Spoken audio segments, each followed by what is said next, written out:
heads and only one being allowed to win was not the real premise. It was never a question of which queen will rise, but of how both queens are facing the same enemy: pervasive, self-perpetuating ideas of inferiority and superiority. It's not about women ruling, but women not being allowed to rule no matter what. It's that the idealistic dream of a capable person leading is a smokescreen for raw, naked, short-term ambition of the people who already have power, keeping the status quo that provides them said power. It's not about hope, and it's definitely not about actually leading and helping the people who they're supposed to be governing. It's about a broken system where power begets power. Does it get fed? Or hope beyond hope, does it change? The characters that have been erstwhile supporters of their respective causes, like Daemon and Rhaenyra's council on one side, and Criston Cole and the official small council on the other, had seemed to be supportive, if not somewhat questionable in their devotion.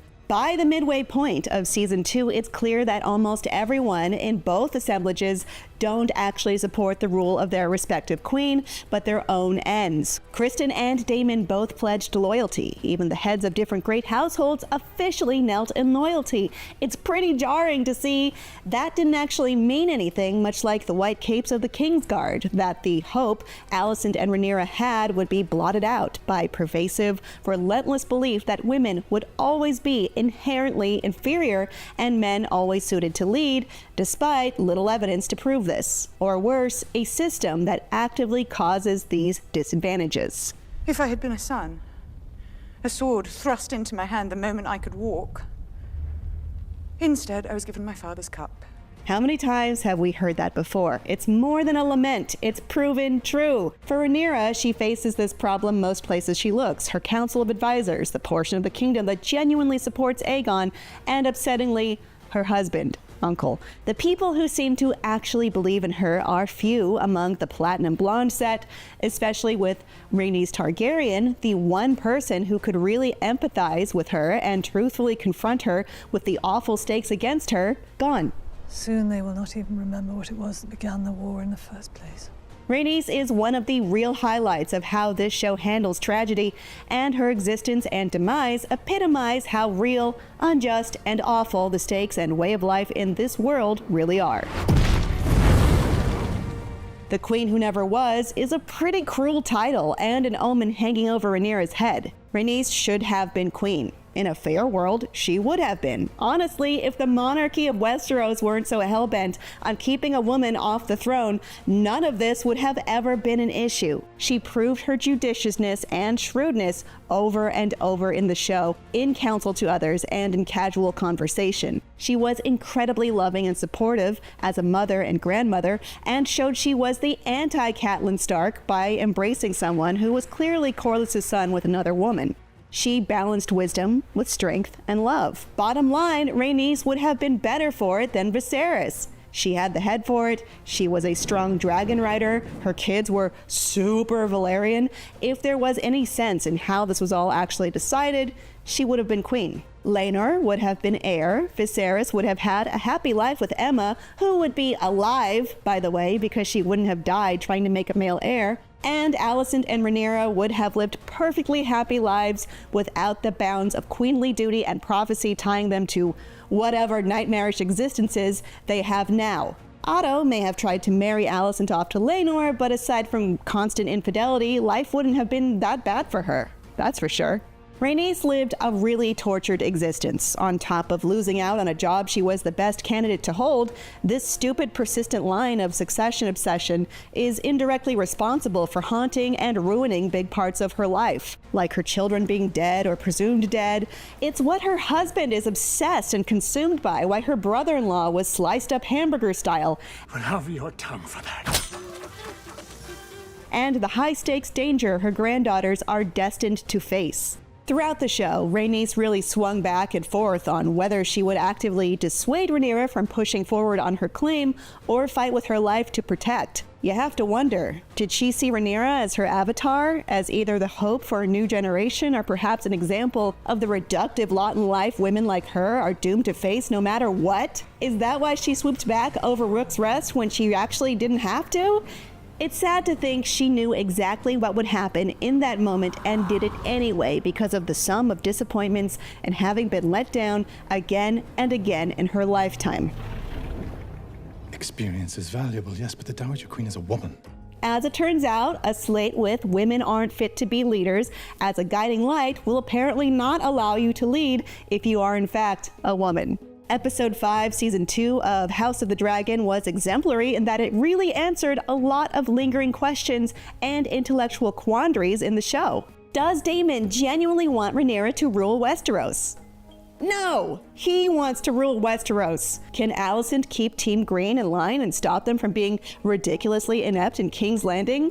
Also no, they shut her down when they were done using her for their own ends, effectively. No, it doesn't matter that in 2 cases, she's their mother, in 1 case, she's their lover, and in all cases, she has had the most experience and level-headedness to fill in as acting regent. The game was always rigged to keep her from rising to the top, and no amount of diplomacy can top that. And finally, she knows that. You played your part admirably in a time of peace, Your Grace, but circumstances have changed.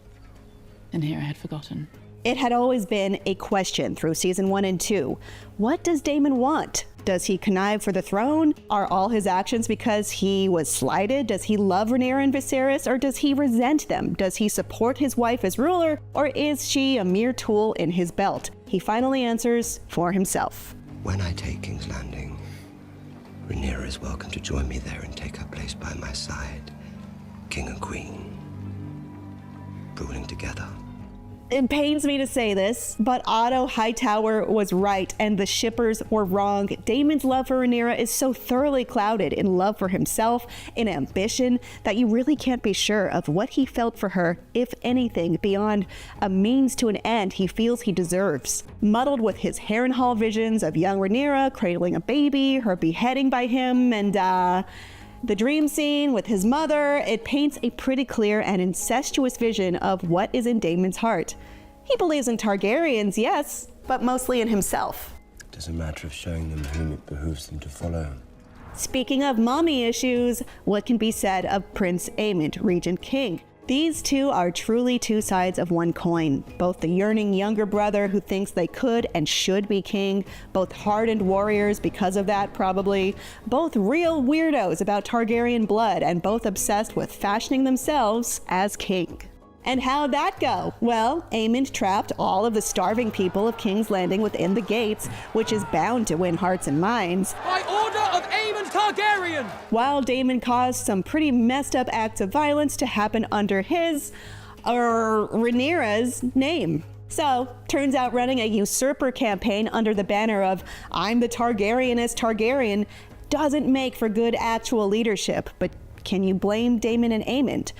I mean it. These dudes were raised to believe, 1, they have special blood that makes them special. 2, acting exemplary of that ideal makes them even more special. 3, their special breed of special entitles them to power at large and the throne. But then when you act like the throne is just a symbol of how awesome you are and forget that there are actual people who are hungry, who need medicine and resources and to be heard, who have obvious long-standing problems with each other, well, that's not something you're really equipped to handle. But when there's a problem that involves sweet armor and a badass flying dragon, well, that's your department. The fact of the matter is, the institution of the monarchy, of Targaryen rule, of only men within that very insular group being suited to rule, is a big problem, and a prison in which all the women in the show are essentially trapped. And the non-titled people are even more trapped and essentially an afterthought. Your Grace, what you cannot do, let others do for you. House of the Dragon is all about the slow burn, and upon realizing the system Westeros is built on is meant to trample even the women at the top of society, like Alicent, Rhaenyra, and Rhaenys, what hope is there for others trying to find a place, like the Dianas of the world? What about someone who actually cares even a little bit about the regular working and lower classes of people who populate Westeros? Enter Mysaria, a lowborn woman sold as a slave. Mysaria knows better than most not only the depths of depravity and humiliation those without title must endure, but how to work within the cogs of society. The White Worm gets what she needs by exploiting different factions and going unnoticed through a network of invisible people. Even as viewers, we're trained not to think too much about the little people of the show, but they're who this is all really concerning. Probably no one cares more about the actual small folk than Mysaria, and she is certainly the most successful character without an ounce of noble blood in the world of the show. By showing an ounce of humanity, Rhaenyra pulled Mysaria to her cause, and she's lucky to have her. With her unique point of view, she was able to teach Rhaenyra to reign in her own errant council by using his own proven lack of respect for women to get him to go take care of her Daemon problem in Harrenhal, and consequently, get his ass out of the war room. If the Westerosi way favors men from great houses, why not use that to one's own advantage and weaponize the nobleman's ambitions and tendencies for your own gain? Honestly, Mysaria's way of navigating Westerosi society's brokenness is probably the most successful, and Rhaenyra is lucky to have her. But there's always the nuclear version of operating on the edges. War is a terrible thing. This is not war. These are crimes against the innocent. When all else in society fails you, be a witch. That's my motto for life, and I'm currently killing it. Alice Rivers is interesting because she introduces both the concept of magic and the concept of being totally 100% correct. She points out to Daemon that people, Bracken people, are suffering unjustly because of his decree, because of his lack of care of what happens to the innocent people uninvolved with the royal power struggle. He's not fit to rule in large part because he doesn't care. And once again, in the name of power, it's the weak and the women who must endure. She's in his head, she knows he's acting without Rhaenyra's command, and best of all, she sees exactly what and who he is. Absolutely selfish. So, if you can't enact national justice via diplomacy, succession, nobility, or whispers, just be a terrifying magic-using witch on the edge of society. Alice is important because she helps to underscore a point. It's not just Daemon who is unfit to lead the people, it's anyone who thinks like him and cares only for glory and conquest and legacy, and regards the people as cattle. By that logic, Aegon, Aemond, and even Viserys were also unfit to rule. Maybe even the noble women near power aren't fit either, though if the prerequisite for ruling is caring about the people, Rhaenyra is probably the closest to that among the candidates, with Alicent similarly wishing to avoid all-out nuclear dragon war. Who's better suited to it, the High Towers with their scheming, or Viserys' first true heir? When we look at the marketing materials for House of the Dragon, like the mini posters of Alicent and Rhaenyra facing each other in steely resolve, it isn't that we were meant to pick a team and see which of these women would prevail in their cause, it's that both these characters are in a ridiculous tragedy, prisoners of the system they are forced to toil against, maybe pointlessly. This was never a battle of who would come out on top, but the different ways the two main leads would be used and dragged by even the ones they love into smothering obscurity. This show is about a rigged system that isn't built to award merit and isn't built to be fair. Westeros is built on systemic, crushing injustice, and the show is brilliant for that. Shall I fight for my birthright, or shall I wait here until we are all destroyed? The book House of the Dragon is based on Fire and Blood, never talked about interiority for Alicent and Rhaenyra, never let us see their anguish and genuine attempts to do right. While their characters are extremely different from how they were originally written, they also lack the show's characters' dimensions. They were written as easy to understand characters butting heads, craving blood, and cravenly sucker punching each other. This is not who Olivia Cook and Emma Darcy are playing. Their characters are much more complex. Those who want power and feel entitled to it are the worst suited to have actual power to rule the people. Those who perhaps deserve power more may never get it based on who they were born. The whole system is built on exclusion, and absolutely no one is helping the actual people who live in Westeros. Everyone is just divided on squabbles that ultimately don't serve them. In some ways, the many problems of monarchical succession are better exemplified in House of the Dragon than it ever was in Game of Thrones. While Game of Thrones included many shocking moments, oftentimes they were designed only to shock. All injustice, all the time, no matter what.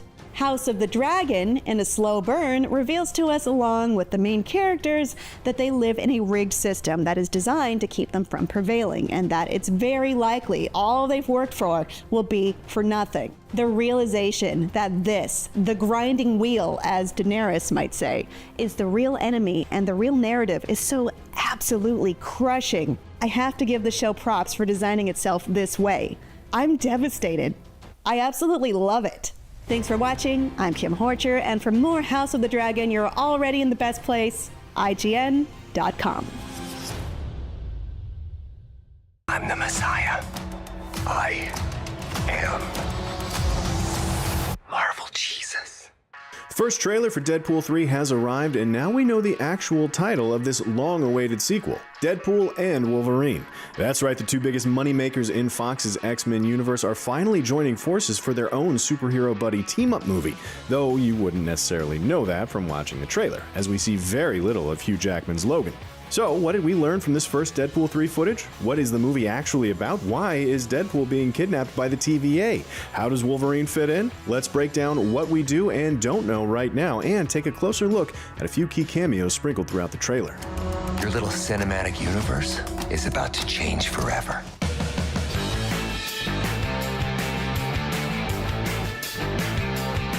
The trailer opens by showing us what Ryan Reynolds' hero has been up to since 2018's Deadpool 2. He seems to have retired to enjoy a quiet life with Morena Baccarin's Vanessa and their friends. We see most of the old Deadpool crew in this scene, including Dopinder, Blind Al, Negasonic Teenage Warhead, and Colossus. We even see some of Wade's old X-Force crew here, like Rob Delaney's Peter and Shatterstar. You might remember that X-Force was slaughtered during the course of Deadpool 2, so we're guessing Wade mucked about with time to bring them back after saving Vanessa at the end of the movie. We're X-Force, right? With all the time travel shenanigans that went on at the end of Deadpool 2, it's not necessarily surprising to see the TVA banging on Wade's door. These time cops were first introduced in the Loki series on Disney+.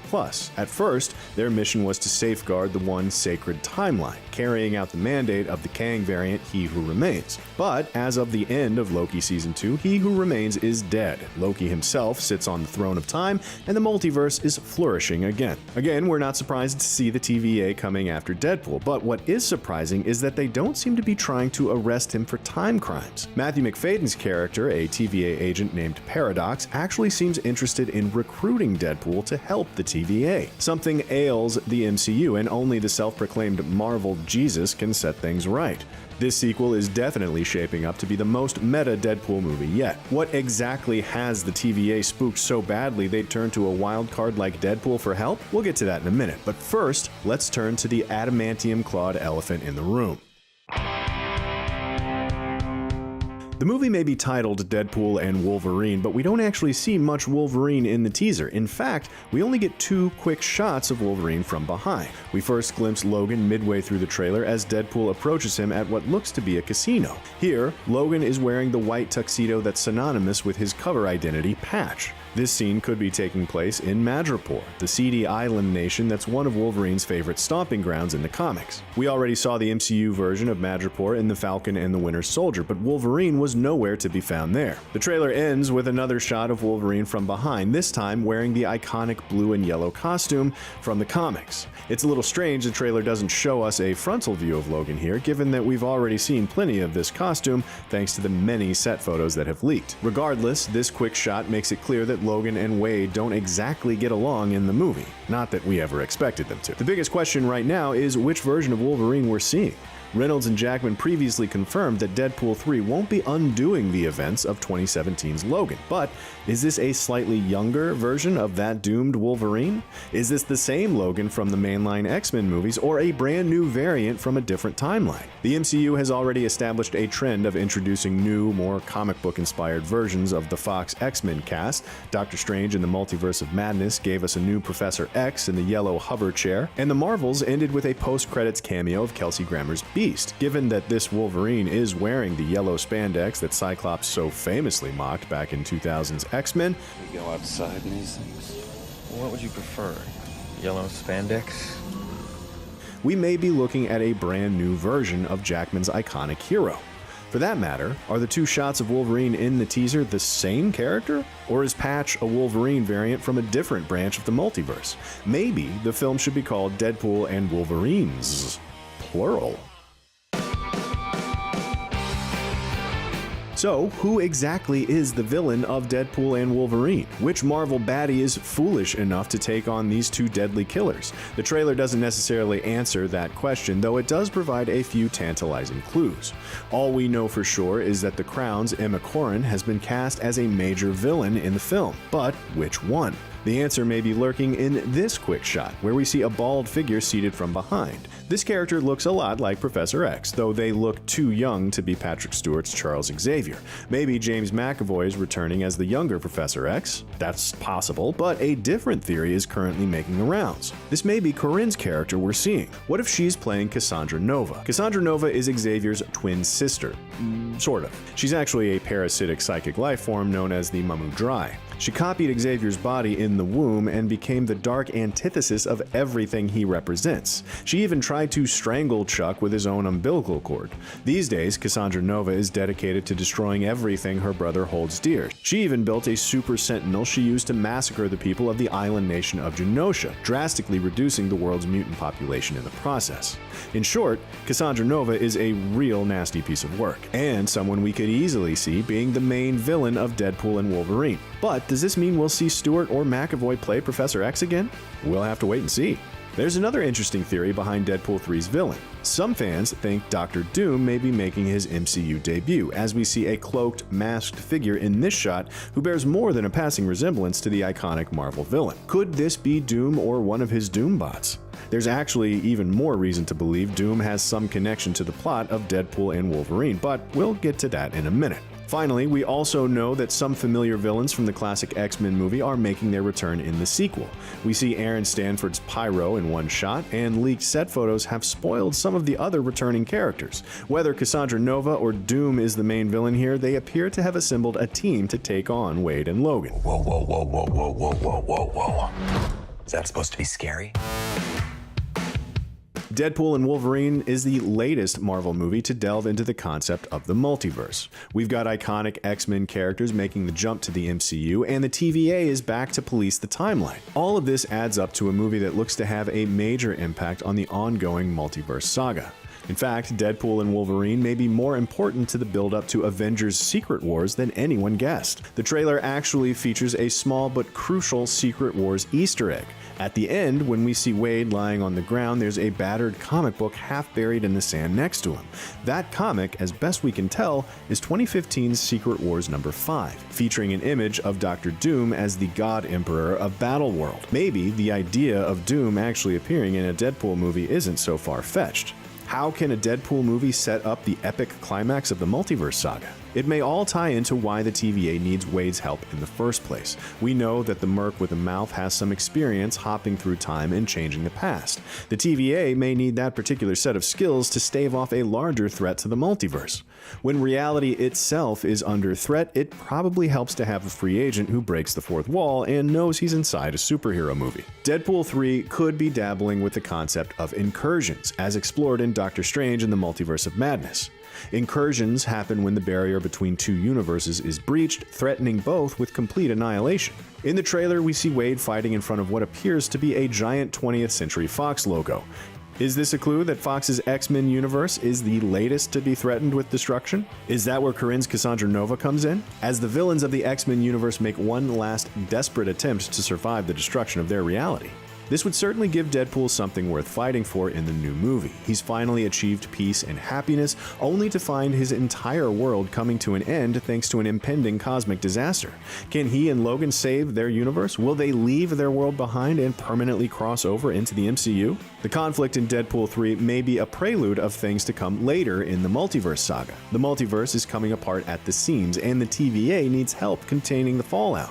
The Secret Wars comic is a reminder that all of this ends with the multiverse collapsing and Battleworld emerging from the ruins. When that happens, the Avengers may need Deadpool's help to set things right again. That might just make Deadpool and Wolverine the most important movie of Phase 5. Who would have guessed? Nope. I'm actually okay, thank you very much. What caught your eye in the first Deadpool and Wolverine trailer? Do you think Cassandra Nova is about to make her MCU debut, or is another villain at play here? Let us know your theories and make sure you keep it locked to IGN for all your MCU needs.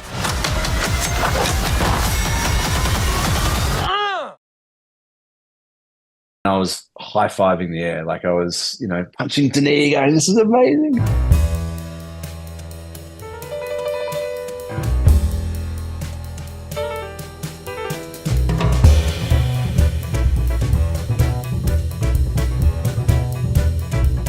Zero Dark 30, the first film that I had shot on digital. We tested film, we tested 16mm, we tested a whole series of different options for that movie. And that was the first time I'd used a digital camera for a film. So I tested quite a few things. Now, with a digital camera, just to get into the technicals, pretty much any digital camera shoots beautiful images if you expose the image properly and if you shoot it properly. What I knew on Zero Dark 30 was that we were going to be facing challenges that we were never going to have the opportunities to shoot things properly all the time. We were going to need a camera that was going to be able to kind of be in situations that weren't bulletproof. And my favorite shot in that film is actually one of the hardest technically to achieve. And it's the one that I tested my cameras on.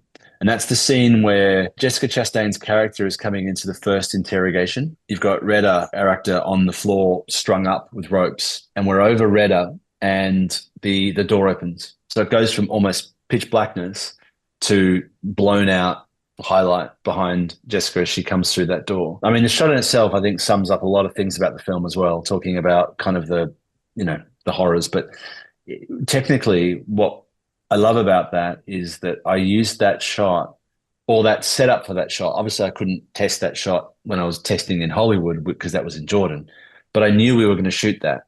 And I knew because we'd scouted it. So I did these tests where I would be shooting the darkest interior in a test bay and the brightest Los Angeles sun outside. And I would see which cameras perform the best. And, the Arri Alexa just head and shoulders above any other comparable camera at that time. So it was because during those times that I broke the camera effectively that it performed well. But that wasn't why I love the shot. I love the shot for other reasons, but I think it's interesting that became my technical sort of flag in the sand. Star Wars Rogue One. My most favorite shot in that film is the Darth Vader lightsaber coming on at the end of Rogue One. To me, I don't know, I still kind of get the chills when I watch that. And, the magic's kind of lost a little bit with me being on set, creating a lot of these things because, it's me who remembers how much effort we went to figure out a way to make him backlit, even though the lightsaber's front lighting him, to make the lightsaber not light too much of Darth Vader because Darth Vader front lit doesn't look as good as Darth Vader backlit. Like there's a whole series of tests that we did to really figure out how to make that scene work, how to make that introduction work. It's funny, the first time Gareth talked to me about that scene, because that scene occurred as a pickup scene. The film was going to end a slightly different way, not fundamentally, but just the kind of the way they got to the end. We'd shot a really great scene. And, for all I was aware that was in the film, Gareth called me and said, we've got an idea. Vader's in the ship. He's going to go gangbusters. And I went, okay, cool. I mean, always, anytime Vader's on set, it's always a good day, right? So you kind of, you're like, all right, great, get to shoot Vader again, me buddy Darth. But I was a bit perplexed because we'd shot something really good. And I sort of expressed that to Gareth and said, okay, well, sure, of course. I don't quite understand why, but, fair enough. He explained the scene and I was like, oh yeah, that's pretty cool. That's a pretty cool scene. But the main thing was, it was a chance to really create an iconic Vader moment, as iconic as Vader walking through the smoke in the door of A New Hope, that scene, this black figure in this white space. I mean, you can't get any more iconic than that. And it was our chance to kind of try and create something that was iconic also. I wouldn't say as iconic because nothing would be. That's really, we hold that up as our gold standard. But, as our chance to kind of create a Vader scene that had that level of sort of iconicness that people hopefully will watch years down the track and go, I want our thing to look like that.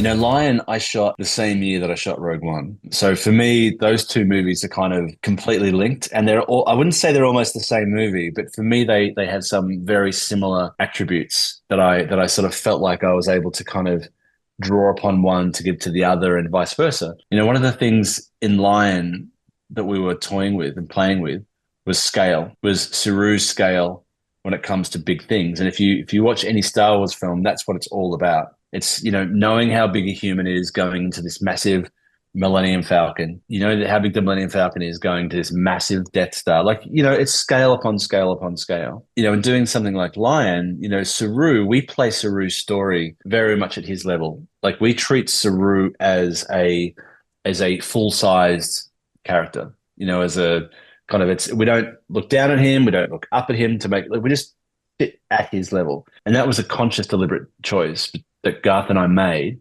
to make sure that every time we saw Saru, for the most part, we were at his eye level. And it helps create a bond with the audience. Like, the audience doesn't necessarily see this character as a child all the time, but when we want them to, then it helps, because then we can see him as a child, him surrounded by tall adults at a train station. You know, we can see his helplessness. But one of my most favorite scenes in that entire movie is where Saru is running across the Howrah Bridge, and he hears some dogs and stops in the middle of the Howrah Bridge.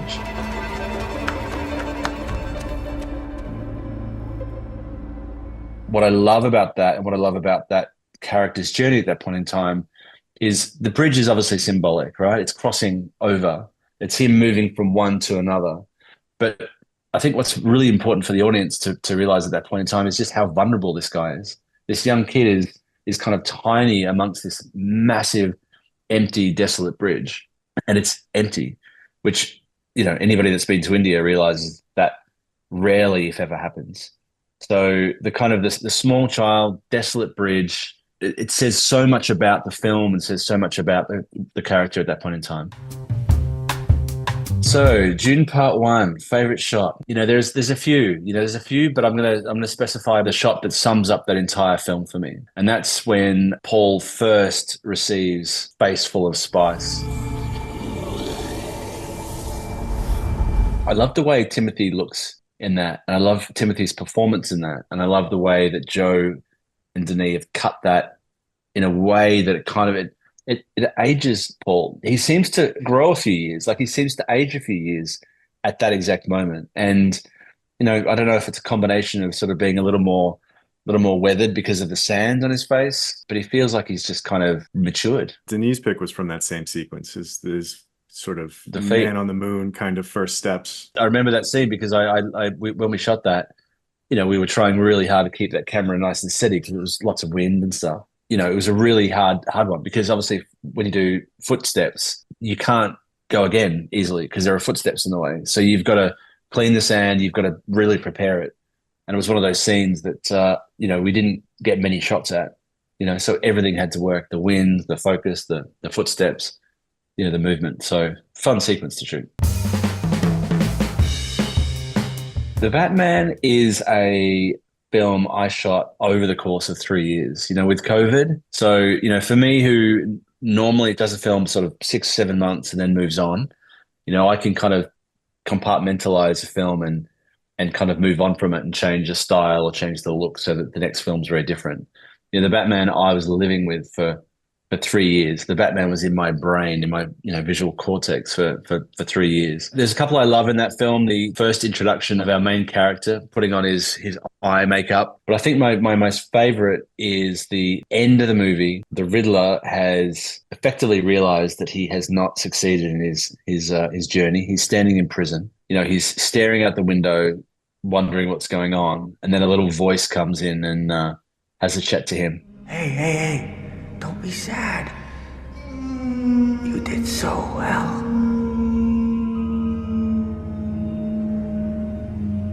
And you know, Gotham loves a comeback story. I love the mood of that scene, and I love the fact that it sets up such an interesting arc for those characters, and it ends in a really sort of abstract way where we don't get to see those characters too clearly. It ends up being light, flare, darkness. It feels to me like a little bit like being underwater, except being in prison. It was a low sun, and because of that, it allowed us the flexibility to be able to kind of create light and flare. We'd been in the prison a few times before. We'd been in, interrogation cell, and this needed to be a lot more unusual. So the concept effectively was to try and create something that was a little more, heavenly, something that was a little bit harder to kind of put a pin in and harder to read.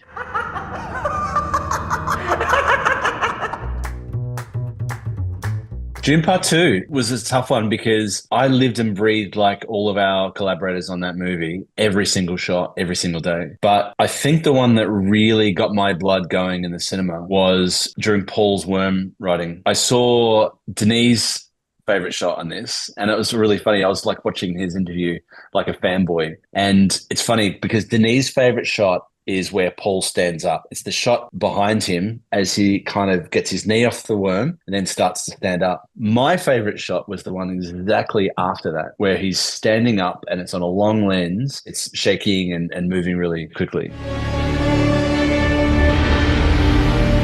I remember seeing that in the cinema for the first time I saw the film with Denis, with full sound and everything. And I was high-fiving the air. Like I was, punching Denis, going, this is amazing. With Han's score and with everything, that was my favorite shot for that whole sequence. And, it's still, every time I see it, even from when we shot it, I remember seeing it, on the monitor being shot, and I had the same reaction.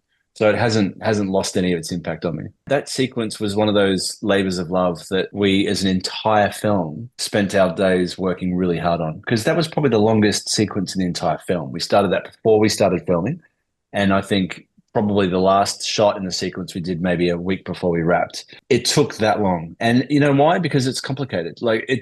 We had nothing to draw on as reference. Like we had no other worm writing sequences that we could draw upon to figure out how to film this.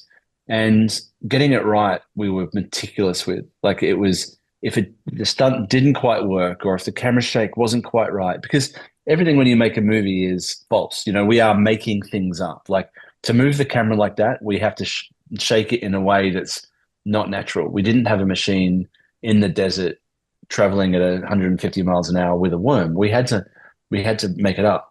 So it's a really fine balance between it looking false and feeling real. And it was one of those things that we knew we were going to have to work hard on, and we did. And yeah, I'm really proud of that shot. I just love it. I just love that shot. Every time it comes up, I'm like a kid again.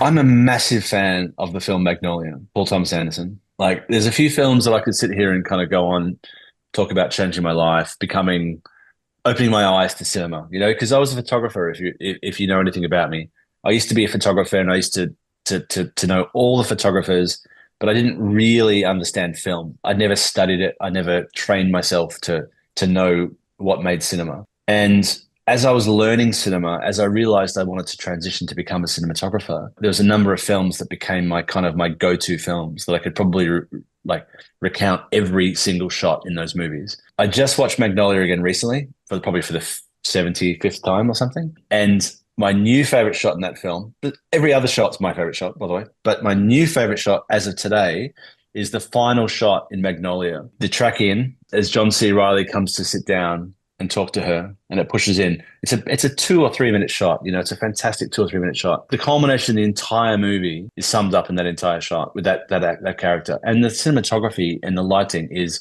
incredible. I watched it again, and just direction-wise, it's insane. Acting-wise, it's insane. Lighting-wise, it's insane. I mean, Robert Elswit, the master. Yeah, I mean, I can't tell you how much I've been inspired by that film. For more directors picking some favourite shots from their movies, check out our videos with Denis Villeneuve and Ridley Scott.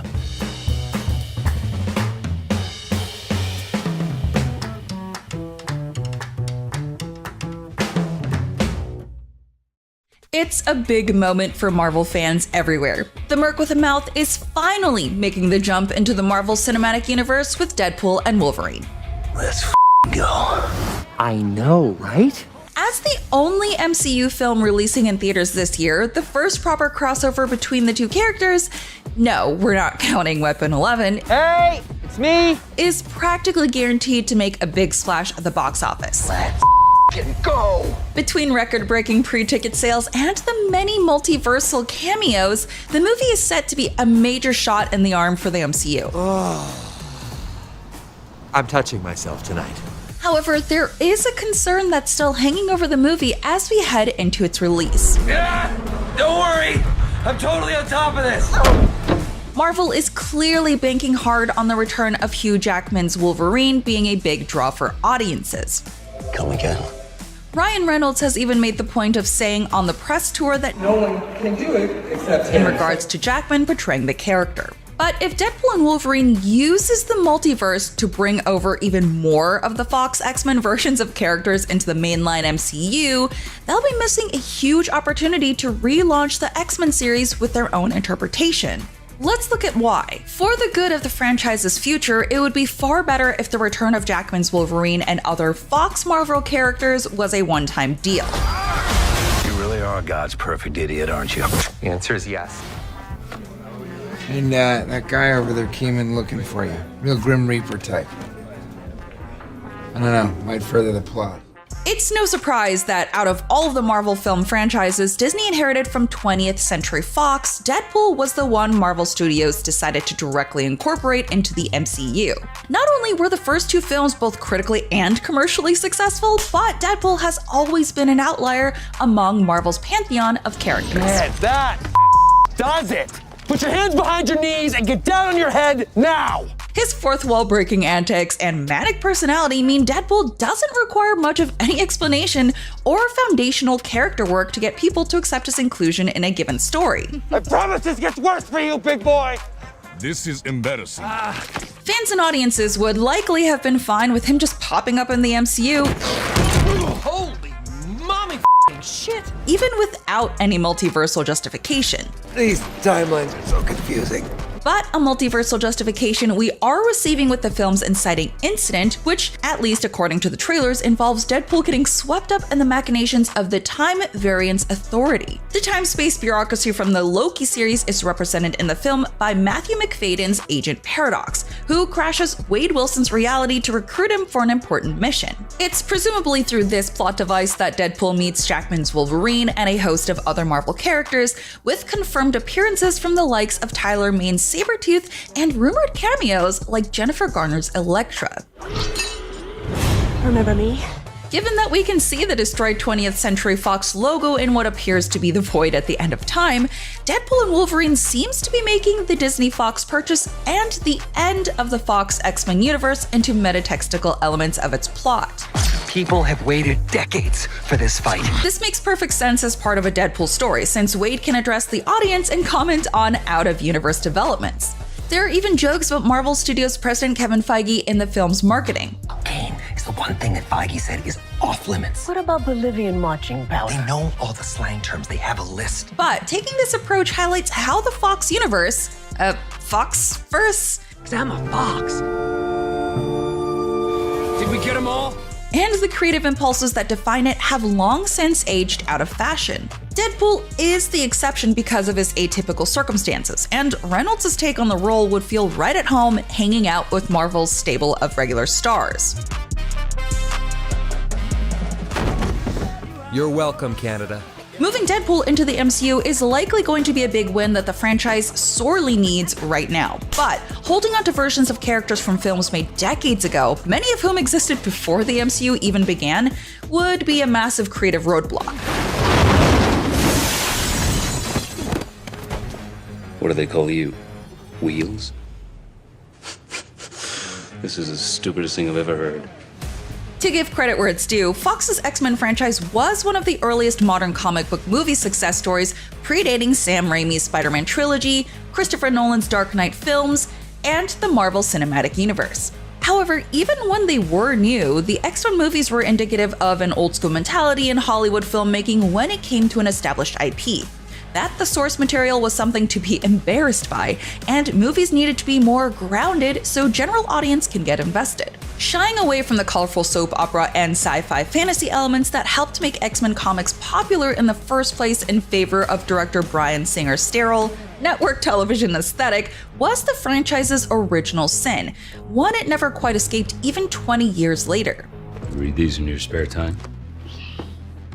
Oh yeah, Charles, we got ourselves an X-Men fan.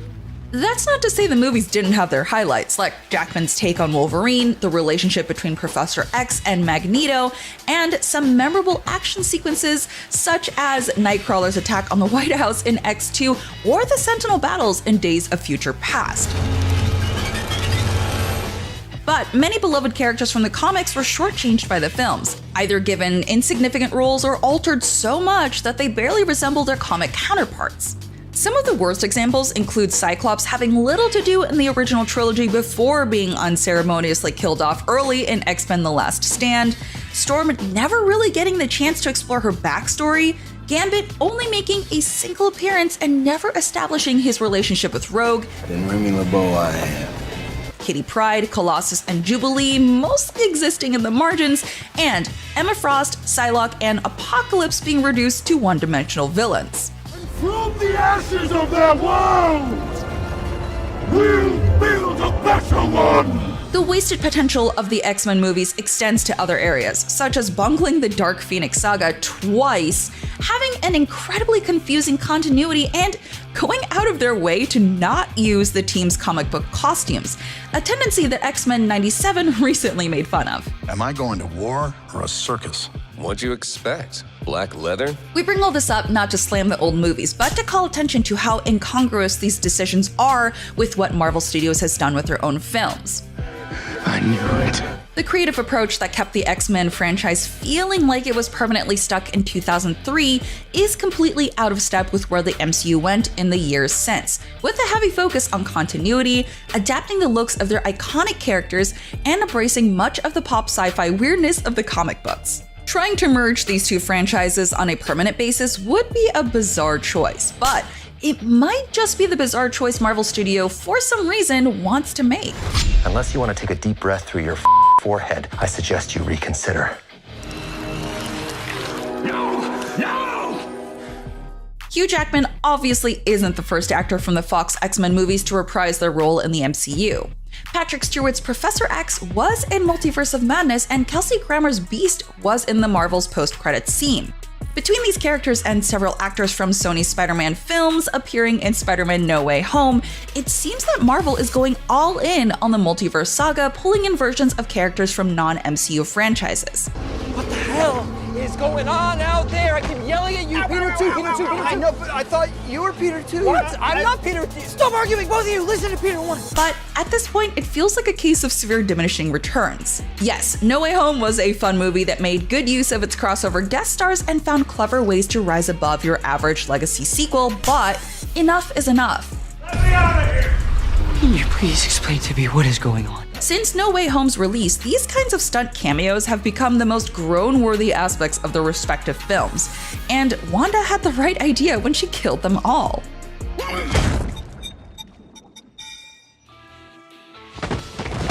The wave of porting over previous versions of Marvel film characters is not just a lazy trend to cash in on nostalgia, but it's also starting to hamper the possibilities for the MCU's future. While it's sort of cool to finally see Jackman don the iconic blue and yellow costume, it's a little too late. Shut the up. Oh my god. Okay, good luck. I'm a huge fan. With all love to his contributions to the role, Jackman is 55 years old, and expecting him to keep playing Wolverine after this film is bordering on absurd. He also already received one big farewell in Logan, which came out all the way back in 2017. Eventually, you're gonna hang up the claws, and it's gonna make a lot of people very sad. Huh? But one day, your old pal Wade's gonna ask you to get back in the saddle again. Marvel will only have one chance to reintroduce their own version of the X-Men in the MCU, and fixating on older actors instead of being open to fresh possibilities would be a mistake. We know an X-Men reboot is currently in development at Marvel Studios, with Deadline reporting that Michael Leslie is writing the script, but the prospect will be far less exciting if we've already met all of its stars. This Wolverine let down his entire world. What makes all of this weirder is that we are getting a brand new take on the Fantastic Four in the MCU. Pedro Pascal, Vanessa Kirby, Joseph Quinn, and Ebon Moss-Bachrach will be taking on the roles of Marvel's first family, and the concept art we've already seen hints at the movie going in a 1960s retrofuturism direction.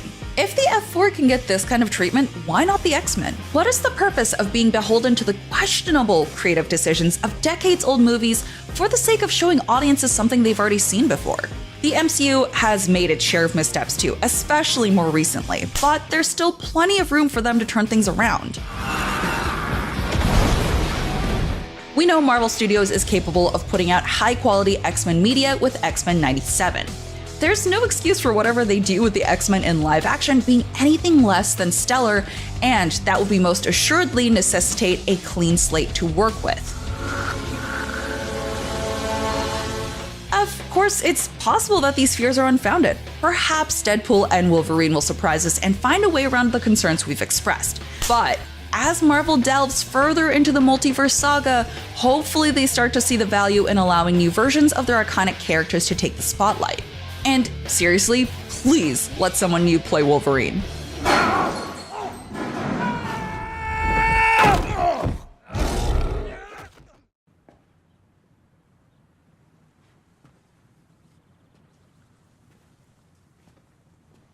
You're still here. It's over. Go home.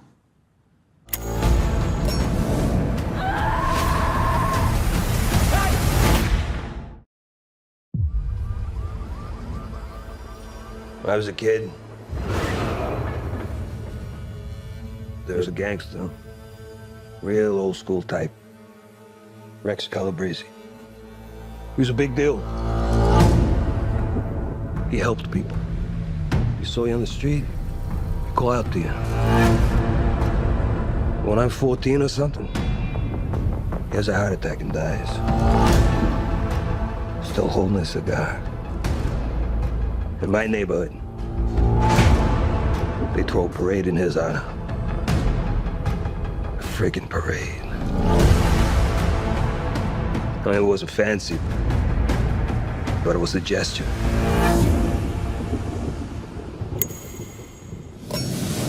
To show love for what he meant.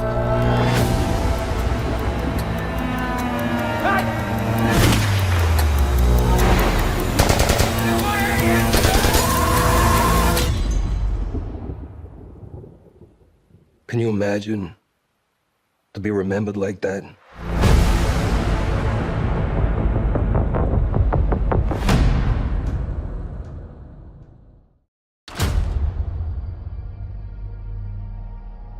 Wilson. Thanks for coming in. Well, thank you for the invite, sir. I have to admit, I'm still getting used to the new look. They said lose the mustache or lose the election. You and I haven't always agreed in the past, but I want to make another run at making Captain America an official military position. And if we disagree on how to manage this situation, then what happens? Work with me, Sam. We'll show the world a better way forward.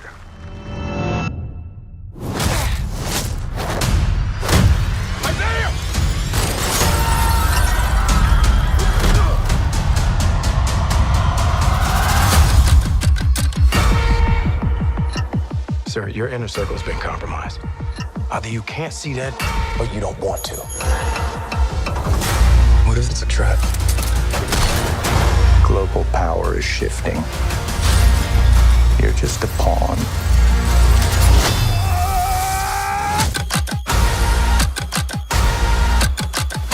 You may be Captain America, but you're not Steve Rogers.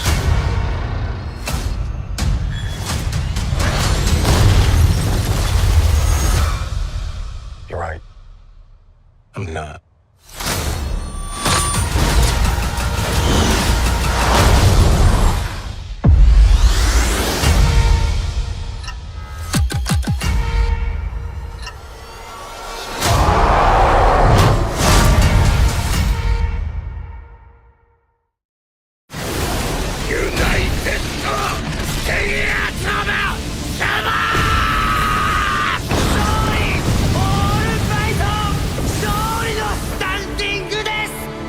次は君だ。この俺があなたを象徴を引き継ぐ。こちら A 組3班脱獄3名確保。こっちは4人買ってんだよ。 A 組2班脱獄6名を確保した。一体何が。なんだこいつ。危機感知が最大レベルで警告してくる。あの男は一体。次は俺だ。新しいオールマイト。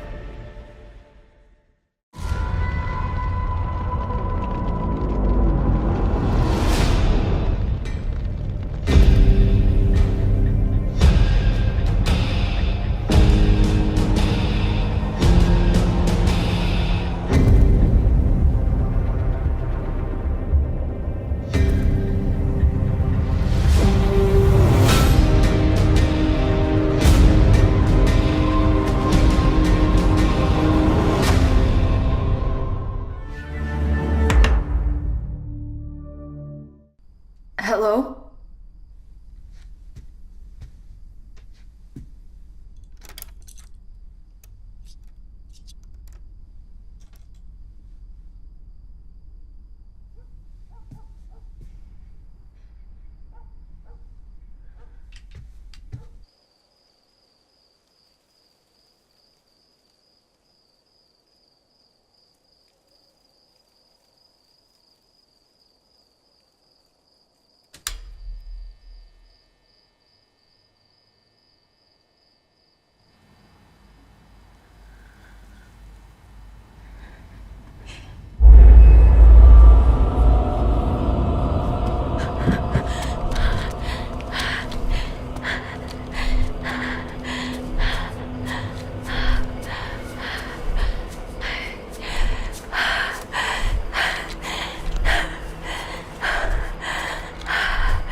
$10,000 years before the birth of Paul Atreides, before the universe would know us as the Bene Gesserit,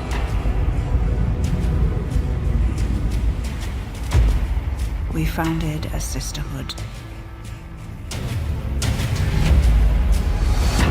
Assigned to the great houses to help them sift truth from lies.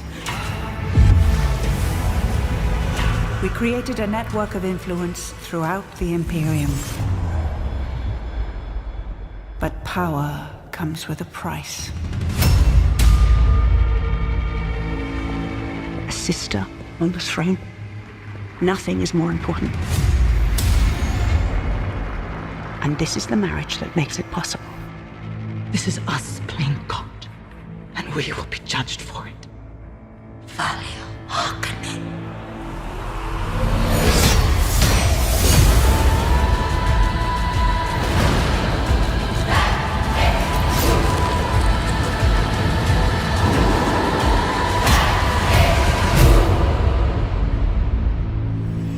Sisterhood above all.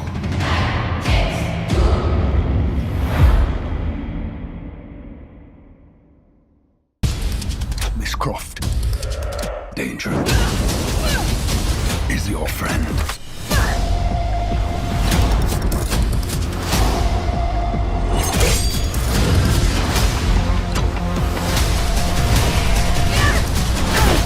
How much longer can you persevere?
by Damon and Kim. Hi. Hey. What's up, everybody? Chances are you can probably figure out what's going on, but if you're new here, SDCC is the biggest pop culture event of the year, and if you couldn't be here in person, IGN's bringing the show to you.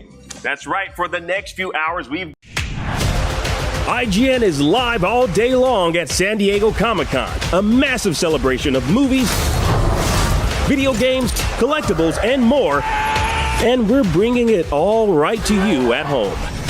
Today's live show includes Batman Cape Crusader, Lord of the Rings, The Rings of Power, Like a Dragon Yakuza, Futurama, The Legend of Vox Machina, Star Trek Strange New Worlds, and live coverage of the Marvel Cinematic Universe panel. This is what Comic-Con is all about. IGN's live coverage of San Diego Comic-Con starts right now.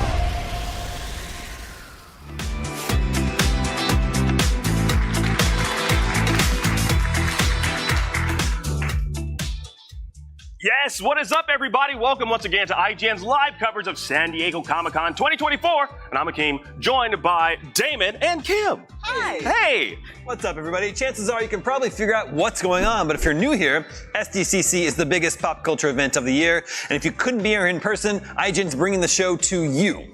That's right. For the next few hours, we've got all the biggest names and faces in movies, TV, streaming, games, comics, collectibles, and more. If you don't believe me, well, hey, I don't know what to tell you. Coming up very soon, the stars of The Lord of the Rings, The Rings of Power will speak friend and enter our studio to discuss what's ahead for their huge new season. Then the crew of Star Trek Strange New Worlds is going to boldly go where they haven't gone since last year's Comic-Con, which is right here on this stage. We've also got a sit-down with the cast of the terrifying new horror movie Speak No Evil, and after that, if you're a fan of speculative fiction involving circular things, we've got the cast of Apple TV Plus's cylindrical dystopia, Silo.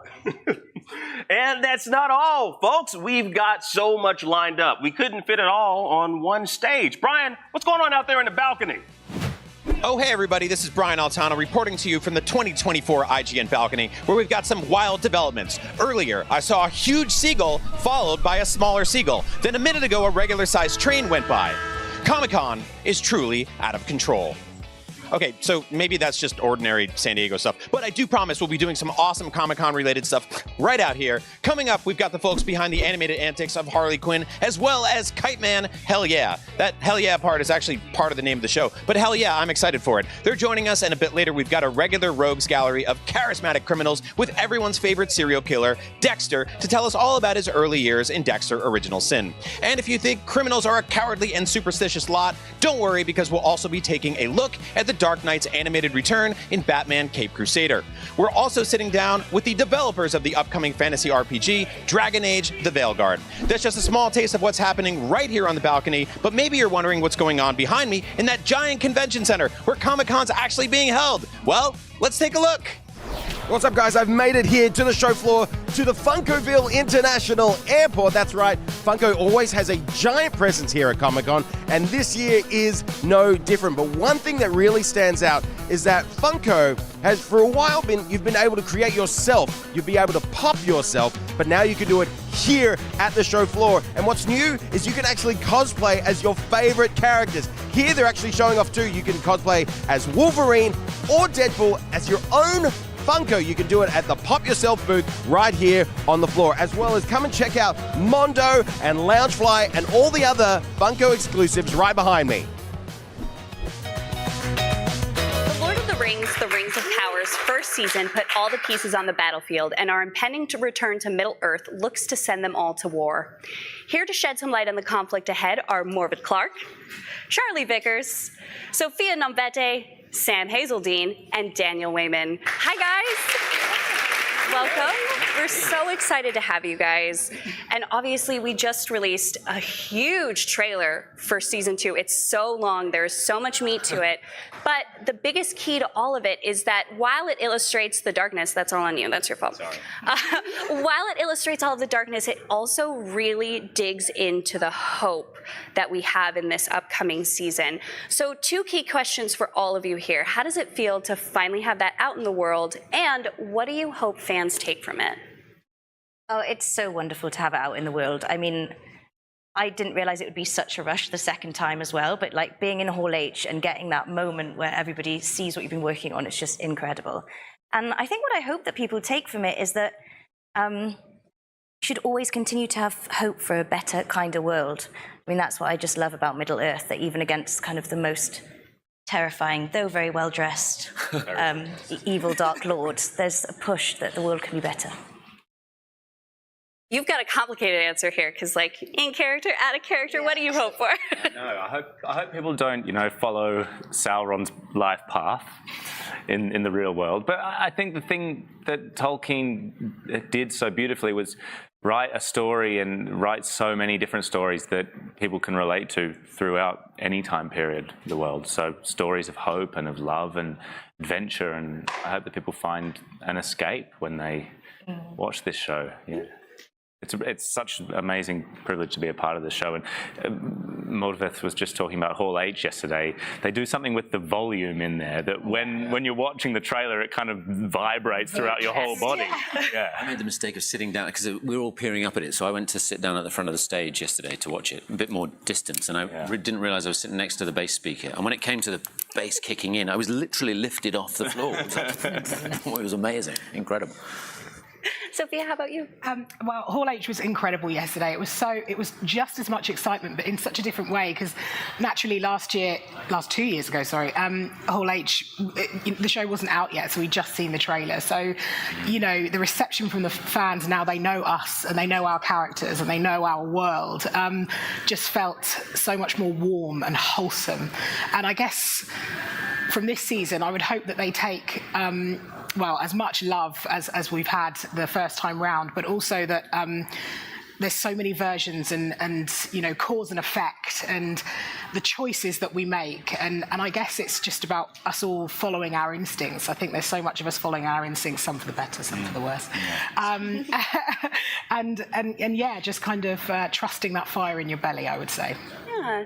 Sam, you have such a unique experience because this is your first ride with it. How are you feeling? I'm feeling really good. Obviously, yesterday was my first Comic-Con. This is my first Comic-Con. Yesterday was my first Hall H, and it was amazing to be there. Quite overwhelming when you had a look out past the lights at how many people are in the room. It was amazing, yeah. Nice to get the entrance. Yeah, what an entrance. When an orc brings you on. Yeah. Anything to add, Daniel? I'm just loving being here. Because we were here 2 years ago and COVID was just finishing and there were lots of face masks and people were a little circumspect about it, but this one is just so relaxed and people really just enjoying being in the streets at the convention center, and it's great to be in that. I feel like everybody's here for the same reason: storytelling, entertainment. It's really exciting. Yeah. So, Morvid, we have to talk about Galadriel here because I have a beef. And it's not with Galadriel, unlike everybody else on this show, because in season 1, Galadriel is running around warning anybody with ears, hey, danger's coming. And no one listened to her, so when she had another secret, she didn't go to them with this secret. And then now we're looking at this trailer for season 2, and everybody seems mad at her all over again. What's up with that? What's the deal? I know. I think she does get a tough time. I think also why I loved playing her in season 1, and also it's kind of followed into this season, is that she's a bit of like, she's in her kind of own horror film in a way. Like she's screaming that there's a monster and everyone's ignoring her. So that was really fun to do it. And I think also, powerful women, they make people cross, and I feel blessed to play her and to make Sauron cross, yeah. Very angry. Yeah. If you're making Sauron cross, it means that you're like doing your job in Middle Earth. Like you crushed it. So Charlie, we're now in a space where you're out and about. You had to hide all the first season, both off camera and on camera. How did it change your approach now that Sauron's out in the world? I think it didn't actually change my approach that much. It's more just like audience perspective that's changed. I think one of the cool things in the way I like to think about it is in the first season when Halbrand was having his creepy Sauron moments, the camera wasn't with him, right? He kind of turned away and would have the moment to himself, and we would stay with Galadriel or whoever else. This season, we're in on it with him. So it's the audience perspective. Yeah. What were you going to say? It was just so freaky in that final episode where he did turn, because you've never done that in any of the rehearsals. Yeah, and that's the first time that you see sort of the window into who he really is. So from my perspective, I just tried to link it. He's the same character as Halbrand. He just looks different and walks different and talks different. But he's the same guy. Yeah, the energy He's completely different. But yeah, I think it's a matter of audience perspective as well. So, speaking of perspective, you know, Daniel, everybody wants to know who you are, but you don't know who you are. So, what has it been like just discovering the stranger in real time with the audience? Yeah, I think it's been it's really, really fun. I've been looking back on the idea of, you know, landing in Middle-earth with nothing, with no history, effectively. He couldn't remember anything. And building each scene was a different sort of layer of his character and experience, and the audience has gone on that journey with him. So actually, in a funny sort of way, the audience know him as well as they know any character. You know, Galadriel's got thousands of years behind her that we haven't seen yet. But with the stranger, he landed, there's nothing before it, really, that he remembers. And everything that's happened after, they've been present. So I like to think everybody knows the stranger as well as they know any character in the piece. And that's been a really fun journey for me, yeah. I love it. You know, it's so unique because we see him learning as everybody else is, but it's, you know, with the Harfoots, everything's so chaotic with them. And the contrast there is Disa. Not necessarily everybody around Disa, but you are probably the most put together character in this show. Yeah. How is Disa going to be challenged in season 2? I think Disa for so long has really used her gift of resonating to carry her through, to inform her. She's warm, she's strong, her ears are to the ground, and she, just like Galadriel, she senses things. She loses that gift in this season. So I guess it's finding, that's what I meant earlier by kind of like reigniting that fire in your belly. You know, we lose sense, we're going off of external fear. As we do in our world, I think we're spending too much time being informed by what's happening externally, and we're losing that kind of sense of self and turning the mirror back. And I think she has got to find that one way or another to save her kingdom. And it's a really, really exciting journey. But as good and as strong as she is, any evil can always shake the ground. And so I think it's been so wonderful to be able to play her just falling off the beaten track a little bit, and that constant pull. But she still keeps her feet to the ground, and she means business for sure. Thank you all so much for being here with us today. The Lord of the Rings, The Rings of Power Season 2 delivers itself to you on Prime Video August 29th. Don't go away. We have plenty more to come from San Diego Comic-Con in just a little bit.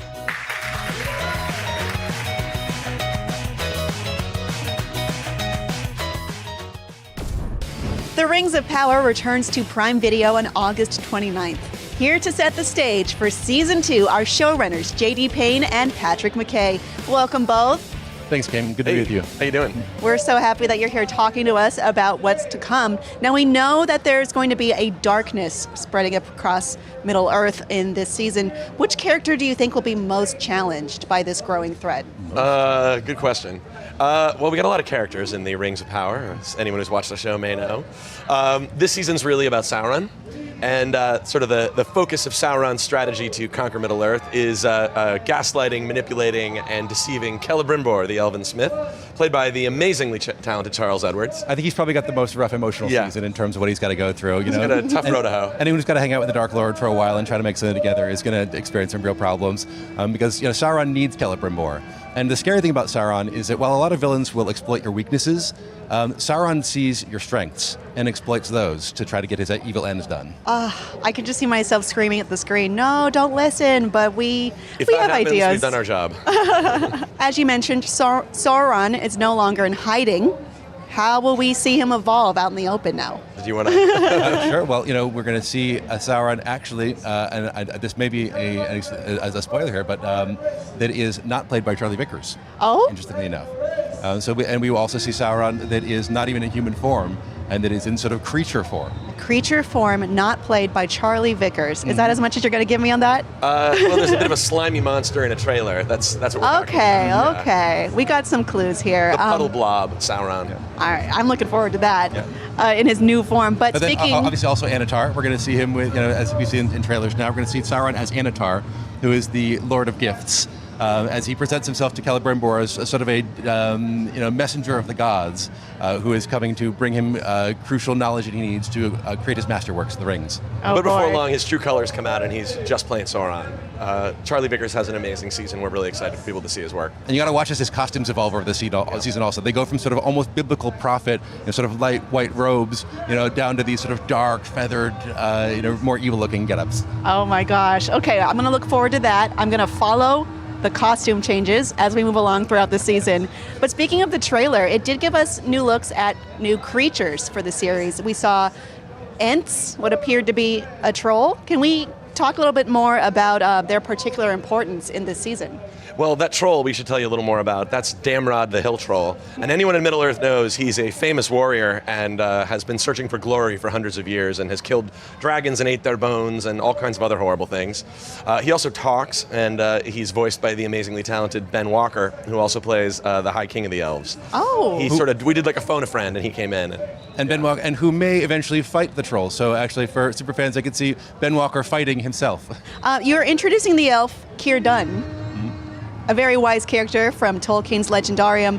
What can you tell us about his role this season? Well, Keir Dunn is one of the oldest, wisest elves in Middle-earth, and he's someone that you go to when things are not going well for advice. Because elves are all old and have been around for thousands of years, but he's among them revered as someone who's especially wise. So we're going to see Elrond actually crossing paths with Keir Dunn and going to him, trying to figure out what to do with these 3 new elven rings that have now kind of come to Lindon, and especially to the Grey Havens, where Keir Dunn is the master shipwright. He builds ships that sort of go back and forth between Middle-earth and Valinor. And so Elrond is going to go to him trying to seek inspiration for what he should do next. And we should say Keir Dunn is played by the incredible Ben Daniels, that we're super lucky to bring into the cast this season. He's so awesome. Excellent. Well, I did see that Elrond seemed very opposed to using the rings in the trailer. Is that what's going on? A little bit. There's we have to remember that these elves don't know yet what the rings will become, and so they're discovering it all sort of live. And the challenge about the 3 elven rings is that while Sauron never touched them, he was around in the sort of conceptual phase when the rings were being designed, and sort of the secrets of ring magic were being figured out. And so Elrond says, "Look, Sauron's hand was in this. We can't trust the rings." And his fellow elves are saying, "Well, we need to use the rings, or our people are going to fade and have to leave Middle-earth." So it's sort of damned if you do, damned if you don't. I'm going to be screaming no so much this season. Again, that's the goal. Okay, well, I got to ask, though, Tom Bombadil. We know he's coming this season. JD, you've previously called him an anti-drama character. So with that in mind, how is he involved with what's going on? Or is he off doing his own things and maybe singing his own things? Yes, there will be some singing from the wonderful Rory. I was going to say, it's both yes and yes. Yes and yes? Tom's a force for good, but he's very ambivalent, and he's sort of like above the world sometimes. And he's there to hopefully give the stranger a nudge in the right direction, but he's never going to push too hard. You got to listen very carefully to what he says and what he sings to figure out which way to go. Okay, that's a clue for everyone watching, but you do. So Tom Bombadil and the stranger have a friendship? They have a meeting, and they have an interaction. Tom is so old and sort of mercurial and strange that it might be hard to call him a friend because he's been around for thousands of years. But they definitely get to meet each other. And if I could be a fly on the wall for any pairing in Middle-earth, I would be there to watch the stranger hang out with Tom Bombadil. And we should say Tom Bombadil's played by Rory Kinnear, who, again, amazing, awesome. We're so lucky we found him. All right. Well, I think fans are going to be really keeping their eye on that and his involvement as a popular figure amongst fans, I'll say. The stranger is widely believed to be Gandalf. I have a quote, "If in doubt, always follow your nose," and all that. Is there any comment on that, or any hint to how the character will develop? I can say there are 2 teams. There's Team Gandon and Team Gandalf. So you have to decide which team you're on. But no, so really for us, this isn't one of these, sort of things where we're trying to purposely be concealing something or where there's some big rug pull coming. And really, the journey that we want fans to go on is the same journey that the Stranger himself is going on, which is one of self-discovery. He's landed in Middle-earth. He doesn't exactly know who he is, what his powers are, how to control his powers. And he has to figure all those things out, and we want fans to go on that journey with him. But we can say that, yes, the name will be revealed by the end of Season 2. Okay. Trying to watch your faces for my new clues on that, but maybe I'll just have to wait. You got to play poker with us for a while to get our tells. Oh, boy. Okay. I don't play poker, by the way. We're going to introduce a new segment, IGN Poker. Let's go. The Harfoots in the Rings of Power are notably a nomadic people who don't have the extremely relaxed quality of life you might remember from The Hobbits. But it did seem like through the actress who plays Nori, Markella Kavanagh, she said that she thinks Nori is trying to find a place for the Harfoots, maybe a place to settle down, maybe a place Shire-esque, shall we say. Are we leading her to the Shire? We like to think with the show you're always putting people on, long-form arcs. And the idea that nomadic people who are sort of always on the run have to keep their heads down, it's hard out there for a Harfoot, that maybe one day they might find a home where they're safe and they can actually chill out, that feels maybe kind of like the correct progression, but we don't want to spoil it any more than that. Well, and especially, we always talk about Titanic, where, in the end that the boat is going to sink, where the story is going, but it's all about how and how we get there. And so, yes, we know that halflings will eventually end up in the Shire, but for the journey that is ahead for our Harfoots, it's about what are going to be the challenges along the way they have to overcome. Well, we are so excited to be returning to Middle-earth on August 29th. Thank you both so much for stopping by, and for more from SDCC 24, stay tuned to IGN. Oh my God, thank you. Thank you. IGN Live at SDCC is presented by NHTSA. Speeding catches up with you.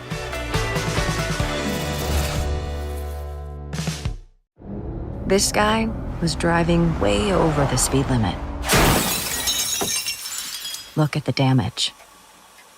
This guy was going a lot over the speed limit. Look at the damage. This guy was going a little over the speed limit. Look at the damage. Are you sure you want to do this? This is our only ticket out of here. Should be in and out in 30 minutes. On August 16th. This place gives me the creeps. Fear is bigger. About who's hunting us? In IMAX. Impact in 3, 2, 1. Alien Romulus. Rated R. Only in theaters. Get tickets now.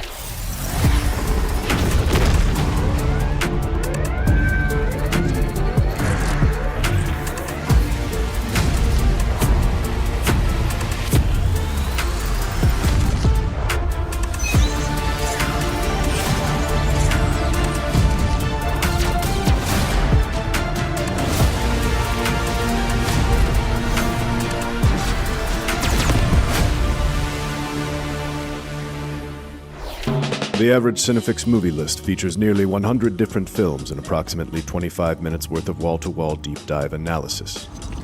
To simulate that pace for this 30-second ad, we're featuring 26 different films, and before you say it, no, that math does not check out. We're not math people, we're movie people. We can't even count down from 10 without ending up at, 96. Subscribe to IGN Movies and TV for more Cinefix movie lists. Bad at math, great at movies.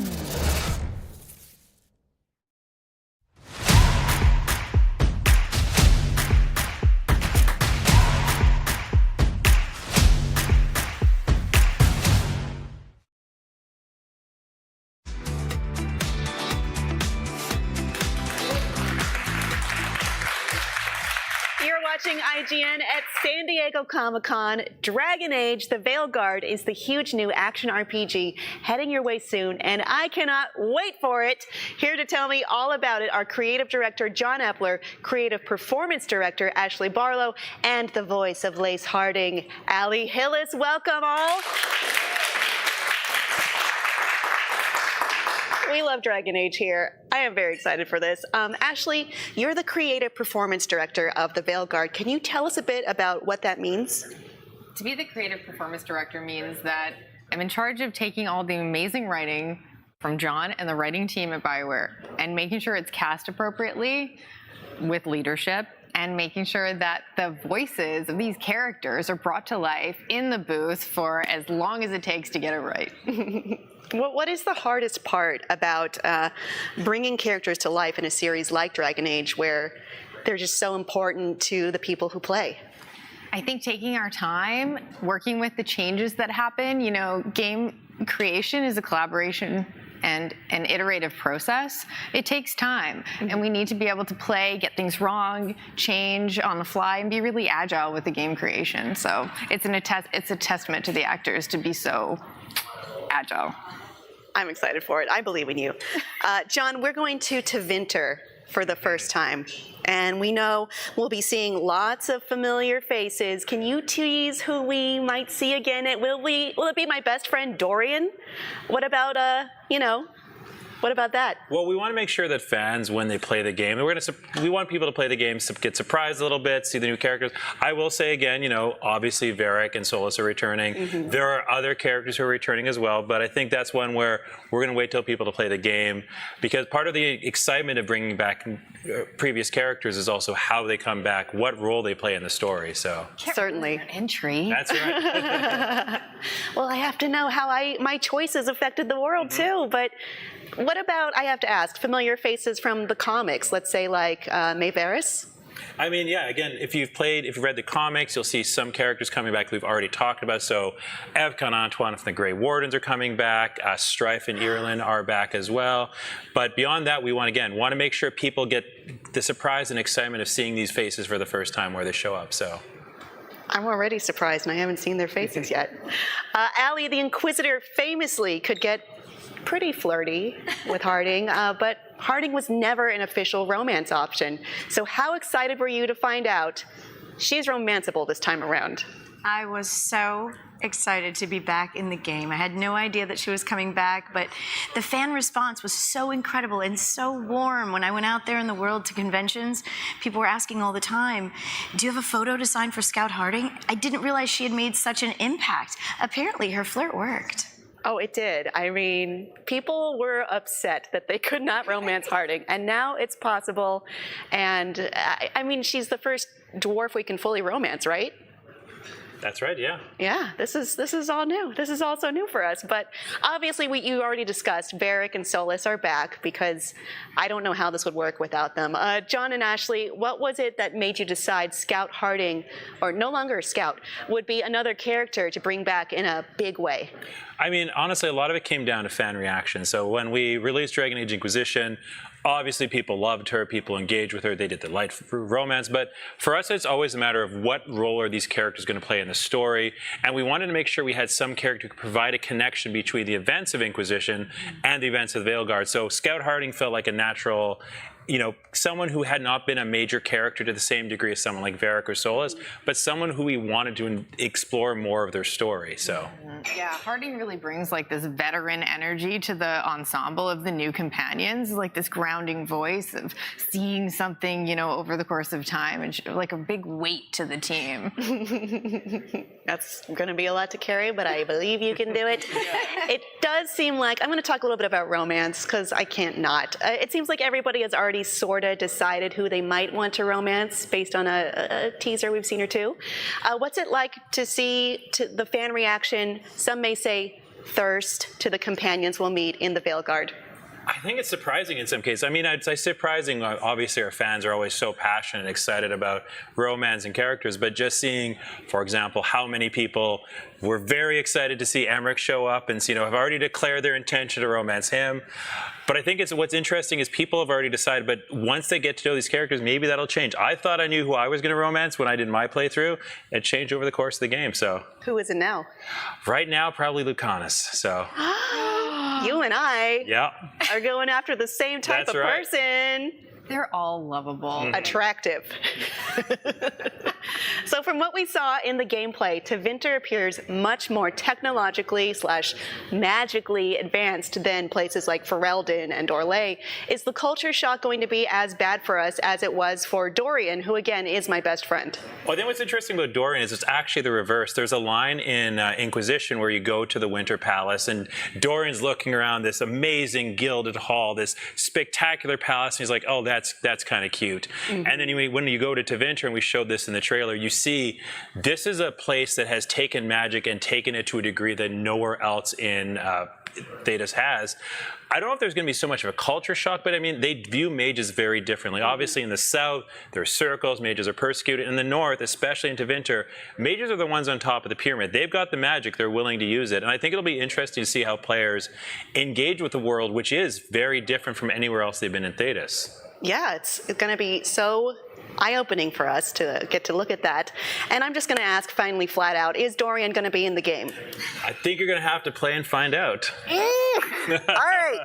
I have tried thrice, but that is all we've got. I'm still not sure if Dorian is in the game, but it's all good. I'm still loving everything we do know about the Veilguard. For all of you at home, keep your eyes peeled for Veil Jumpers and stay tuned for even more Comic-Con here at IGN.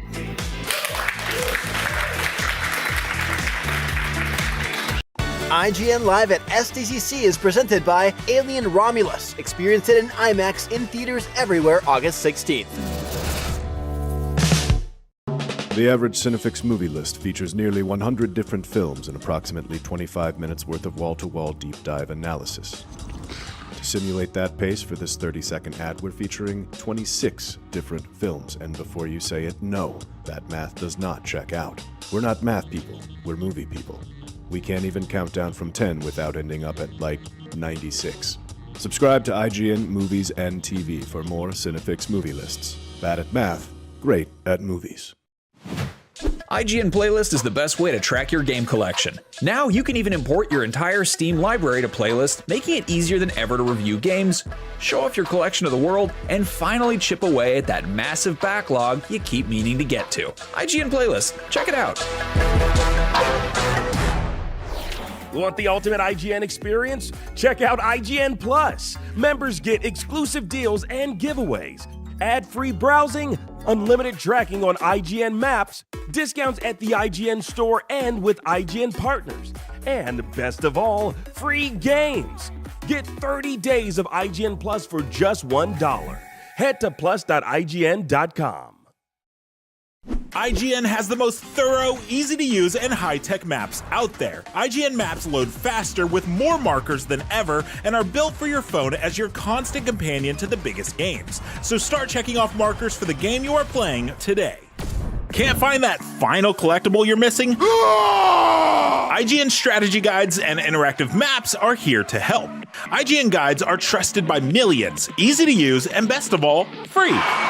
You can even track your progress with interactive checklists so you know you reached that 100% completion. IGN has the very best, most complete, and accurate guides. Every guide is tested and verified for you by experts. Just search for IGN when you search for guides.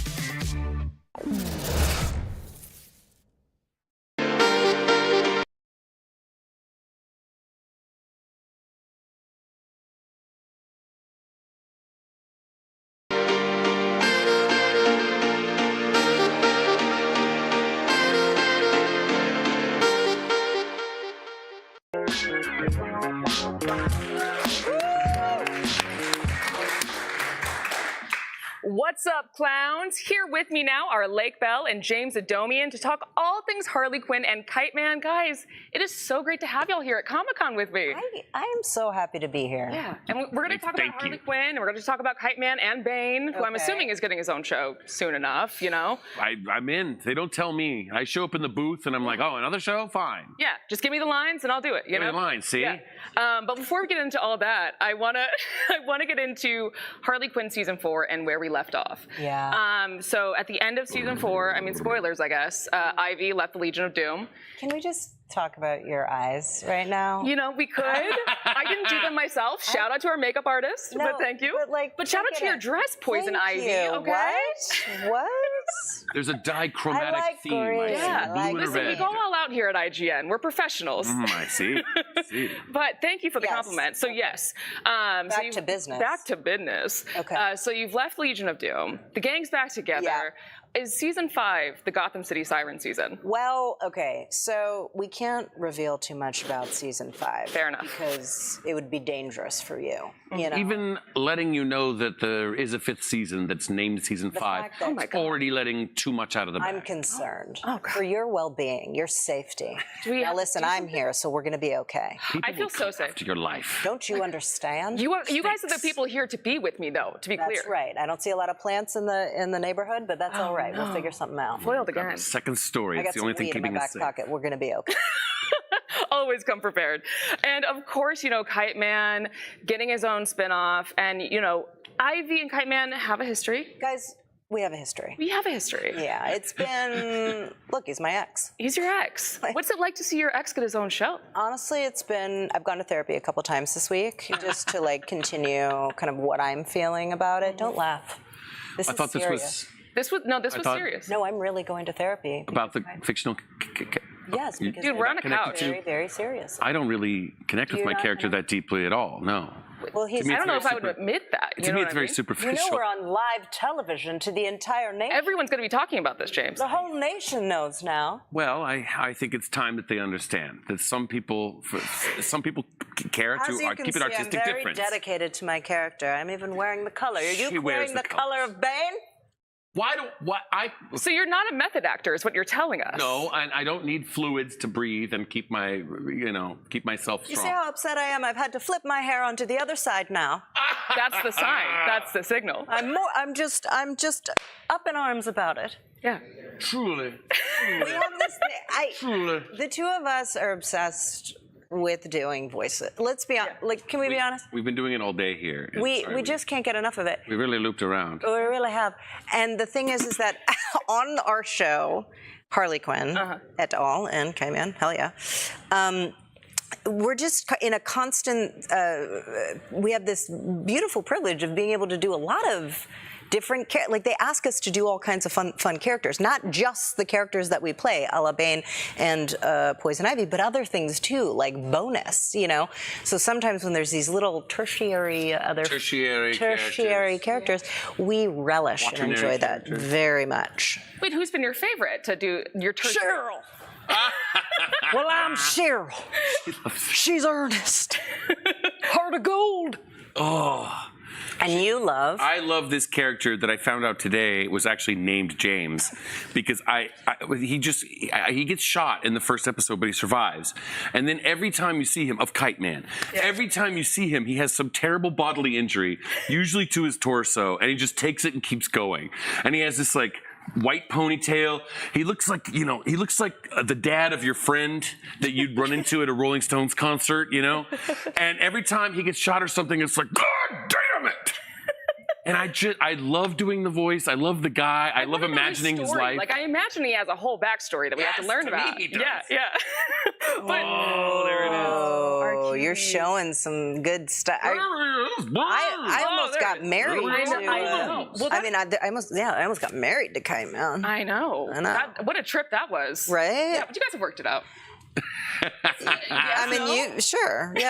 No, we have. We've really worked it out. Well, on that note, so much of both of these shows, it's so much of it is about love and relationships. It is about love. I agree. I see this as a love story. Yeah, and Poison Ivy has Harley, Kite Man has the Golden Glider, Bane still single and mingling. What does Bane got to do to get his other half? There is a love. Bane has crushes, and sometimes sometimes it's a great love of his life that he has to travel to the great ends of the earth and the depths of time to find. And sometimes, like in the Valentine's Day Harley Quinn special, it's just the architectural structures of Gotham City that he's, He does naughty things too. Am I allowed to say the bad words here? What level of bad word are we allowed? We'll bleep it out. You bleep it out. It's not live. Fine. In the Valentine's Day special, remember, Bane a bunch of buildings. So, I don't know if that's like a partner. Because that's how horny that felt more pent up to me personally. That felt like a release. It's not love. It's just getting it out. Yeah, exactly. Should Bane get on the apps? I wonder. What would Bane's profile look like? I do like that. I think I'm just giving out free ideas here. Well, I think. I was swiped in darkness. Oh, Bane, Baney babes. And we're still in the beginning of Kite Man. We've only had like 2 episodes. Yeah, just what? 2 episodes, maybe 3 by the time this airs. Yeah. But will the events of Kite Man tie into Harley Quinn season 5? Are we allowed to say that? Okay. Yes. Okay, yeah, The cinematic universe, of No, course. you say. I say yes. There is a delicate weave. There are plots and stories from the Harley Quinn universe that inform the events of Kite Man, but it's not a unidirectional influence. Also, the events of the Kite Man series will weave back into There's a weaving. the Harley Quinn story. The kites weave, you know. Yeah. Yes, you could call it a taking off and a return. Yeah. Taking off and a return. I like it. That's a very good Thank you. episode title. Thank you. A taking off and a return. Or like the name of your autobiography. Or a New Yorker arc. Yeah, exactly. Or your expose. Yeah. Could be really Taking bad. off and a return. Well, that was so much fun, you guys. That's all the time we've got. Unfortunately, I know we haven't therapized enough. We still have so much to talk about. Yeah. Unfortunately, we've got a whole show. No, I got to do the outro. No, I have one last thing. I have one last thing. Okay, not done yet. All right. I want to see if you can send us off in honor of Kite Man. Yes. On your best hell yeah. Oh, for sure. Yeah, I'll count you down. All right, on 3. All right. 1, 2, 3. Hell yeah! Perfect. Stick around for more Comic-Con right here at IGN. Bravo. I love it. That was great. Thank you. Thank you, darlings. Thank you. Thank you so much. Oh, I love it.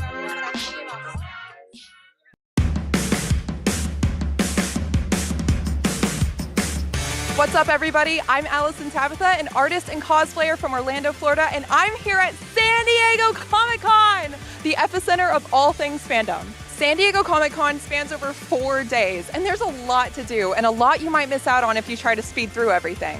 I've been going to Comic-Con for over 10 years now, and I'm ready to share what I know with you. Let's go! Presented by NHTSA. Speeding catches up with you. Now, before you head out for the day, I always like to pack a few things. A good pair of comfy shoes, snacks, water, a portable battery, and some sunscreen. And if you decide to cosplay, which of course I love, make sure you bring safety pins, super glue, and a needle and thread, just in case you have a little cosplay emergency.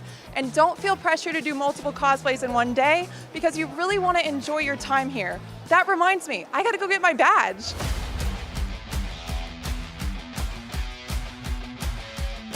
We finally made it in, and look who I found. If you can go with a friend, you'll always have a good time. Let's check it out.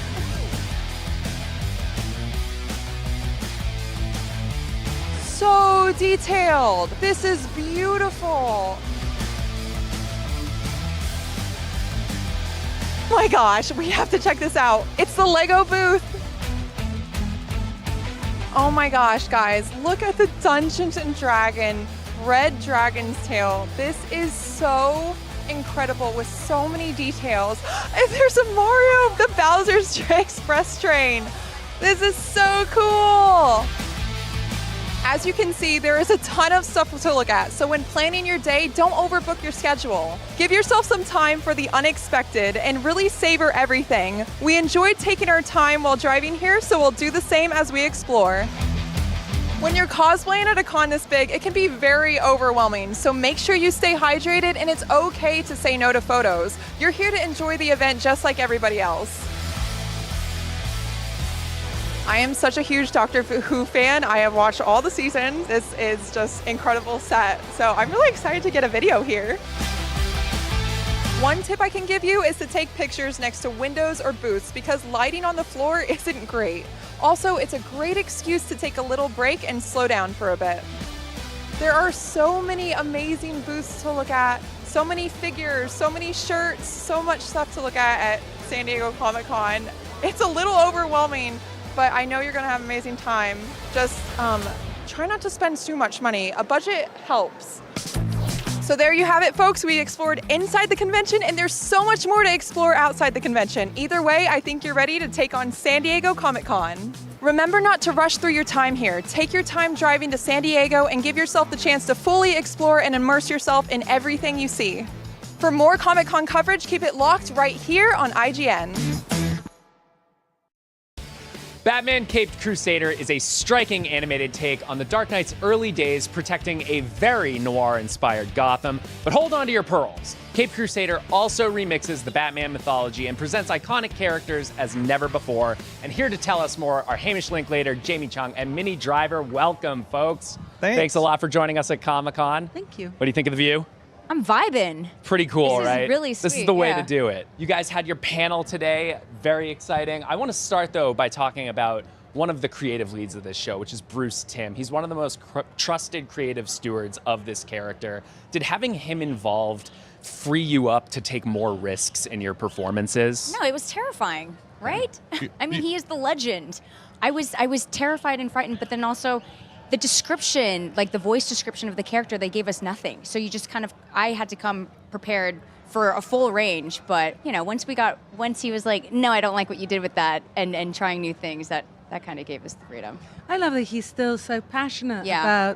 about this amazing, iconic character and the world around it and Gotham, and is clearly so devoted to it that you feel safe when someone has that kind of love and commitment for, and is the creative guide. I felt safe and happy. Me, initially terrified, yes, and then very quickly comfortable. Maybe a year later.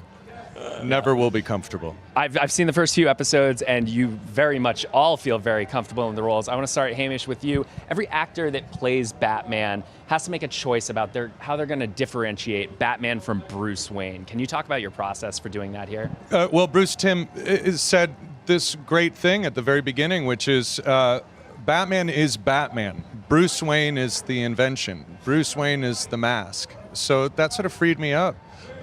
With the Bruce part of it. I mean, it was a wonderful challenge to create this sort of 1940s playboy, this Lothario. But also, what would a guy who lives in a mask in a cave imagine a 1940s Lothario would sound like? So that's the sort of mental gymnastics I asked myself to do. And that kind of continues on, Minnie, to your character, which you revealed at the panel today, is Oswalda Cobblepot. You are playing the Penguin, the first ever female Penguin. That's so exciting. Yes. How about, what were your inspirations for this role, that sort of 40s vibe?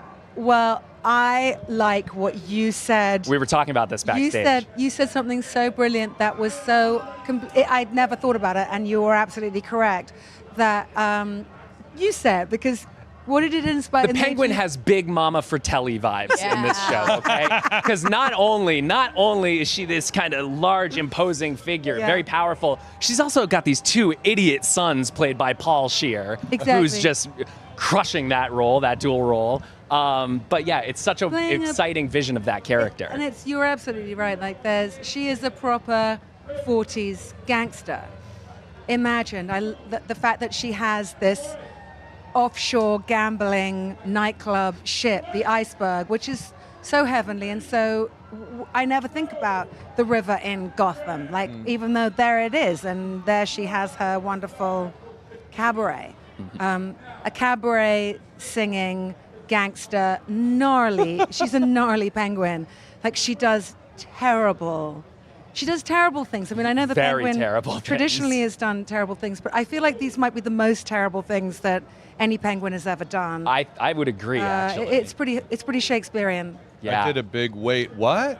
When I read it, I was like, wait, I'm sorry, okay. I think we can safely say the Penguin introduces herself in quite a intimidating fashion. Definitely. Yeah. As a cannibal? No, we can't say that. Jamie, another big surprise to this show so far. I haven't seen all of it, but I've seen a little bit. And what I know so far is that we're spending a lot more time with Harleen Quinzel than Harley Quinn in the early part of the season. Can you tell me a little bit about that? Yeah. Very similar to how he flipped the script for Batman, Bruce wanted Harleen to be very bubbly and welcoming and like disarming, as a psychiatrist.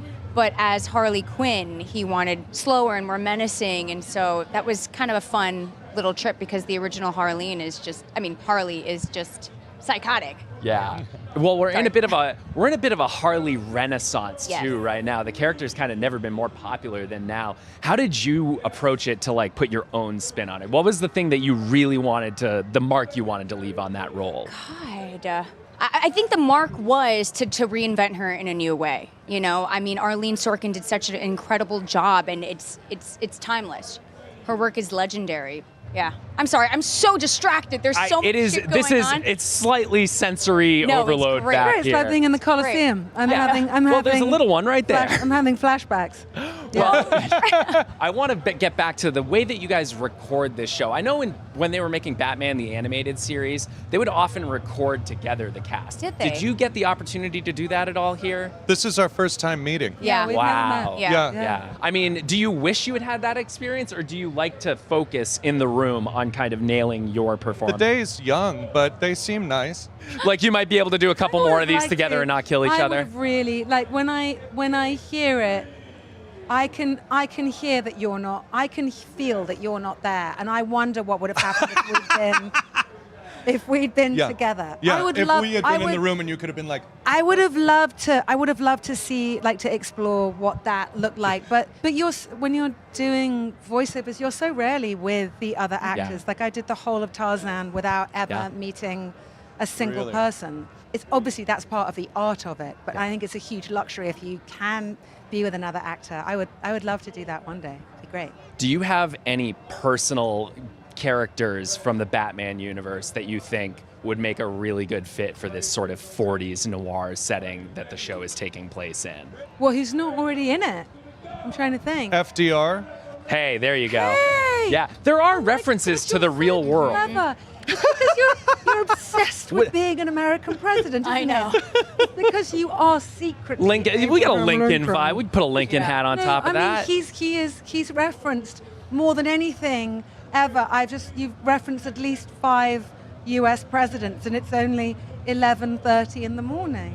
It was an old junket material. That's all I've got. The day is young. But it's actually an amazing idea. That's so great. If he was a friend of Commissioner Gordon. Well, isn't it so awesome in Annie when FDR shows up in Annie?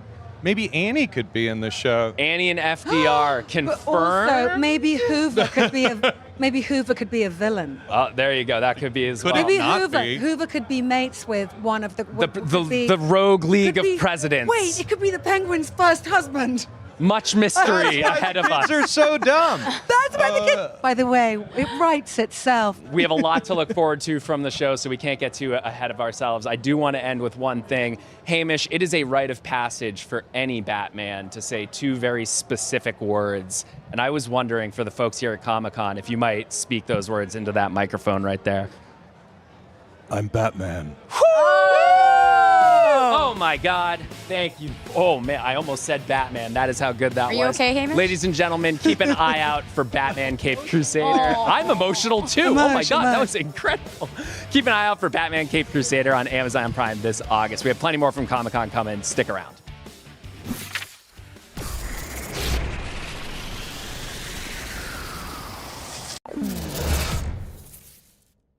Want the ultimate IGN experience? Check out IGN Plus. Members get exclusive deals and giveaways, ad-free browsing, unlimited tracking on IGN maps, discounts at the IGN store and with IGN partners, and best of all, free games. Get 30 days of IGN Plus for just $1. Head to plus.ign.com. IGN Playlist is the best way to track your game collection. Now you can even import your entire Steam library to Playlist, making it easier than ever to review games, show off your collection of the world, and finally chip away at that massive backlog you keep meaning to get to. IGN Playlist, check it out. IGN Store has it all. From clothes and collectibles to vinyl records, accessories, model kits, and action figures from the biggest and best franchises like The Legend of Zelda, Star Wars, Fallout, Dungeons & Dragons, and more. Whatever your pop culture passion, you're guaranteed to find something you love. There are new and exciting products hitting the store every week, like the Wasteland-ready Fallout Vault 33 hoodie, which pairs perfectly with the working wearable Pip-Boy. plus high-quality IGN Store exclusives like the powerful and spicy Star Wars Dark Side Hot Sauce by Truff. We've even got merchandise for you to rock while tuning in to the IGN shows and podcasts you love. Or cap off a long day by relaxing to the soundtracks of your favorite video games, like Cyberpunk and The Last of Us. And the best part? You don't even need to leave the house to go there. Just head to store.ign.com and start shopping today. The IGN Store. You deserve it. IGN has the most thorough, easy to use, and high-tech maps out there. IGN maps load faster with more markers than ever and are built for your phone as your constant companion to the biggest games. So start checking off markers for the game you are playing today. Built for your phone as your constant companion to the biggest games. So start checking off markers for the game you are playing today.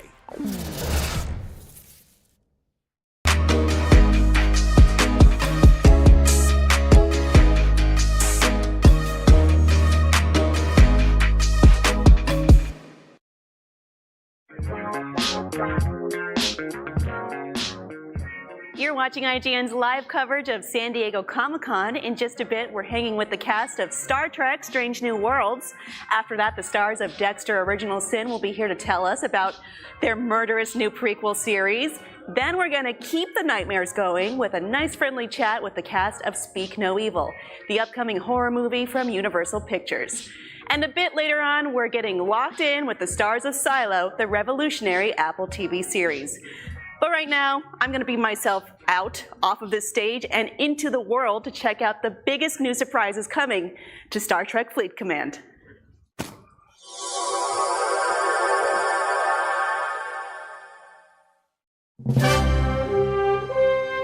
What's up, everybody? We are here at San Diego Comic-Con celebrating a massive collaboration between two beloved sci-fi universes. On August 6th, Star Trek Fleet Command is launching the ultimate crossover with the Galaxy Quest Invasion, celebrating 25 years of Galaxy Quest. So get ready, Commanders. An epic crossover event is here in Star Trek Fleet Command. The legendary NSEA Protector from Galaxy Quest has joined the fleet.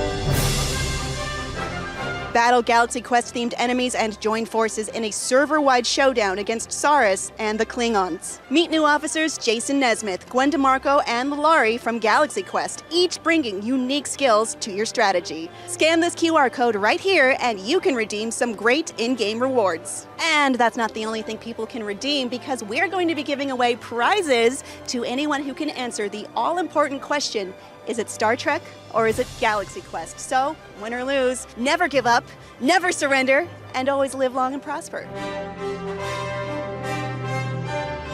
Presented by Star Trek Fleet Command. The Star Trek Fleet Command Challenge. All right, is it Star Trek or is it Galaxy Quest? Something about you strikes confidence in me. Where is the NSEA Protector from? Galaxy Quest.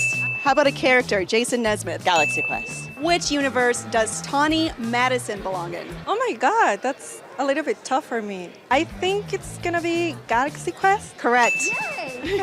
Romulans. What are they from? Star Trek. Where is Captain Jean-Luc Picard from? Star Trek. There's a quote. Can you answer where it's from? There's coffee in that nebula. Star Trek. That's right! Never give up, never surrender. Galaxy Quest. Tuvok. Star Trek. Galaxy Quest. I'm sorry, that's Star Trek. Riddle me this. The needs of the many outweigh the needs of the few. Star Trek. I don't think the crew can take much more of this. Star Trek. It's Galaxy Quest. But I can see where you're coming from. By Grabthaw's hammer, you shall be avenged. Galaxy Quest? Galaxy Quest. That's right. All right, I have a quote. It's really hard, guys. It's make it so. Star Trek. Where are the Thermians from? Thermians are Galaxy Quest. Correct. Fred Kwan. Fred Kwan is from Galaxy Quest. Yeah. Which universe do the Borg come from? That's Star Trek. That's absolutely. Yeah, that's definitely Star Trek. I know that one. Thank you, Mom. Where's Captain Kirk from? Star Trek. Iowa. That's even more precise. What universe is Quark from? Star Trek Deep Space Nine. What does he famously own? Press Latinum. Yeah, I would say a lot of gold. All right, that's the bonus question, and you got it. Where is the Omega-13 from? Oh, the Omega-13 is from Galaxy Quest. It's it's that little spirally thing. We're not gonna stump the Riddler. Where's Quellic from? Galaxy Quest. That is correct, sir. Space, the final frontier. Ooh, I think I'm gonna have to go Star Wars. Did you say Star Wars? Yes, it's Star Trek. We're joking. We know. All right, we put these people to the test, but how about you? How did you do? Did you get them all right? I think you did. If you want to continue the fun, then check out Star Trek Fleet Command, an open-world intergalactic strategy game that is set to include the ship and characters from Galaxy Quest. The Galaxy Quest takeover happens this August. Scan this QR code right here and you can redeem some great in-game rewards. Which ship will you fly? The USS Enterprise, the Romulan Warbird, or the NSEA Protector? Let us know in the comments. Oh, hold on. Sorry, this is really unprofessional, but I have a call. Hey, Kim. Sorry to interrupt, but you're needed back on set for your next shoot. Well, beam me up. Right now? Yes, now. Okay.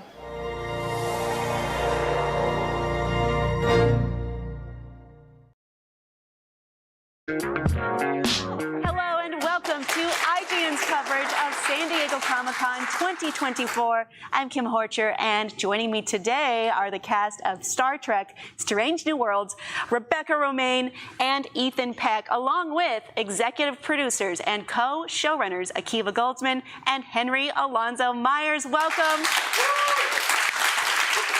We love Trek here. We're so happy to have you. I do want to talk about one of my favorite episodes of season 2. It went to interesting places, strange new worlds, if you will. And Akiva and Henry, since you have your eyes on the bigger picture, could we be seeing a sequel of sorts, maybe to Subspace Rhapsody? Because I spoke to the writers of the episode, Dana Horgan and Bill Walkoff, and they said they'd be into it.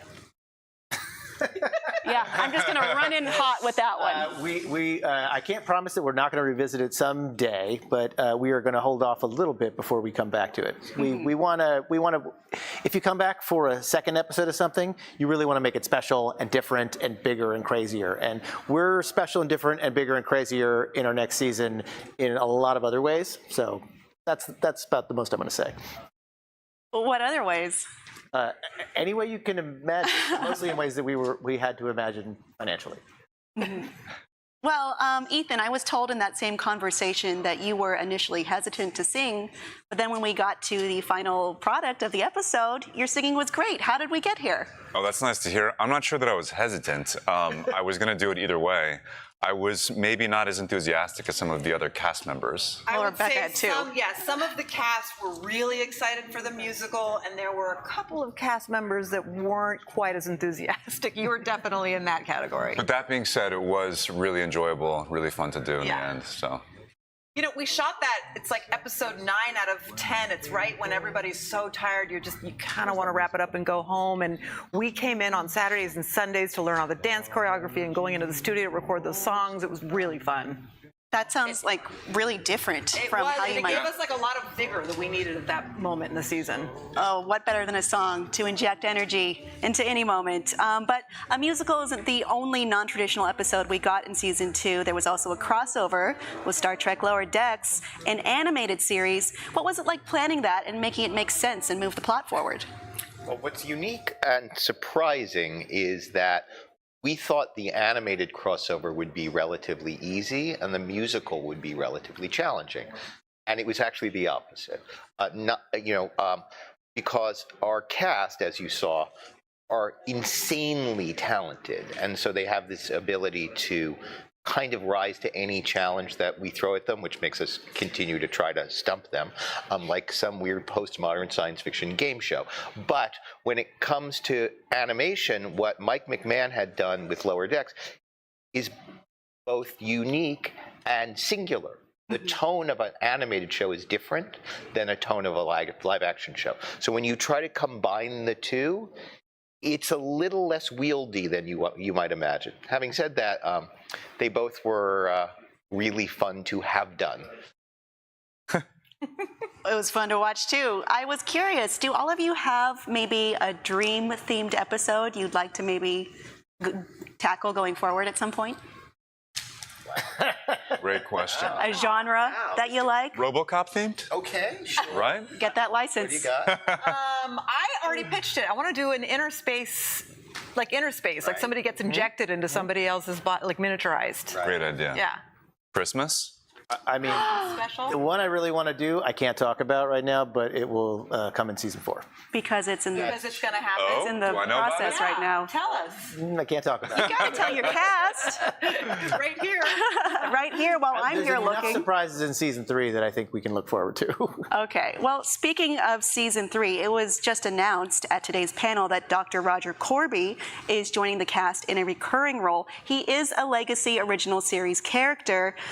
He was only present for one episode of then, but what can we expect for him in Strange New Worlds? Well, what's fun about having TOS in front of us is it allows us to do inductive storytelling.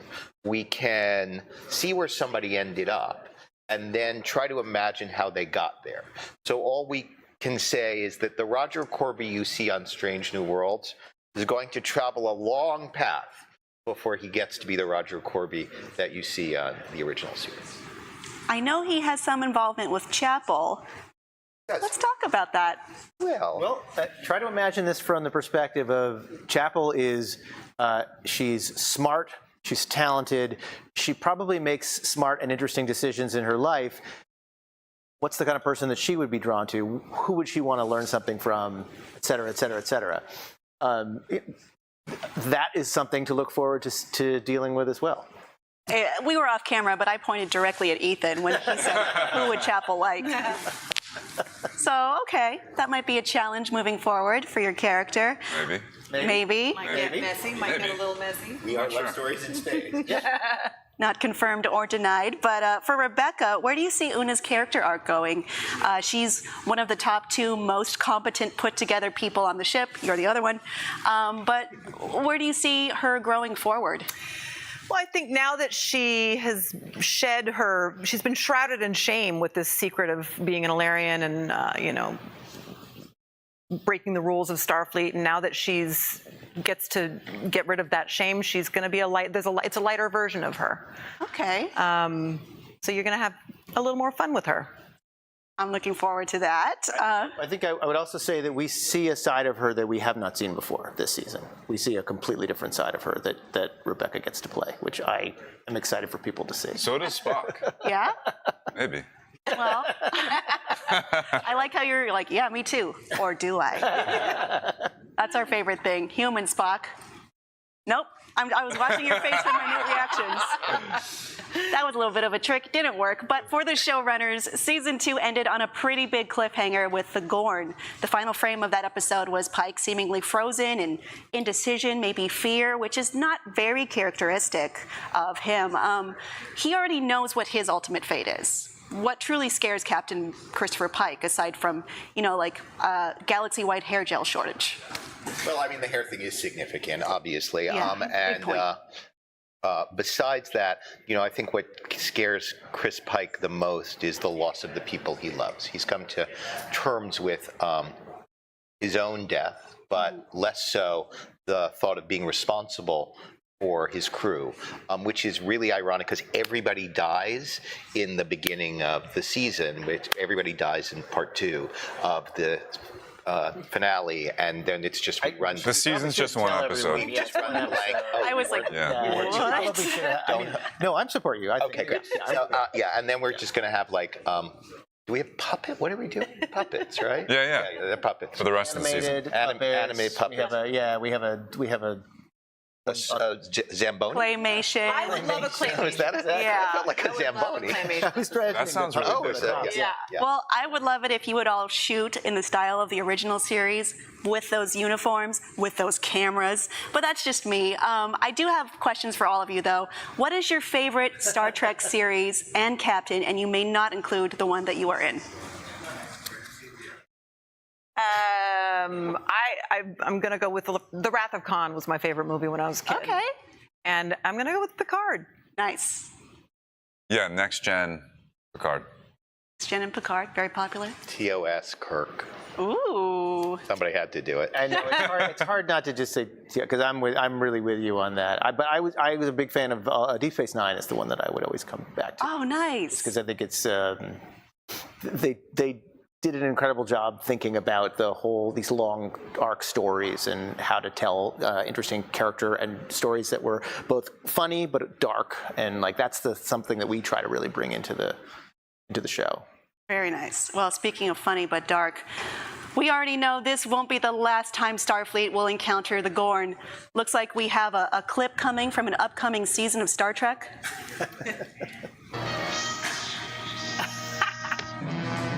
Oh, yeah, yeah.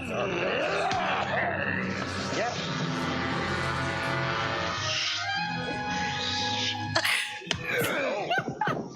Invulnerable. Yeah. No. This is really tough. That's Yes, yes. Yeah. He's playing the weight of the rope. That's a heavy. I'm actually. Oh my gosh. My deck is Captain Kirk. You. No, that was close. Yeah. Yeah. Okay, technically that's true because that hasn't happened yet. That's right. We're doing already in the.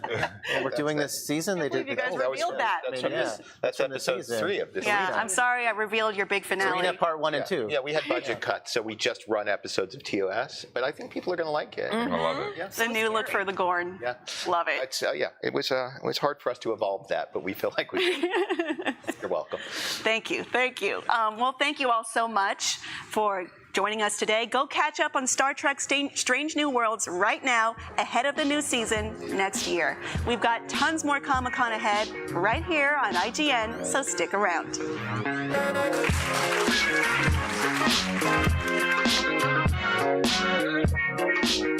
IGN Live at SDCC is presented by Alien Romulus. Experience it in IMAX in theaters everywhere August 16th. IGN Store has it all. From clothes and collectibles to vinyl records, accessories, model kits, and action figures from the biggest and best franchises like The Legend of Zelda, Star Wars, Fallout, Dungeons & Dragons, and more. Whatever your pop culture passion, you're guaranteed to find something you love. There are new and exciting products hitting the store every week, like the Wasteland-ready Fallout Vault 33 hoodie, which pairs perfectly with the working wearable Pip-Boy. Plus, high-quality IGN Store exclusives like the powerful and spicy Star Wars Darkside Hot Sauce by Truff.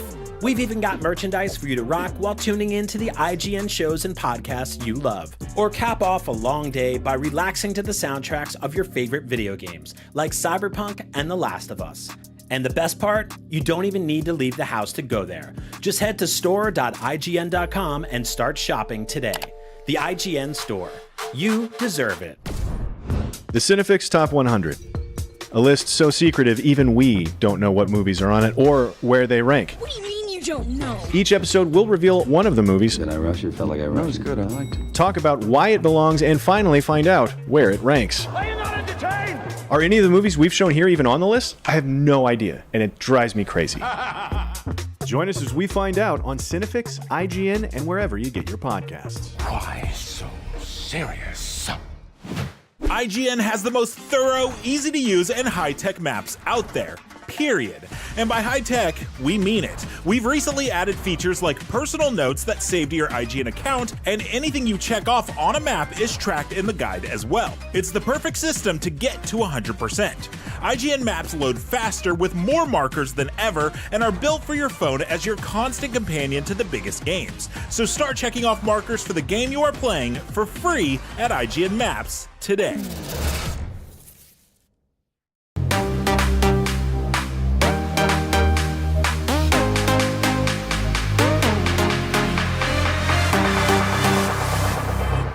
Three years after the series wrapped with Dexter New Blood, we're going back in time to witness the rise of everyone's favorite serial killer with a penchant for justice. Dexter Original Sin follows a younger Dexter, just getting his feet wet in the killing game.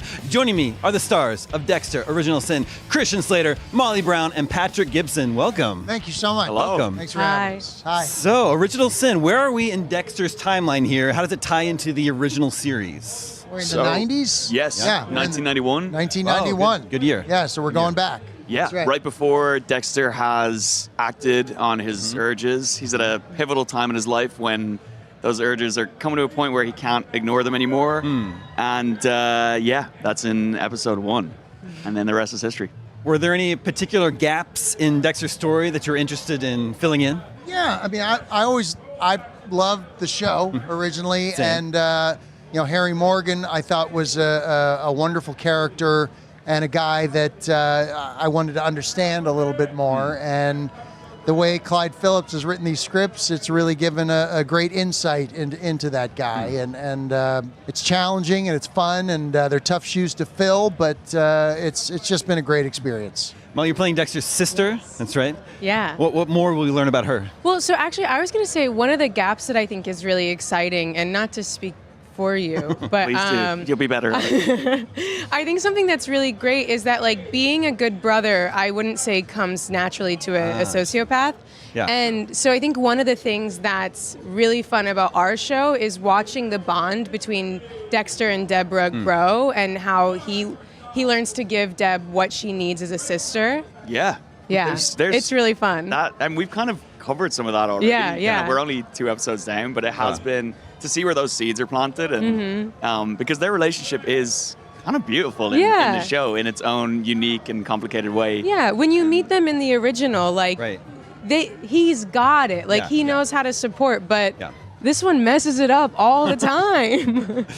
It's a process. Yeah. Mistakes are made. Yeah. That's how it is. So in the original series, it's very VO driven, and it was just announced at your Comic-Con panel that Michael C. Hall is returning to narrate the inner voice of young Dexter. What has that process been like? It's sort of like the crossover between the two shows. I mean, so cool. Like that was kind of the thing that hooked me into wanting to do the show, and I think finally be able to share that with the world and tell people that that's the case, because that has been my dark secret for a long time now. And I just think he is Dexter, and in that DNA, and having him there in my head throughout the show is all the permission I need. Well, I mean, speaking of Michael C. Hall, he'll be returning for a present-day Dexter with Dexter Resurrection series. Is there room for any sort of crossover events between the two shows? Whoa. Hey. Somewhere down the road, Yeah. possibly. Okay. Yeah, that would be great. We'll call Clyde. Okay. Yeah. Okay. Yeah. I like it. So when we meet Dexter in the original series, he lives by Harry's code. He's very surgical with his proclivities. Is this where we're going to see Harry teach him that code? Certainly. I mean, there are elements of the code being introduced, and sometimes the lines get crossed a little bit, and they need to be pulled back in. So all of those aspects will be investigated. Yeah, I think Dexter describes himself as an idea manifest into life in season 2, and that's like, definitely in Original Sin you see that idea being like formed and edited and refined, and Harry is kind of there the whole time with Dexter creating that idea. So this being a period piece, 1991, are there any fun like pop culture references of the era that are in there? I mean, I don't know if this is too much of a spoiler, but Dexter, rather savagely, but with good reason, beats someone up to REO Speedway. Can't fight the feeling. There's a lot of Like good Speedwagon songs in it. Good needle drops in there. Yeah. Cool. Are there any tie-ins to the original novel? Because I believe in the book, the Dark Passenger is an actual demon. So I don't think we are, but I don't know. Let's just say there are aspects of the book, of course. Well, he's certainly still named Dexter. Yeah, that's right. Of course. Well, I mean, Dexter's there's that at least. Right. And there are demons, of course, he's Yeah. wrestling and battling with, Sure. just not actualized or materialized. Yeah. But it certainly doesn't clash with anything in the original Yeah. Dexter series. It only elaborates on and expands. And although there were the flashbacks, like, there's so much to be filled We in got there even that- more. Yeah. So what did you want to bring to the table as you took over these roles from previous actors? Well, like I said, I mean, I was always a huge fan of James Remar, amazing actor, and I thought he did a beautiful job, but it was always a character that I felt, could be explored more. Finding out about his background, I thought would be very, very interesting. And that dynamic and relationship with this family. You never really got to see how Harry interacted with the family in this particular way, and how they all bonded and grew up together and learned so much from each other. Yeah, I mean, I think the unique thing about Deb now is you're going to meet her as a 17-year-old. And I don't know how much time you spend with 17-year-olds, but they have a lot of big emotions. So it's A lot of feelings. A lot of feelings. A lot of slammed doors. Yes. And it's fun to watch how that is going to then become into the Deb that we meet in the original. And then Patrick, how about you taking over the title character? Yeah, I mean, it's similar. We meet Dexter at a much earlier stage of his life. You said it so well that he's very surgical and precise when we meet him in the OG.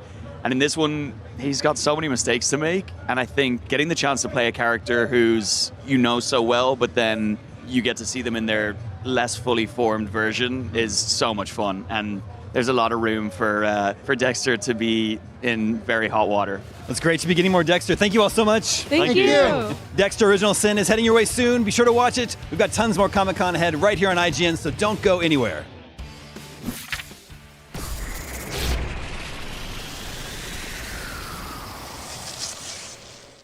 In just 5 years, All Elite Wrestling has become one of the fastest growing wrestling promotions of all time.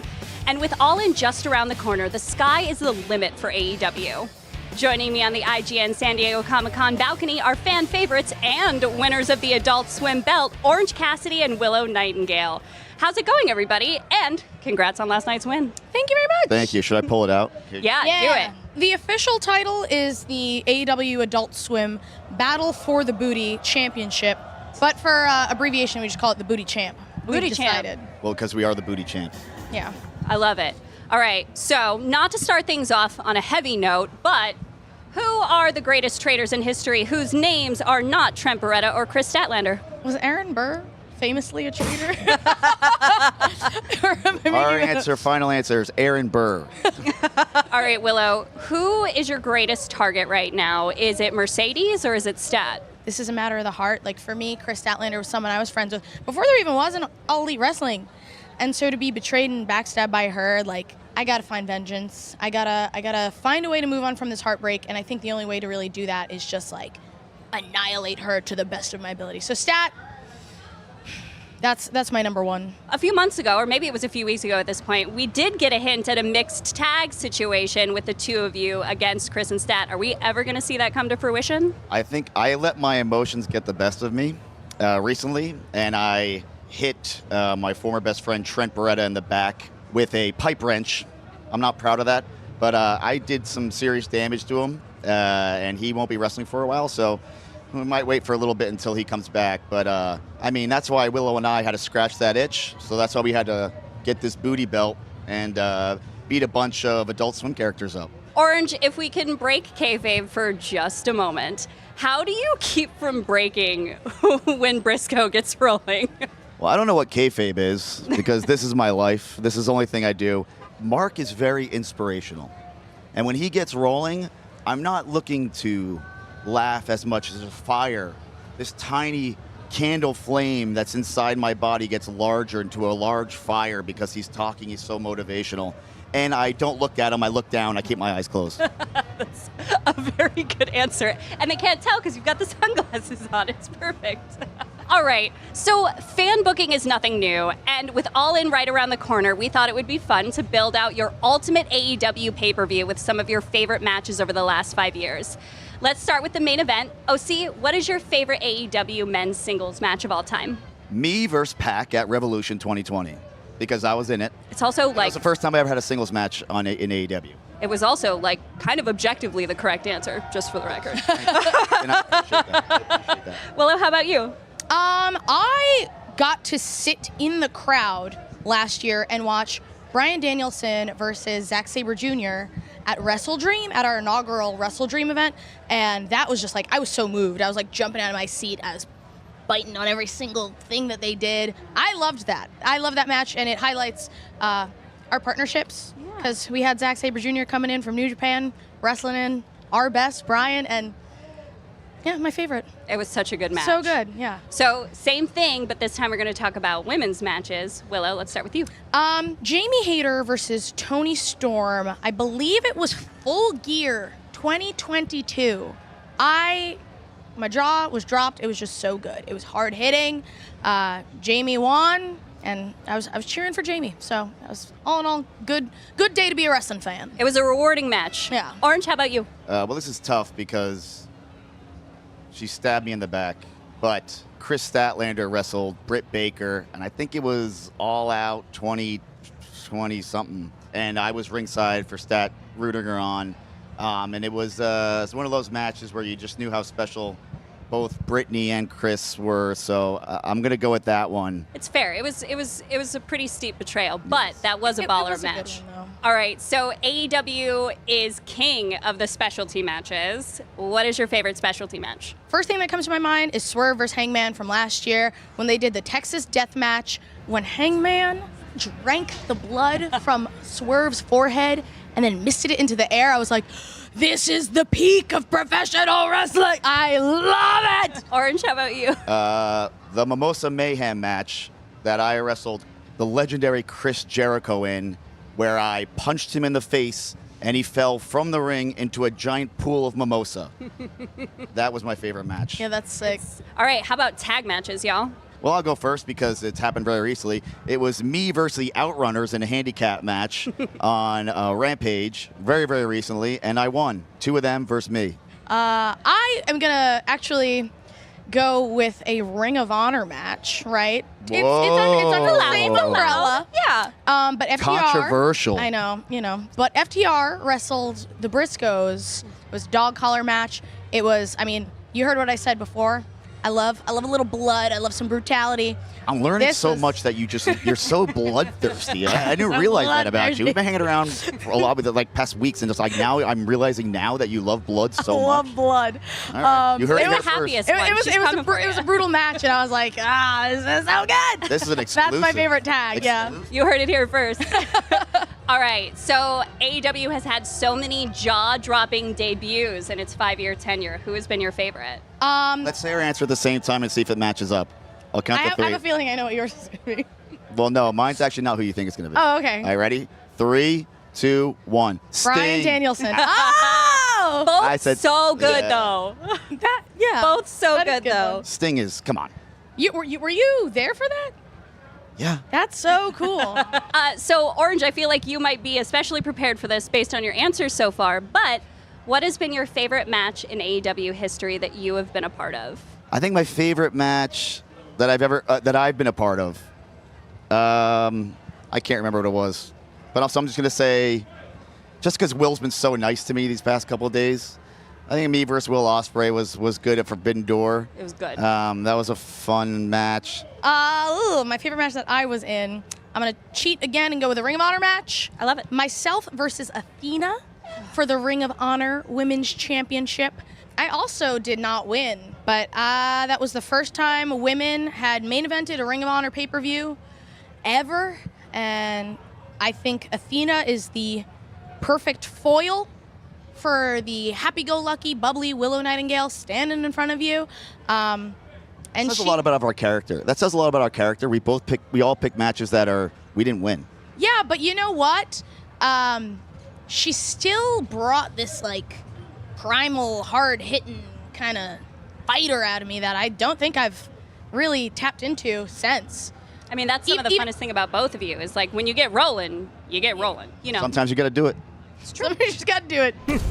And that about wraps it for us. Thanks again, Orange Cassidy and Willow Nightingale. You can catch AEW Dynamite, Collision, and Rampage every week on what networks? TBS and TNT.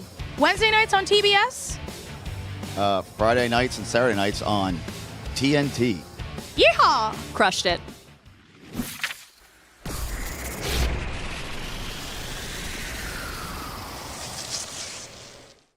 IGN Live at SDCC is presented by Star Trek Fleet Command. Download the sci-fi strategy game today and look out for the Galaxy Quest update coming soon.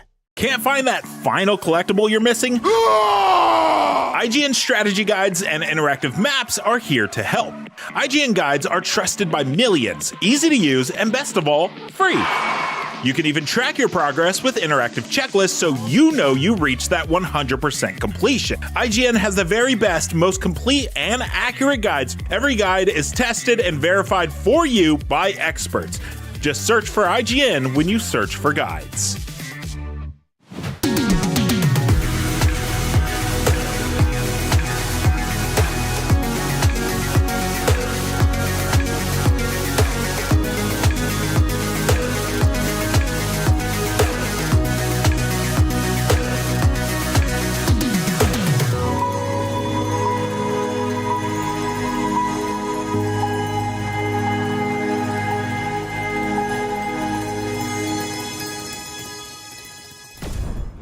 The Cinefix Top 100.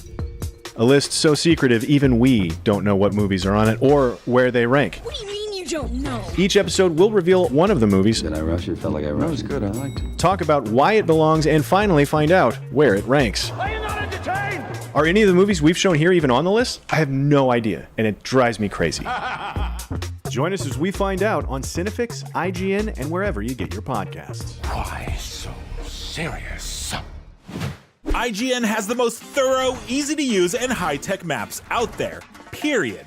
And by high tech, we mean it. We've recently added features like personal notes that save to your IGN account, and anything you check off on a map is tracked in the guide as well. It's the perfect system to get to 100%. IGN maps load faster with more markers than ever and are built for your phone as your constant companion to the biggest games. So start checking off markers for the game you are playing for free at IGN Maps today.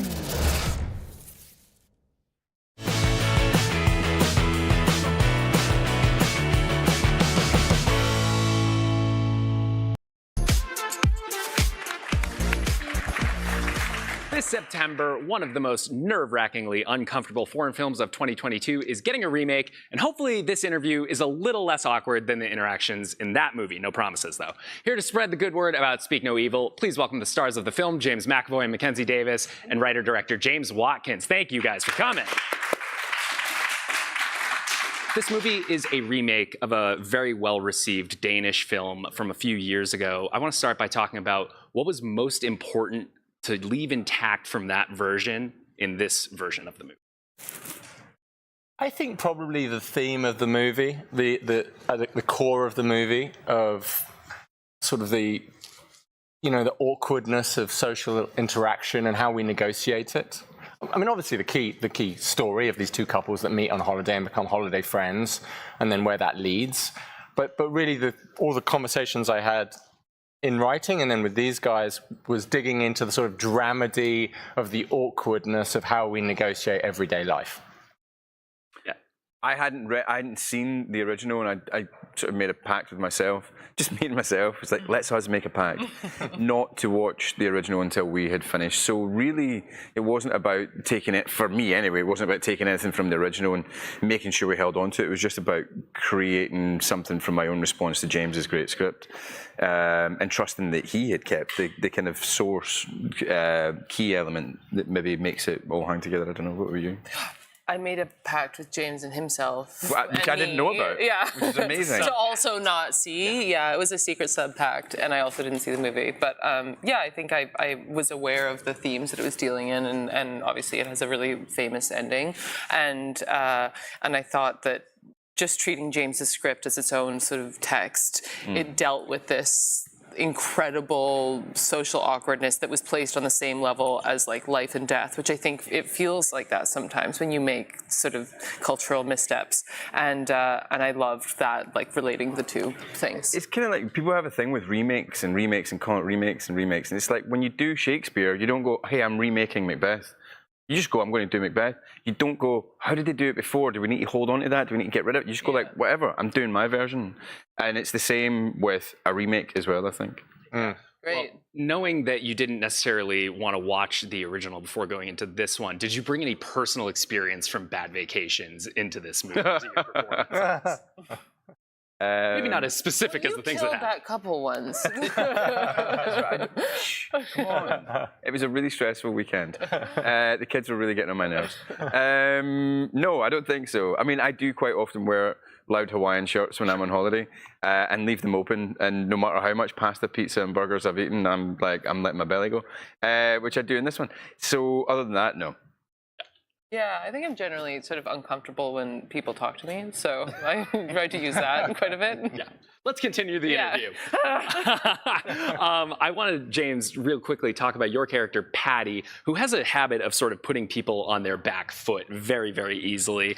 With that sort of unpredictability baked into your character, was there ever a time that you held something back that you were going to do in your performance from your castmates to get a more realistic reaction? I've done this so many times in my career where I've thought I'm working with a younger person, I'm working with maybe a child, and they're meant to be frightened or whatever, and so I'll be off camera and it'll be it'll be their close-up, and it's not like the character gives them a big fright or anything like that, but we want them to be frightened, and I'll go like, boo, or whatever, and honestly, invariably, I don't think ever in my career has it ever worked, and the kid just looks at me and he's like, right? Just like, okay, I'm the overkeen 45-year-old actor here. But that's probably the only thing I think I held back. I don't think I hid anything. Yeah, I think it's more like playful and fun because you don't do like one take where you're like, oh, and that's what he's gonna do. Like you just do it over and over, and what's surprising is finding a new way into it each time, and that he would have like a new glint in his eyes, and sometimes it would be more menacing, and sometimes he'd pull that back and it would be pure charisma. So, you know, it really threw us off. Also, I think because it was having, you know, such a fantastic cast of actors, and we were on location, so they were having lunch, and it was, and because they're so in it and in the moment, and hitting the tennis ball back and forward between each other all the time. It's almost, as a director, it's almost like a documentary. They're there and in the moment, and they're kind of riffing, and that actually developed from the script.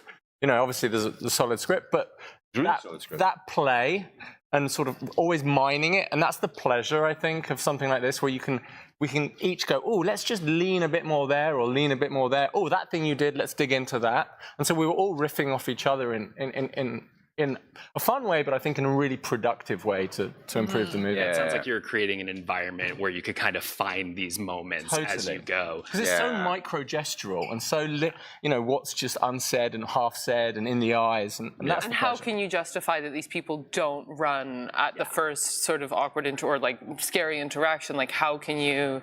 I don't know, and James was so beautiful at that, at like pushing it to a place of like pure self-effacing, like humility, after being so sort of malevolent that you as a character, you were like, I don't know where to trust. Well, that aspect is incredibly important to your character, Louise McKenzie. What was it like sort of having to play your character at this crossroads of knowing in her gut that there's something wrong at this place, but not quite knowing what to do about it? I think, you know, she's also in a relationship with she's a mother to this child that needs quite a bit of attention, and she's at like a really difficult place with her husband. So she's not just negotiating like safety and instinct and like being a guest. She's also trying to be like, you know, a cool mom who's easy, and like a wife that's listening to her husband, that like, that's what we talked about in therapy, to like not always steamroll him. And so, and I'm a really assertive person, so I know what it's like to be like, don't just like steamroll people's I don't know, you have to stamp down your own instincts and interests in favor of the sort of social good, and I think she was doing that a lot of the time, which ended up being wrong for her safety and the safety of her family, but for the like sanctity of her marriage, the right sort of gesture of peace. So she was in a sticky situation. Yeah, well, James, I want to talk a little bit about how this movie ends, which is not getting into any sort of spoilers at all, but I will say that there is a lot of it takes place on the farm. It's a very labyrinthine building. Can you talk a little bit about how you used that space to kind of create the tension in the third act there?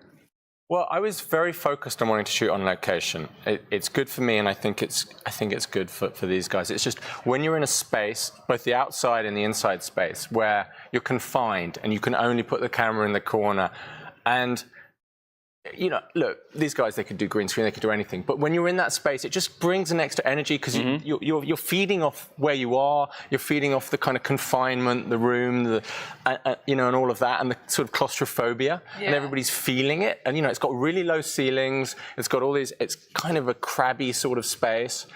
So that actually informed a lot of the sort of claustrophobia of the drama. But also the farm itself, it's sort of the architecture of the farm. The top shot, very deliberately, when they arrive, you realize it's almost like they're entering this kind of almost prison yard. There's a sense of entrapment there. And it's kind of subtly trying to codify. Initially, when you arrive, you're kind of seeing, is this a charmingly shambolic, shabby English country place, or is it just shabby? You know, so when they go upstairs and they pull back the sheets and, oh, it's dirty, and it's like, ugh. You know, and it's, I think, again, tapping into those slightly, you know, Americans generally, I think, are cleaner than Brits. Oh, really? And I don't know. Or maybe. Like our homes or our hospitals or whatever. It's just, I don't know. Hospitals. Our morgues. Or underwear. So I don't know. It's that sense of, they're looking, and then it's like with the sense of humor, when they're looking at James, they're going, is this just quirky English humor when he's smiling and laughing, or the conflict of cultures is just absolutely one of the things that makes this movie so tense at all times. Unfortunately, that is all the time we have to speak. Unacceptable, you guys. More. Thank you all so much for coming in. Pleasure. Catch Speak No Evil when it hits theaters September 13th, and stick around here on IGN for more from San Diego Comic-Con.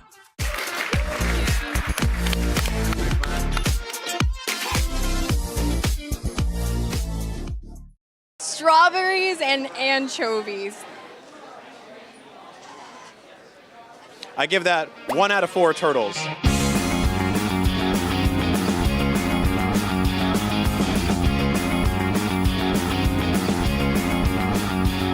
Cowabunga, everyone. It's Allie here at San Diego Comic-Con 2024, and there's so many things to check out here, but honestly, I'm getting a little hungry, so I've asked IGN's resident pizza expert, Brian Altano, to join me, help me find the best New York-style pizza around. I think we found it. This is Mikey's Pizza Joint here at San Diego Comic-Con. Mikey from the Ninja Turtles finally got his own pizza place. I'm starving. Let's go eat.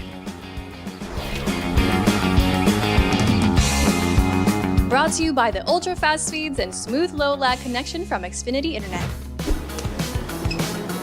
Pizza time! Cowabunga, it's the creator of Super 7, Brian Flynn, my good friend. You madman, it's been a while. You did it. Tell me what happened in here. It's turtles and pizza. How has there never been a Turtles pizzeria? We should have a chain. It should rival Pizza Hut, Domino's. So you took over a pizza place here in San Diego. You called it Mikey's Pizza, and with that came a bunch of new exclusives that you built specifically for this pop-up. Tell me about those. First off, we have the glow-in-the-dark scumbug, because every pizzeria's got a little bit of a infestation of some sort, right? And then Mikey showed up to do the goods. And this is not just any Mikey. This is Pizza Chef Mikey, replete with his apron and hat, ready to serve you piping hot, sewer fresh pizza. And you did it in the box too, which I love. Can we see the back of this real quick? This is perfect.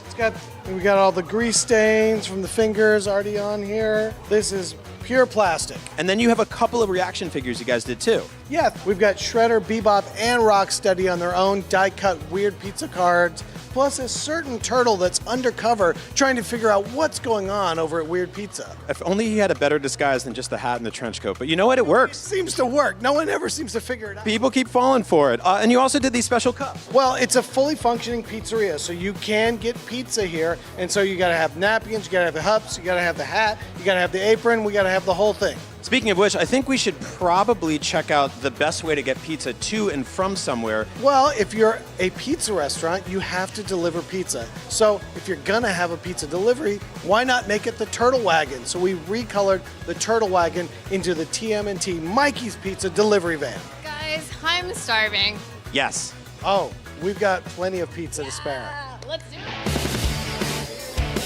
Oh, incredible. I love it. It smells amazing. I'm also terrified. Let's dig in. Okay, first bite. I hate that that works as well as it does, because it actually works well. Every Italian bone in my body is shattering. Ninja Turtles, you figured it out. Let's see how Mikey did with the next slice. Sausage and jelly beans. Okay, that one feels like an adventurous one. Intense and so flavorful. If you're feeling adventurous, you should try this one. The scale of turtles, 1 to 4. How many turtles do you give this? It's a 2. Okay, Michelangelo, you're a little silly for this one, I gotta say. What is this, pickle and pepperoni? That is definitely a pickled pizza. I don't know if it works. It's incredibly weird. I give this one 3 out of 4 turtles. Okay, so this is the one that's going to make my Italian grandmother get on a plane, come to California, and kick my butt. The Ninja Turtles have done a lot of good for New York City and for the world. This is not their best work. I give that 1 out of 4 turtles. Brian, thank you so much for grabbing lunch with me. This was incredible, question mark? Maybe with some more traditional pizza toppings, slightly less jelly beans, definitely less strawberries and anchovies, but more turtle power forever. What kind of pizza would you guys order? Do you think anchovies belong on pizza? Let me know in the comments. And for all things Comic-Con, keep it locked to IGN.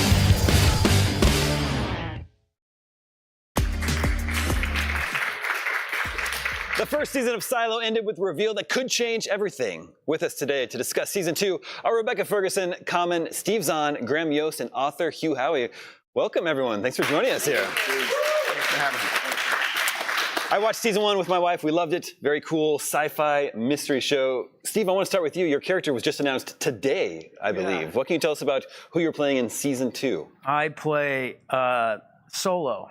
Silo? Solo in the Silo.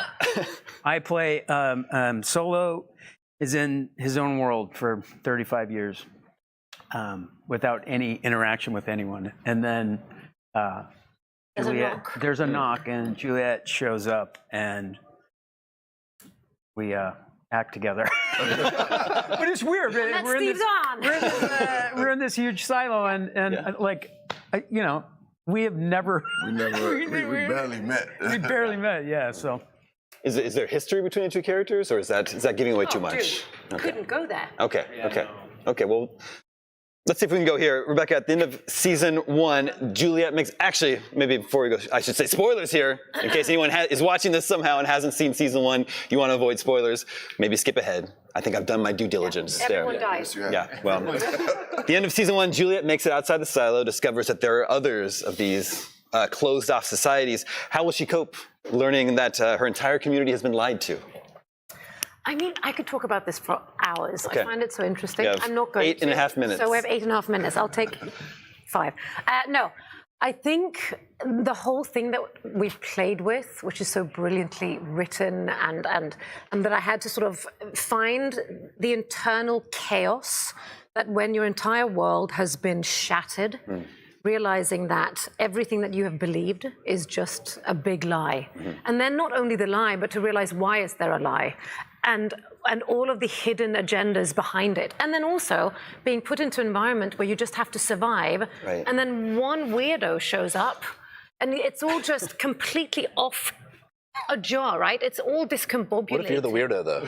Huh? You might be the weirdo showing up. I pointed at Graham. Let the record show. So it's you know, it's psychology on a high bloody level, locked in a claustrophobic environment. Oh, Well, that was good. Thank you. Hugh, season 1 is out there, season 2 is coming. How do you think Graham is doing with your work so far? Any notes? No notes. No notes. I've had no notes, right? You've had no notes. Well, Hugh was in the writer's room to begin with, hanging out, and we would suggest a small change. He said, no, go bigger than that. Let's kill that person off. It's like, calm down. Yeah, I was always, I want people to bring their creativity to this, and it's been the actors, the writers, the directors, everyone's pouring their energy in, and they have to rein me in because I want to let's see where we can take this. And Graham's like, yeah, the book's okay. We'll try to stick to that. Well, you originally you self-published the series, so what's it like now to be going to season 2 of a big prestige TV series? I pinch myself every day. I feel so lucky to have the support, this cast and crew. We just we're living the dream. Like it's the attitude on set, how much fun everybody's having. Just it's not supposed to go this well, and just very grateful. A lot of gratitude. Thank you guys. The second book. Thank you. The second book in the series flashes back to the creation of the silo. Is that something you'll be exploring in season 2? Well, you put it really nicely, which is science fiction, but you said it's a mystery. And that's the thing that hooked me when I read the books was, oh, this is a mystery story. What happened? Why do these people live underground? And then when you get to the big reveal of, oh my God, there's all these other silos. There's new mysteries every season. And that's really fun. And also there's a mystery within the season. The first season, the mystery was what happened to Juliet's boyfriend, George. And she's not a detective, but she wants to find out. And so that became a drive for the season.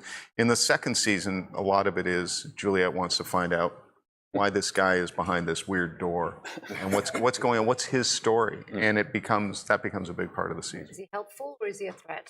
Yeah. Which is it? Well, you'll The answer is yes. Okay. Yes. Okay. Yeah. Well, Common, your character Sims is a relatively minor character in the books.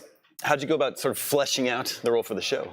Well, Graham gave me a great start. Like, I remember our first meeting, he was just like, listen, I need you to dig in there deep. And for me, once I got into the books and then read the scripts, I was like, oh, I got a lot to do. It's a lot. Like, this has been one of the most fulfilling characters I ever had the opportunity to play. And then to be with this collective is like, oh man, iron sharpens iron. It's like every time I'm building in any scenes or with our directors or with Rebecca, I haven't been able to work with Steve yet, but just It's okay. it's all right. It's all right. decent. Well, good. Thank God I ain't worked with Steve yet, but no, it's been good. It's like it gives me the platform in the area to really develop a character, and I'm so grateful. Well, it's not a spoiler that Sims is in the second season. It's an exclusive. Heard that here first. Yeah. So like Silo, other recent works like Furiosa and Fallout explore the psychology behind societies that arise after the end of the world. Why do we think this is so fascinating to people? I think there's a little bit of a sense of what would it be like to start over? What kind of society would develop? I think in what Hugh came up with was this mystery of what happened that I think hooks the reader, and we hopefully feel it hooks the viewer too, which is they want to find out why. And they want to see that through Juliet's story.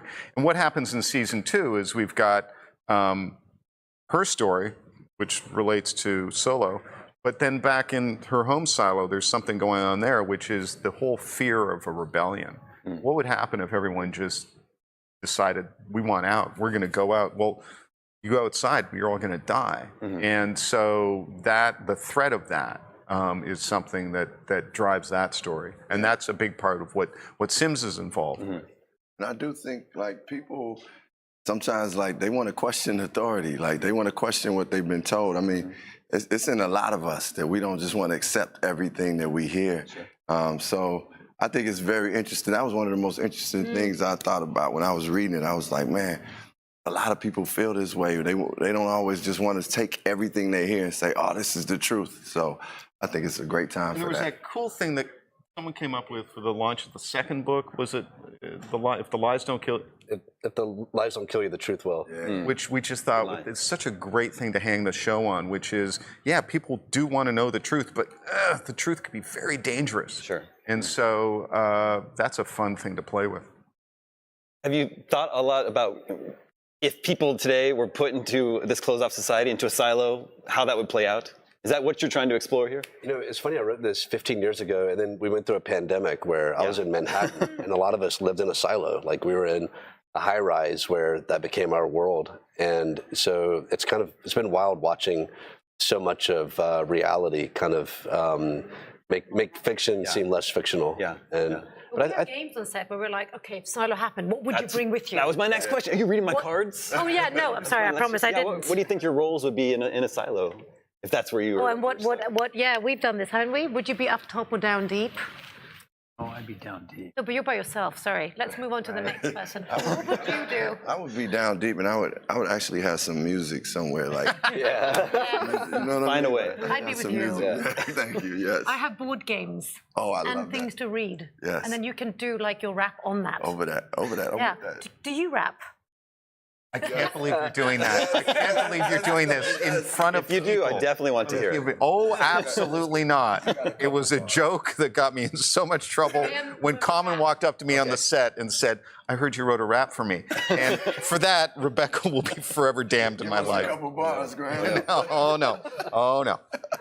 Before we run out of time, there's a mysterious door on the show. What can we absolutely confirm is not behind the mysterious door? Candy. There's no candy behind there. No. No birthday party and birthday cake. No birthday party, Nothing behind there. No balloons. No cars. No safety, maybe? Got it. I will tell you this. In season 2, we get to the door. Ooh, well, I can't wait to find out. Yep. That is all the time we have, but thank you all for joining us here today. You can check out Silo now on Apple TV+. Everyone stick around for even more live coverage of Comic-Con 2024 right here on IGN.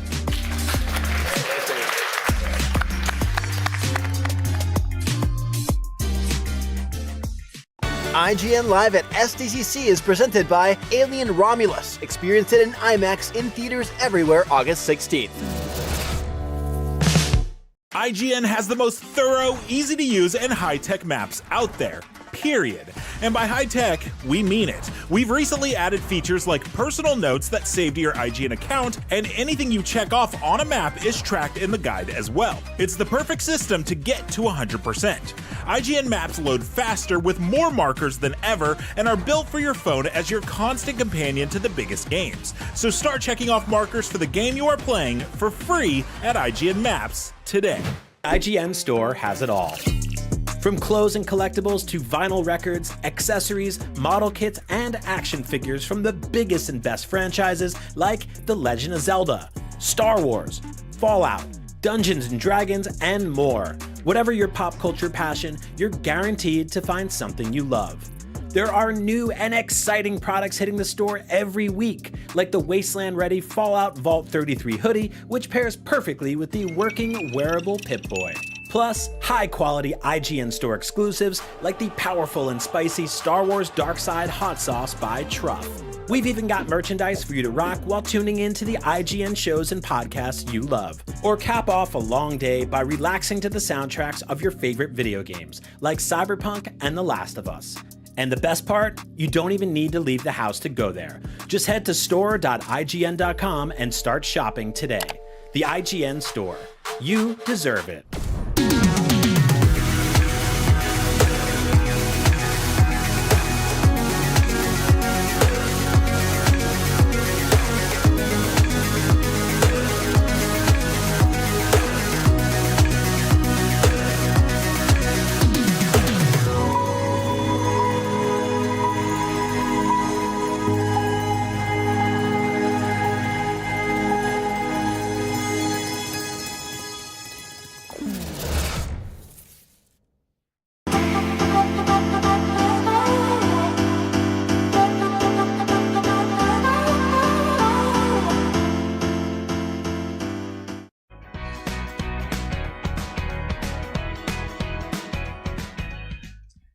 You're watching IGN's live coverage of San Diego Comic-Con. We've already had a ton of great guests, brand new trailers, and crazy surprises here on the show today. And guess what? We're just getting started, baby. And hey, while you wait for what's next, why not sign up for IGN Rewards, where we're giving away tons of great prizes like a custom PS5, a custom Steam Deck, or a copy of Like a Dragon Infinite Wealth signed by Danny Trejo. Do you want that? Because I want it. Now check out IGN.com/rewards right now and go win some amazing stuff. All right, well, in just a bit, we've got a double dose of Superman on the way with My Adventures with Superman, as well as Superman and Lois. And after that, we're getting a personal concert from the world-famous J-pop sensation, Lisa. And then we'll check in with the cast of the upcoming live-action Like a Dragon Yakuza series. Now, all that and more up ahead right here on IGN, so don't go anywhere.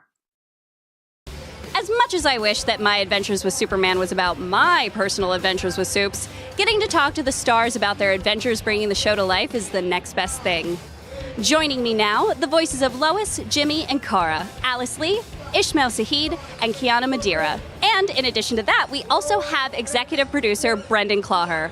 Welcome, everybody. Thank you. Thank you so much for joining us today. We are so excited to have you and to chat about the show.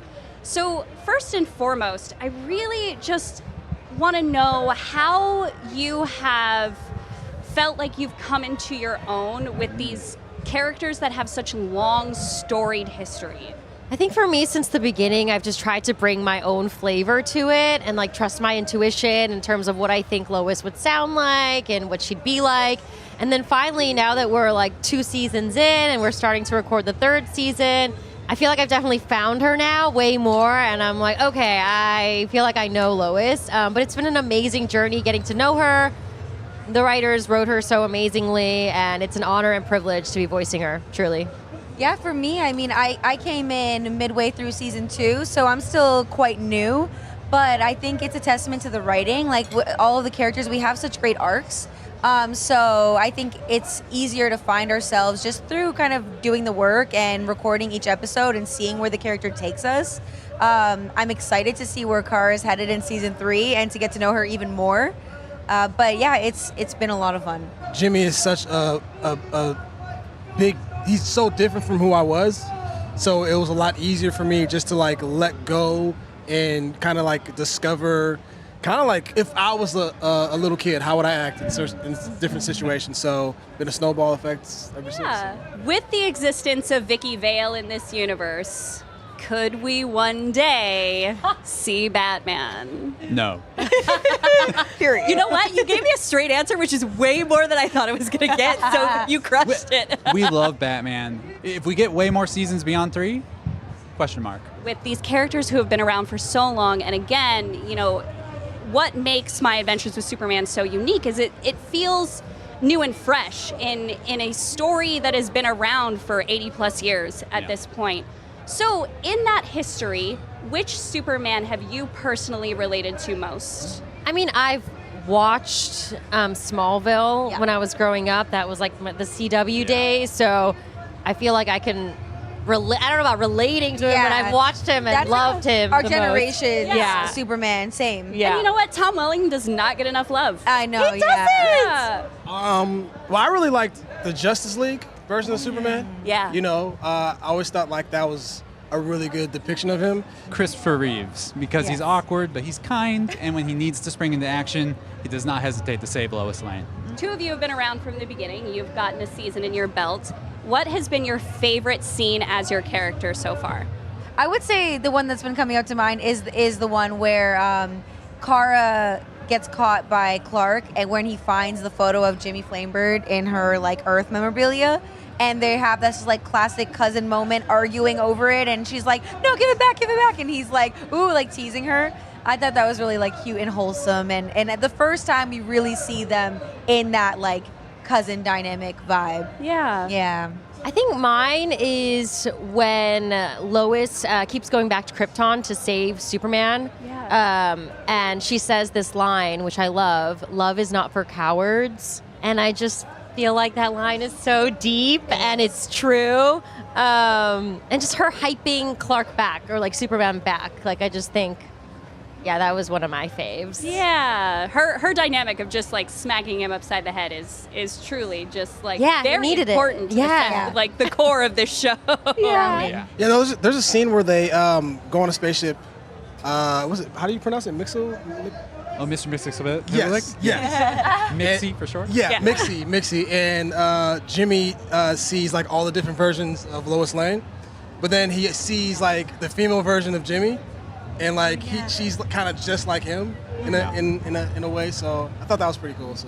What about you? I know you're not voicing anybody in the show, but like what's been the scene that stood out to you the most? Honestly, the one Alice likes. Like I will say in my daily life, love is not for cowards now, because of that scene. It's amazing. And so Jake Wyatt, my other EPs. So now that we know that season 3 is for sure happening, obviously no spoilers, but what can all of you tease for the upcoming season?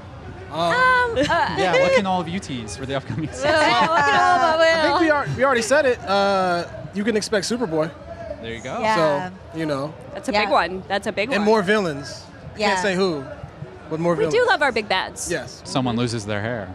And more love, potentially. Yeah. Will they, won't they?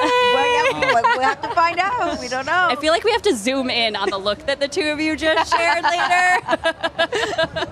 We also like the 90s comics. Take that for what you will. Take that as you will. You know, they were classics. We, love how much that ties into all of this, where you get the classic moments, but you get the new stylization. Is there a DC character that any of you think could benefit from this sort of stylized treatment the most?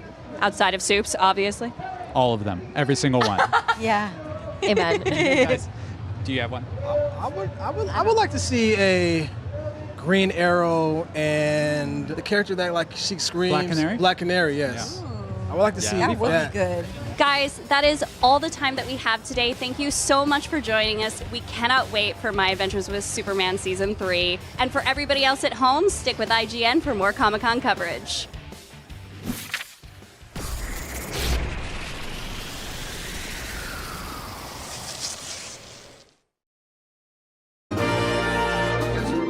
This fall, Superman and Lois returns for its 4th season. Here to tease what's in store for everyone's favorite superpower couple, please welcome Superman and Lois themselves, Tyler Hoechlin and Elizabeth Tulloch, along with executive producers and showrunners Todd Helbing and Brent Fletcher. We're really excited about this, so thank you all for coming in to talk to us. You faced Zod, Bizarro, and Mannheim. Lex is out of jail, and now we've got a whole new clip of Clark going head-to-head with Doomsday. So who exactly is this season's big bad? Oh my God, we have a few. We have a few this year. Yeah, I can't really narrow it down to one. Yeah, I can. Lex Luthor. There, done. Leave it to Lois, right? Yeah, there's another big bad that's pretty significant in the first episode and thereafter, I would say, as well. I think Doomsday kind of makes that list. Yeah. I mean, if you see the clip, which I hope you all have by now, yes. Tyler, how did you find the duality of playing both Superman and Clark Kent? Was there a key moment in the show that you felt truly defines your Superman? Not necessarily. I think from the beginning, always just having like a very clear take on who I thought the character was and what I thought he represented, and kind of staying committed to that. But I always really tried to play it as they're very much, it's the same person. But I think to that point, I kind of had like 5 different levels of like, okay, how comfortable is he with the people that he's around, knowing that it is Clark. So in that sense, there's times where he's disguising it, but I really didn't want there to be too much of a distinction between, who they were other than like what they were wearing and like trying to live in that. So just to have that same person shine through. Yeah, because I always said that Superman is what he can do. It's not who he is, at least for me. I think he represents something to people, but at his core, I don't think anything changes for him, regardless of what he's doing and what people are addressing him as. So I always felt like the consistency was something that I tried to keep involved. Were you inspired by Christopher Reeve or others who have taken up the mantle? I'm so glad I was honest about this a long time ago. I've not seen any Superman iterations in the past.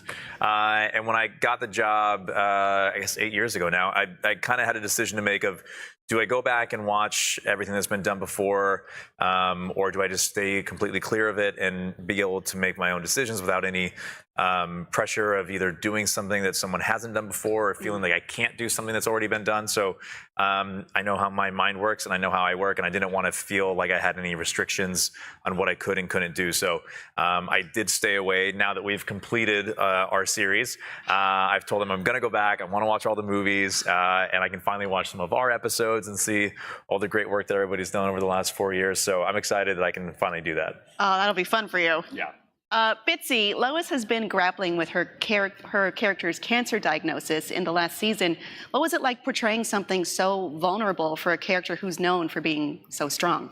It was definitely challenging. I took it very seriously. Someone had introduced me to this oncologist, Dr. Christy Funk, and she set me up with the kind of cancer that I had is called inflammatory breast cancer. It's very aggressive. And she set me up with someone who'd actually survived it. And I spoke to probably about 11 survivors and just their whole stories. And one of them was a young mom who at one point, well into her chemo, was literally crawling up the stairs, army crawling up the stairs to put her kids to bed at night. And it was very emotional and moving speaking to them. And I kind of just took all of that in and went into it thinking like, I have to honor their journeys, because the truth is, Tyler and I will do cons sometimes, and there's always people coming up crying and saying, I thought I was going to hate it, but the reality is it was sort of cathartic for me because I lost my mother to cancer, or my girlfriend's going through it, or my sister has it. And, everybody knows somebody, whether it's intimately or just a friend of a friend who's gone through it. And it's such just a horrible, disgusting disease. While I was nervous at first when they first pitched the storyline to me that it would be too heavy for the fans, like overall people were really appreciative and dug it. Yeah. Yeah, it's really heavy, but it's nice to have that on some level of having to confront it and also see what the an truth. interesting spin to have Superman not be able to heal her. You know, that's where the vulnerability comes in, is like he can't heal her. Like maybe theoretically he could, but then he'd have to heal everybody who had cancer, and that's not who he is. He's fair. But so that dynamic was interesting too, like with Lois being like, no, you can't. No, we're not using any, I've got to go through this the same way anybody else would have to. That brings another extra dimension to this that I love. So thank you for doing that.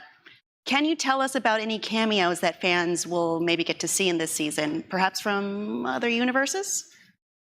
Yeah, we have a few cameos this season. I can tell you about the ones that I think have leaked already, but we have Douglas Smith, who is Greg Smith, our producing director's brother, is playing Jimmy Olsen, which is super fun. And then fan favorite Tom Cavanaugh shows up in an episode later in the season.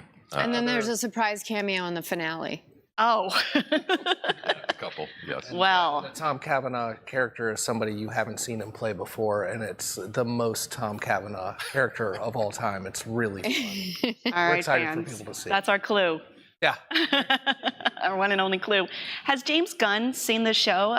The show is played with the idea of the multiverse. Will the universe of Superman and Lois be a facet of that upcoming universe? That's a very good question. I don't know. I think Bits, you're the only one that knows James. Yeah. I haven't talked to him directly about Superman and Lois because I was like, that might be inappropriate. But I do know that he had said publicly that it's a show that everybody likes, and so to go one or two more seasons, I said this today. We are very grateful, as sad as we are that we feel like the show came to an early end. We're grateful that we had advance notice and we were able to kind of go out on our terms. And also just, I sort of know James Gunn and Peter Safran, and they're both brilliant. And I believe really, truly in my heart that James Gunn is such a Superman fan, and everything that they have planned for the DC universe is likely going to be exceptional. I believe it. One last question. What are you all most excited for us to see in this season? Because there's so much, right? I'll say, I think that going into this season, when we got the pickup notice last year, some of the news around everything felt a little negative with, a budget cut and some of the regular cast not coming back as regulars.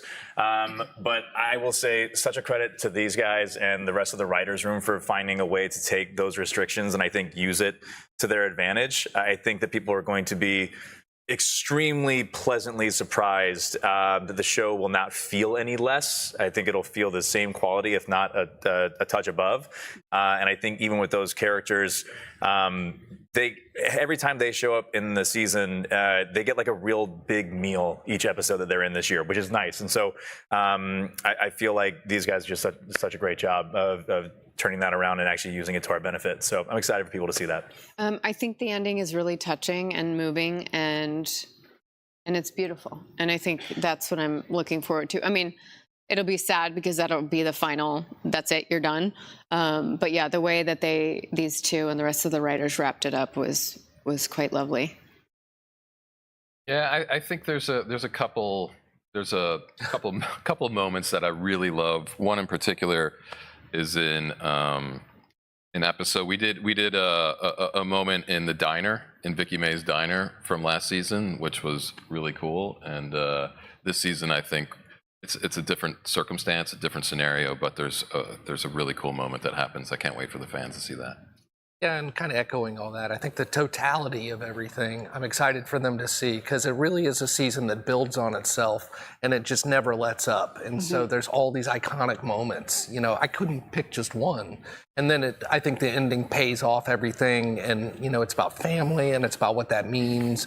And so I think we go out with something that the fans will really appreciate.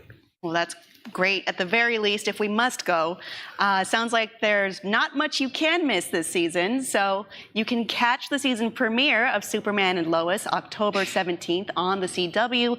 But for now, stick around. There's more of IGN's live Comic-Con coverage still to come.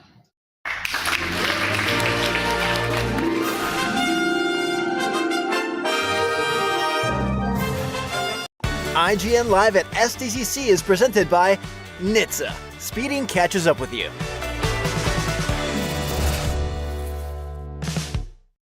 The average Cinefix movie list features nearly 100 different films and approximately 25 minutes worth of wall-to-wall deep dive analysis. To simulate that pace for this 30-second ad, we're featuring 26 different films, and before you say it, no, that math does not check out. We're not math people, we're movie people. We can't even count down from 10 without ending up at, like, 96. Subscribe to IGN Movies and TV for more Cinefix movie lists. Bad at math, great at movies. IGN Playlist is the best way to track your game collection. Now you can even import your entire Steam library to Playlist, making it easier than ever to review games, show off your collection of the world, and finally chip away at that massive backlog you keep meaning to get to. IGN Playlist, check it out. Want the ultimate IGN experience? Check out IGN Plus. Members get exclusive deals and giveaways, ad-free browsing, unlimited tracking on IGN Maps, discounts at the IGN store and with IGN partners, and best of all, free games. Get 30 days of IGN Plus for just $1. Head to plus.ign.com. IGN has the most thorough, easy-to-use, and high-tech maps out there. IGN maps load faster with more markers than ever and are built for your phone as your constant companion to the biggest games. So start checking off markers for the game you are playing today. Can't find that final collectible you're missing? IGN strategy guides and interactive maps are here to help. IGN guides are trusted by millions, easy to use, and best of all, free. You can even track your progress with interactive checklists so you know you reached that 100% completion. IGN has the very best, most complete, and accurate guides. Every guide is tested and verified for you by experts. Just search for IGN when you search for guides.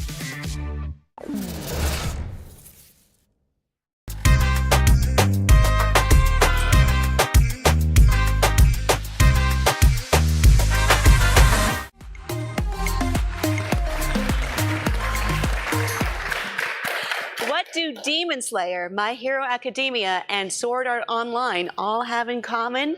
The illustrious J-pop singer-songwriter Lisa, of course, here to promote her upcoming concert film, Live a Smile Always Lander, is the sensation herself. Welcome, Lisa.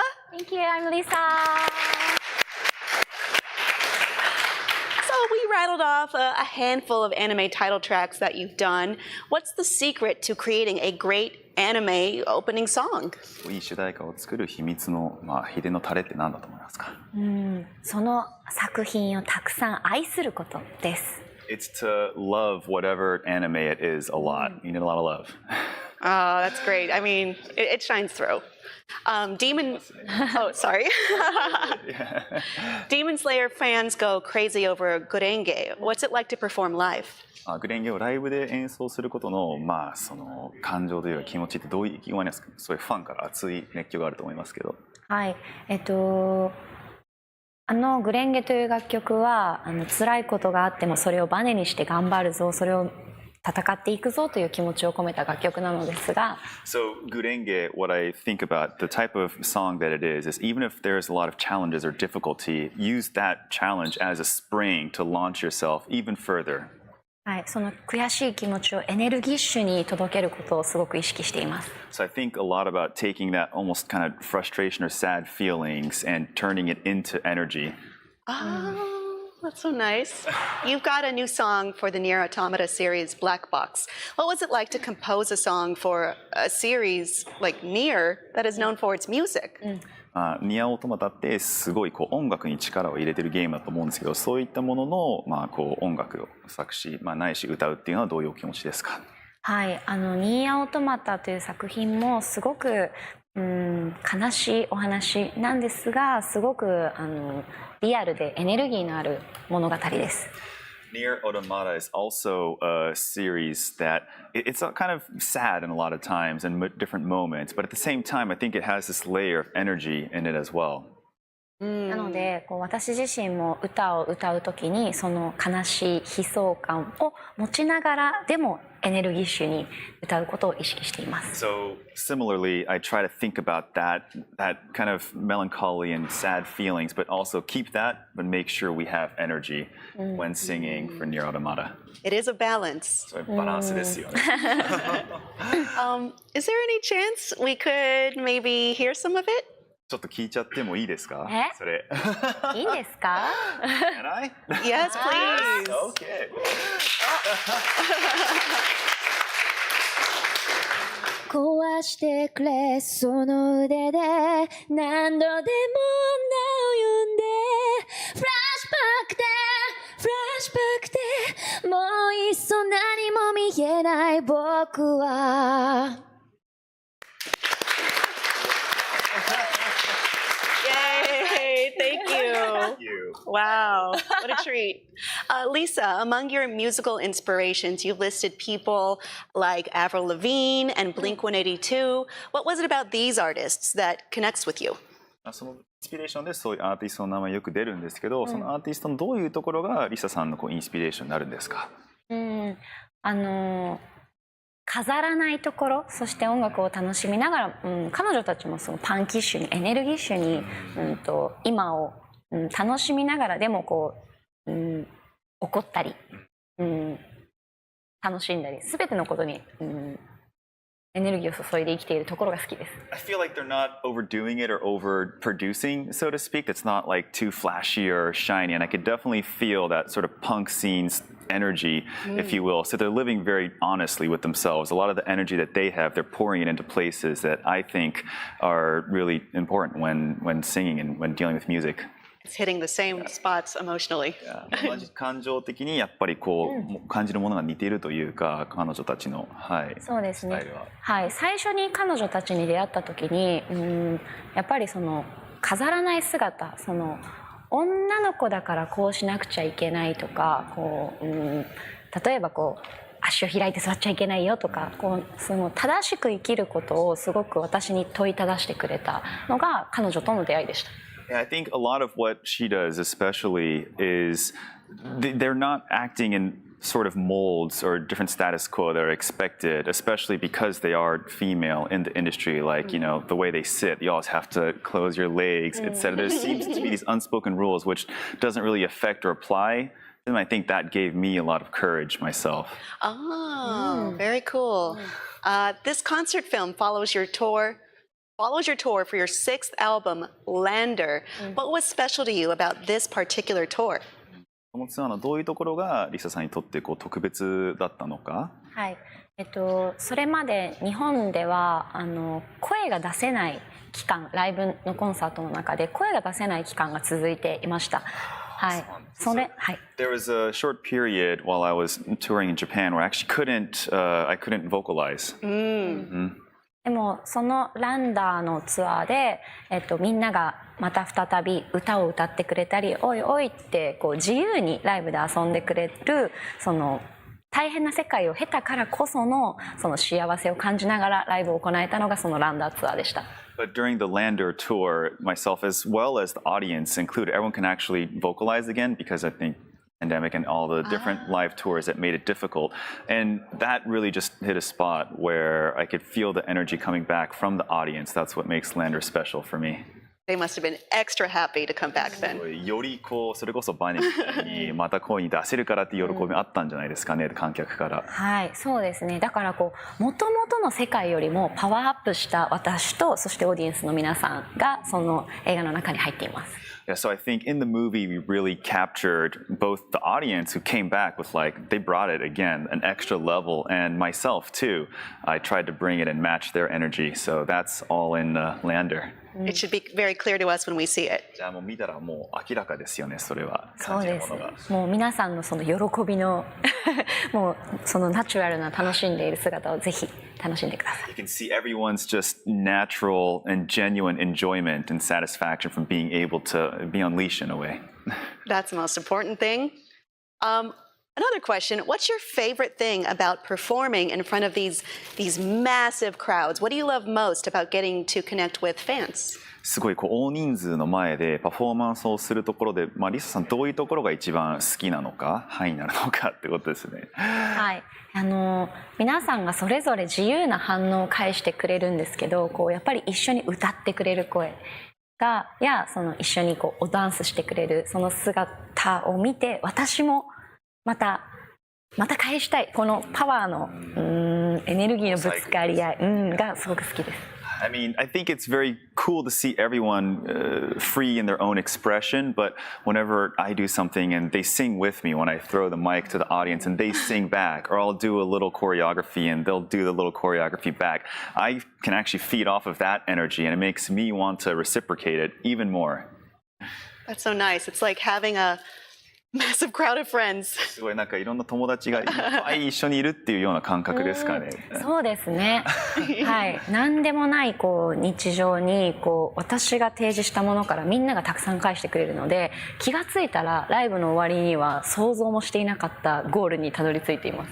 It's very interesting because in these very kind of regular everyday scenarios, all of a sudden I go up on stage, I give the audience something, and they start reacting to it, and then I can feed off of that. So by the time we're at the end of the live concert, it's like we've gone on this journey and we're in a place that we didn't even expect to be at. Wow, that's such a unique experience. But do you have a favorite memory from this tour? このツアーで一番印象に残った記憶であったりっていうのはあるんですか？このツアーっていうのは This tour meaning San Diego Comic-Con or in general or the movie? I meant Lander, but Lander っていう意味。But Comic-Con too, sure. コミコンもぜひ。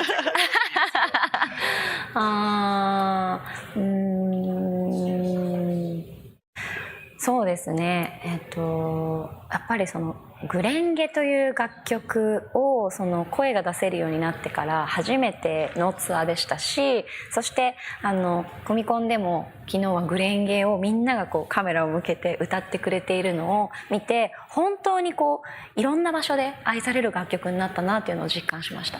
For me, Gurenge, the theme song, was a huge piece of that because, again, it was the first time I was able to perform it live after the pandemic lifted, so we can all be vocal about it again, myself and the audience included. And that same Gurenge, take it to San Diego Comic-Con, and everyone has their cell phones out and they're really getting into it. So I think that is definitely a huge focal point.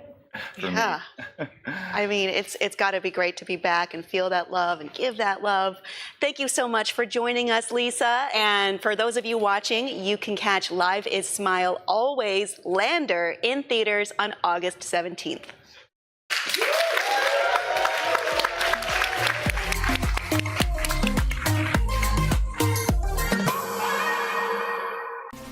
Easy, fellas. I know it seems bad, but we're not here to cause trouble. We're not.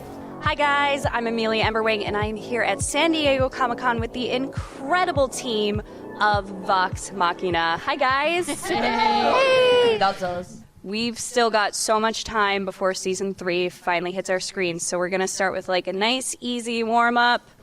Everybody, how would you describe season 3 in one word? Traumatizing. Good one. That's pretty valid, actually. Brutal. Heavy. Fun. Yeah. She's trying to bring up the mood a little bit. Uplifting. Ships. That's the one. Chips? Chips. Chips. Chips. Definitely chips. Chips and Did somebody say chips?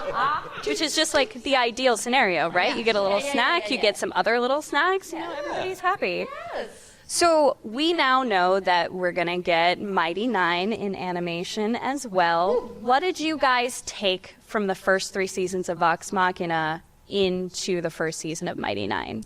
What lessons did you learn? Oh, wow. I think the biggest thing was a different approach. We want it to be a separate series, not a continuation of the Vox Machina story. It's certainly in the same world, but those characters are so dear to us for an entirely different list of reasons than Vox Machina.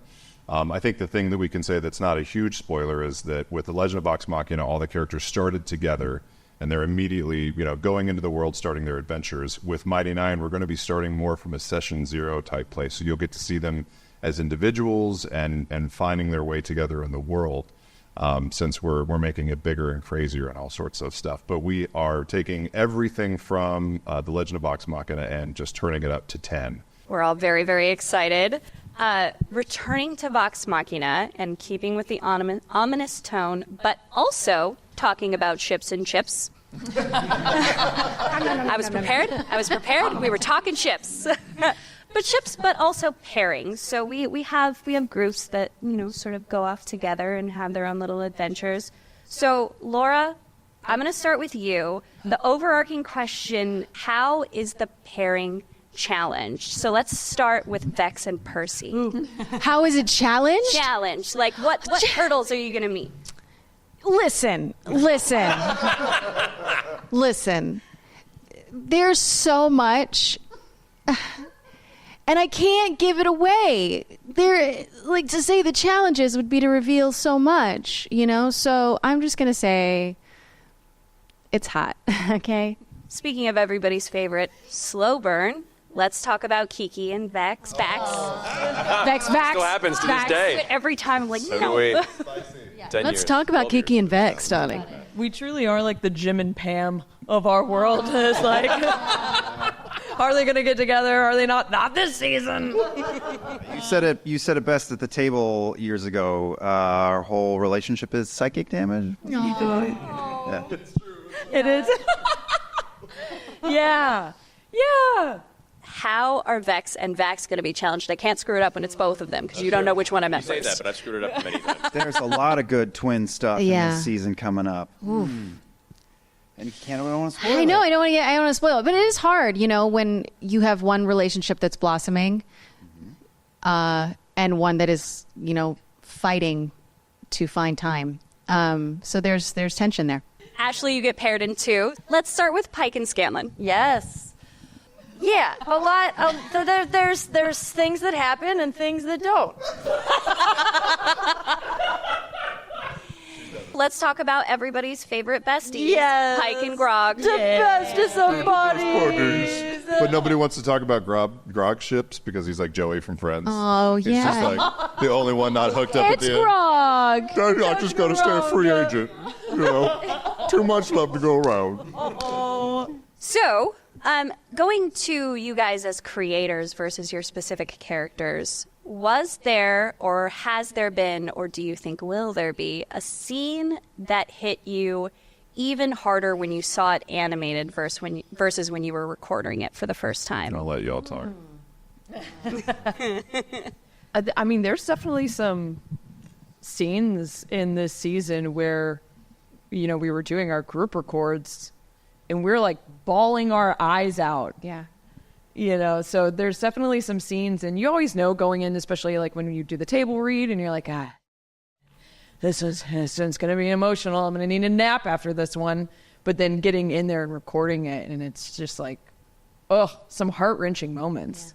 Also, just seeing the locations that we go to always is so mind-opening. So, I don't want to spoil anything, but we're going places. I know it's hard without spoiling anything, but yeah, there were definitely scenes in this season that hit very hard, and watching them, I was still emotional. Like every single time, get emotional reliving that moment. Yeah, and even just beyond like the emotional bits, there are like combat centerpieces and action sequences that I remember playing the game and seeing it in my imagination and being like, man, this is so cool in my head.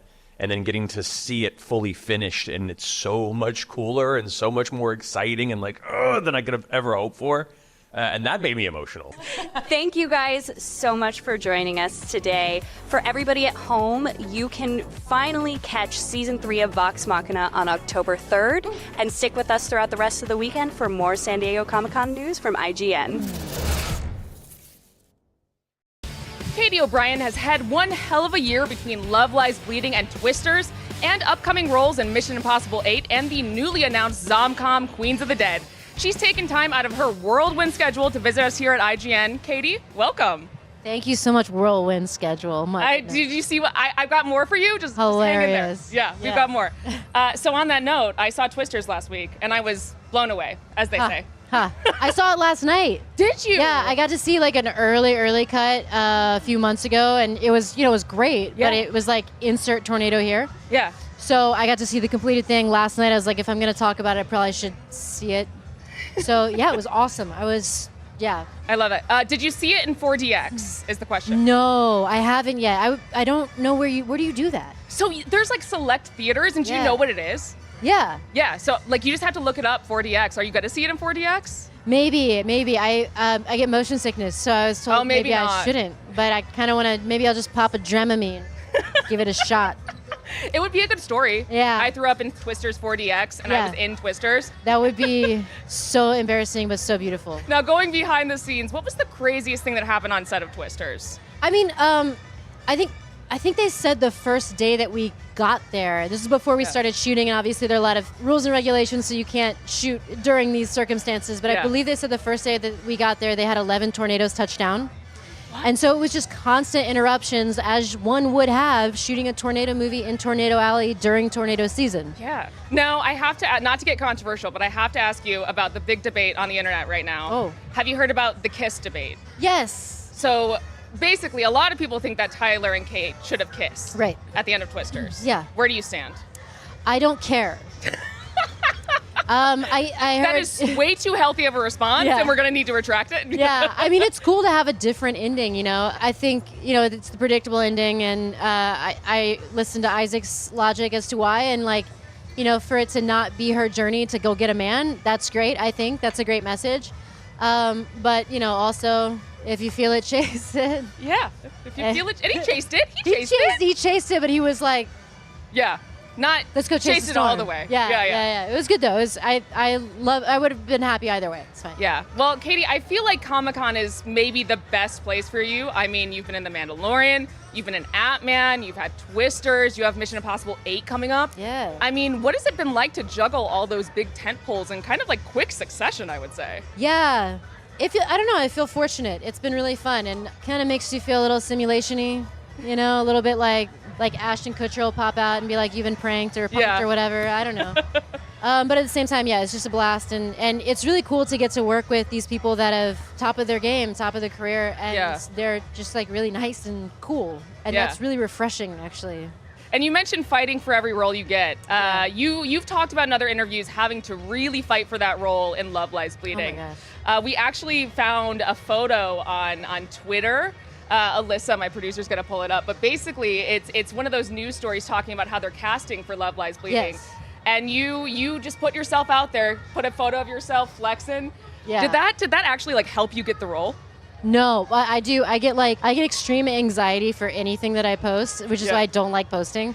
And I was like, this is gonna be so douchey when I post this. And then I just went back and forth, and finally I was like, screw it. And I post it, and I felt like a total lunk, but no, it didn't. I wound up putting a PowerPoint presentation together with my old bodybuilding pictures and stuff like that, and I think that helped me get an audition. Yeah. And then I just kept going in, and I finally got it.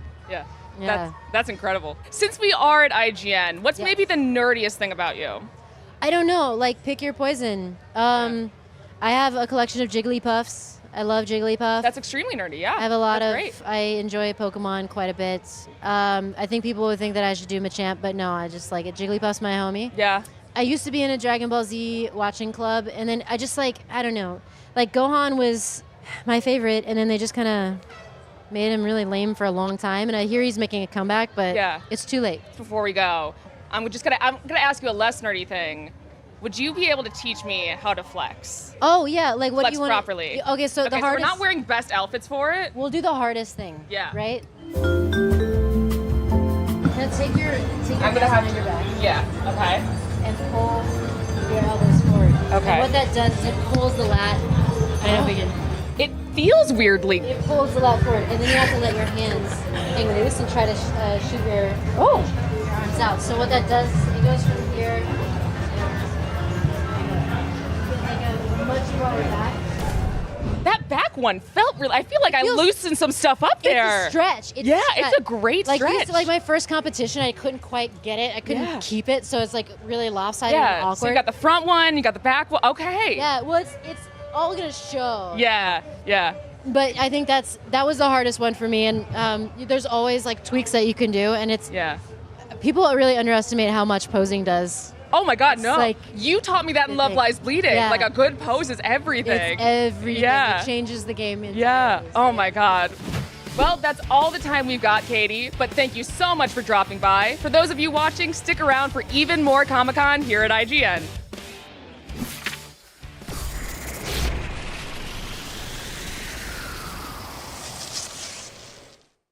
IGN Live at SDCC is presented by Star Trek Fleet Command. Download the sci-fi strategy game today and look out for the Galaxy Quest update coming soon. Want the ultimate IGN experience? Check out IGN Plus. Members get exclusive deals and giveaways, ad-free browsing, unlimited tracking on IGN maps, discounts at the IGN store and with IGN partners, and best of all, free games. Get 30 days of IGN Plus for just $1. Head to plus.ign.com. IGN Playlist is the best way to track your game collection. Now you can even import your entire Steam library to Playlist, making it easier than ever to review games, show off your collection of the world, and finally chip away at that massive backlog you keep meaning to get to. IGN Playlist, check it out. IGN Store has it all. From clothes and collectibles to vinyl records, accessories, model kits, and action figures from the biggest and best franchises like The Legend of Zelda, Star Wars, Fallout, Dungeons & Dragons, and more. Whatever your pop culture passion, you're guaranteed to find something you love. There are new and exciting products hitting the store every week, like the Wasteland-ready Fallout Vault 33 hoodie, which pairs perfectly with the working wearable Pip-Boy. Plus, high-quality IGN store exclusives like the powerful and spicy Star Wars Darkside Hot Sauce by Truff. We've even got merchandise for you to rock while tuning in to the IGN shows and podcasts you love. Or cap off a long day by relaxing to the soundtracks of your favorite video games, like Cyberpunk and The Last of Us. And the best part? You don't even need to leave the house to go there. Just head to store.ign.com and start shopping today. The IGN Store. You deserve it. IGN has the most thorough, easy to use, and high-tech maps out there. IGN maps load faster with more markers than ever and are built for your phone as your constant companion to the biggest games. So start checking off markers for the game you are playing today.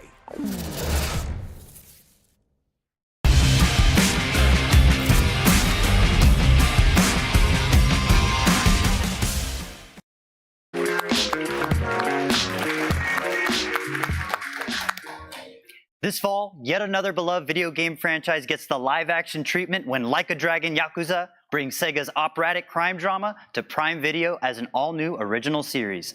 It is my honor to be joined by Kento Kaku, who plays Akira Nishikiyama, Kiryu's best friend who would never possibly do anything wrong ever, and Yoma Takeuchi, who plays none other than Kazuma Kiryu. Joining us today to interpret, we have Kohei Obata. Welcome, everyone. Thank you. Thank you. For having me. No, of course, anytime. So, real quick, I got to ask for both of you. IGN's a big video game outlet, so we need to know, when did you first become aware of the Like a Dragon games, and what is your relationship to them? ゲームってゲームのメディアなんですけど、ゲームの目線から見て、最初にその竜の子が如くという知ったのはいつなのかということをどういうふうに知っていたか。僕が初めに知ったのは多分小学生の時ですね。僕のおじの家のゲームの棚に竜が如くの一番最初のゲームのディスクがありました。The first time I saw it was in elementary school, actually back in the times when I was visiting my uncle's house. I saw the game on the shelf of my uncle's gaming rack, and that was the first time I saw it. 小学生からすると、キリュウがなんかこう睨んでるから、ちょっと怖いゲームなのかなと思ってた。It was a little intimidating because of the package. It has the Kiryu Kazuma staring at you, terrifying. So it was kind of a intimidating encounter at the first time.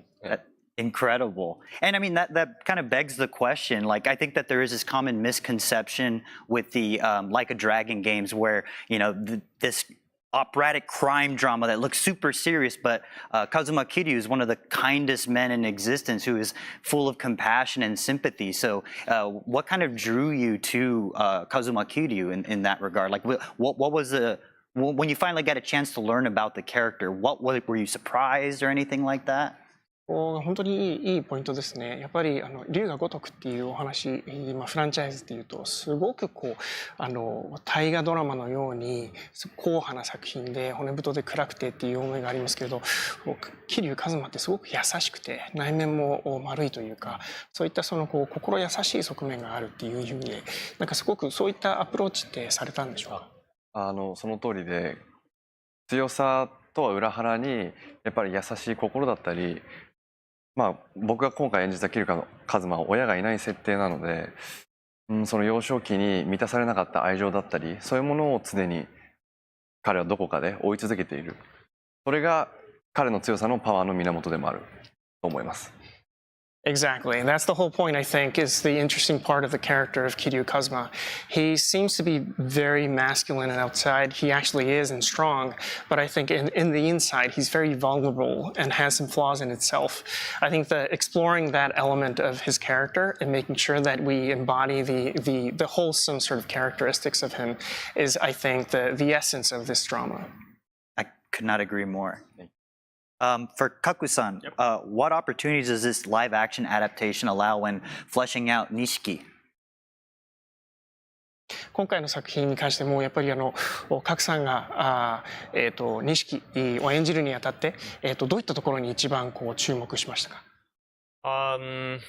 When I read the script for the first time, I really felt so much with synchrony with him. So actually it was easy to break down the character, but if I had to say, the only challenge was how to bring out the gap within him, like the contrast between this show goes back and forth in two timelines, so the contrast between the past Nishiki and the current Nishiki between two timelines. So that's what I focus on the most. And in that same vein, like how did you approach that sort of, I'm assuming it's 10 years later, so how did you kind of approach that contrast in the character?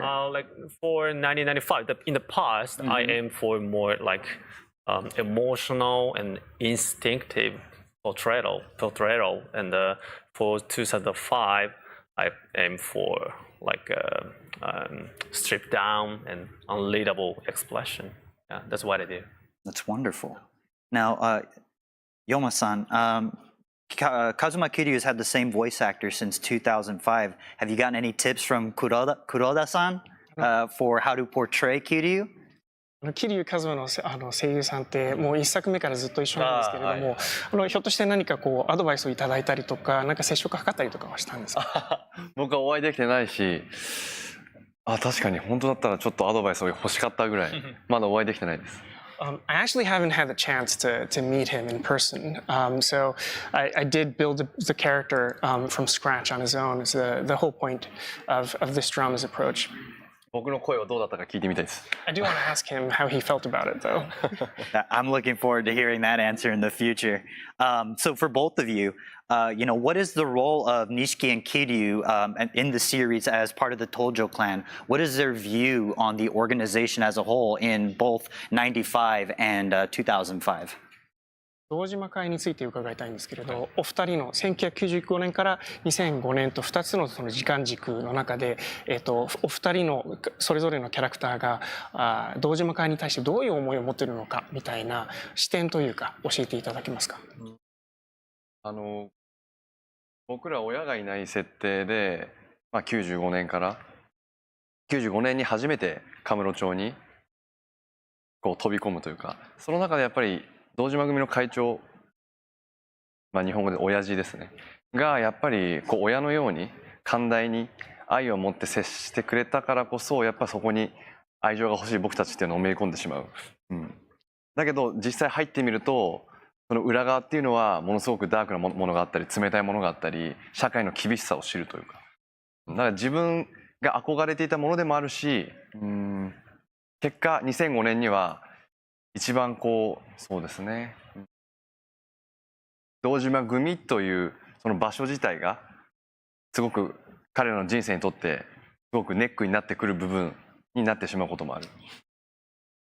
I think the essence of the characters, the baseline is that they belong to an orphanage and they're orphans. They don't have father figures, and that's the sort of the first sort of POV from the two characters. They're looking at Dojima Kai as the sort of they're looking for human connection and seeking for a father figure in the Yakuza organization. But there is a sort of a cruel realization after they get into the Yakuza clan, I think, is that they realize how cruel and savage the night society is, and that's the conflict that the characters face in the story. That's awesome. Well, I want to thank you guys all for joining us. I really appreciate it. Awesome. Well, Like a Dragon Yakuza hits Prime Video October 24th, which leaves you plenty of time to play all 10.5 games in the series. And if you want to get into the show, I personally suggest starting with Yakuza Kiwami and then going back to play the prequel, Yakuza 0. Lots more Comic-Con to come. Stick around.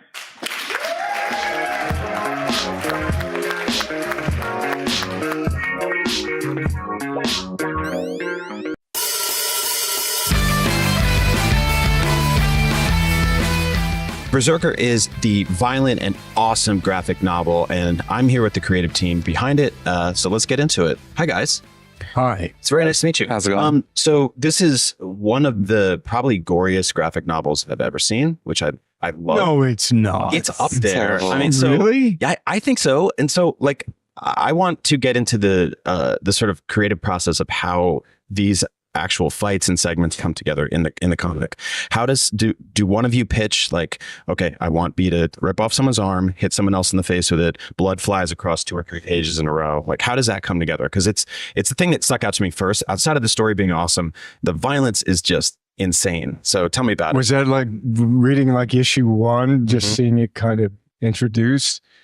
Yeah, I mean, I guess that has to start with me, but then then it turns into us. I have vivid memories of you choreographing a lot of the, showing me, how it goes. So I think I'd probably start. I'm going to give you some of the blame for it. No, there's no blame. There's something about catharsis and celebration and something else about it. And then Matt and I Matt puts it into a word and a sentence, and then that goes to Mr. Garney here. And I'm the one who has to sit there and close my eyes. Right. You go, ah! Yeah. You do the hard work, yeah. But it's, I mean, it's, if you remember Saving Private Ryan. Yeah. Remember how visceral the scene was when we stormed the beaches? Yep. So it's kind of like that. I have to close my eyes and really see it.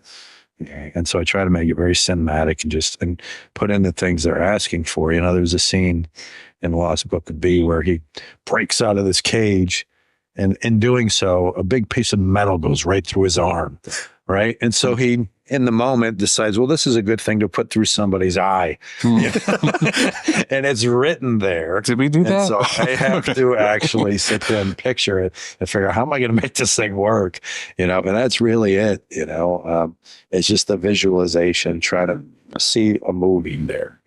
I love it. Yeah, no, it feels incredibly cinematic, and there's just like wonderful energy throughout each panel. The fight scenes feel believable, but in a way that is completely over the top, because And I was hoping that with that came the stillness after, and then the kind of debrief or what happens after as the dust settles. And I find that you get we have a reluctant hero, someone who's very reluctant in the violence. Right. And we have this duality of a curse that he's compelled to violence. So the stillness and the kind of regret, or what are the emotions of that? And we kind of speak about where the different situations or circumstances that brought the character B Unity into violence. And I think you really capture, Ron, the stillness as well, the tableaus that you've created. Yeah, I'm very aware of that, that's part of the juxtaposition.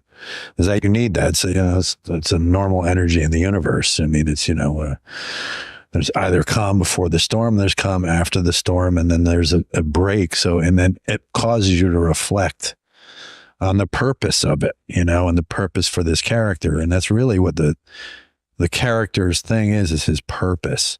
You know, it is love and all those things, but what is his purpose? That's what he questions all the time. And if you were that being and you went through that, you would be just questioning your purpose all the time. Right. Is this all that I am? And so those quiet moments create that for the reader to make them question that as well. It just feels like a incredibly tortured character in a very beautiful way, in sort of in a parallel to like a vampire or something, where you're like, all right, this guy's seen it all, he's been through it all. But he's not. But we didn't want to. Right, you always stress there's no self-pity there. Like right, he's not. Right. It's actually a journey to figure it out. You know, it's not. He's not feeling sorry for himself. He's not an exhausted immortal. Yeah, If anything, the character's holding on to its humanity. Yeah, the difference is like I used to be a vampire. Oh, got it. And so, just so I know the difference. Congrats on getting out. Yeah. And I was just a savage, evil person. But Berserker's he is not evil. It's not an evil thing. He's a force of nature, but he's a sentient force of nature that questions his existence and why, you know. I really love how playful you guys get with the time periods. And you can turn the page and all of a sudden you're in a completely different era. You have that blank canvas to go anywhere. Where do you, or how do you decide we're going to drop this character in here? Because he's been through it all. So you can really go anywhere.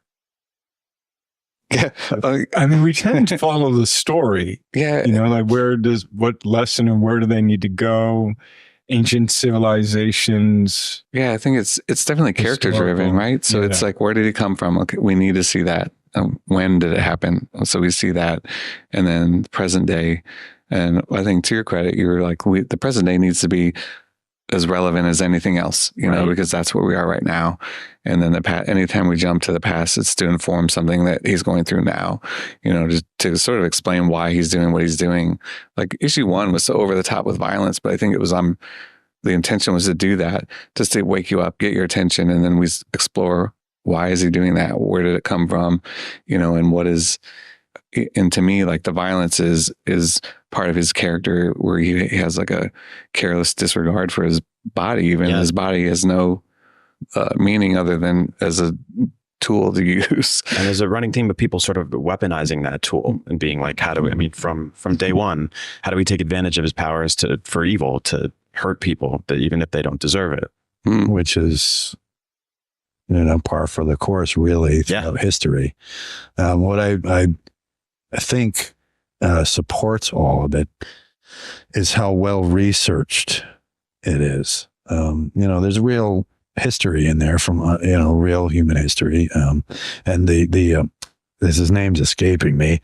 The guy, this archaeological scientist that you went to. Graham Hancock. Yes, Graham Hancock. You know, very well researched, and this Lost Book of B is very well. And I really got into that. I'm going to talk about this. And that's Mr. Kent. What? Yeah, no, we did it. You set up a call with the astrophysicist. Remember this? True, so we did the science part. You had a connection that we were able to explore, and then we could ask a bunch of dumb questions and get good explanations. I love that. Speaking of getting it right, there's a live action adaptation in the works and an animated series in the works. What are the things that have to make it over there besides, I mean, I guess in the live action one, are we going for the Guinness Book of World Records for blood in the first 20 minutes? No. So what's the question? What do you think those things just really need to nail in terms of like the essence of the graphic novel that you want to see across both those adaptations? Well, I'm interested to see what the other artists who are involved, the director, the writer Mattson Tomlin is involved with the screenplay, and he's also offered to move forward with the anime.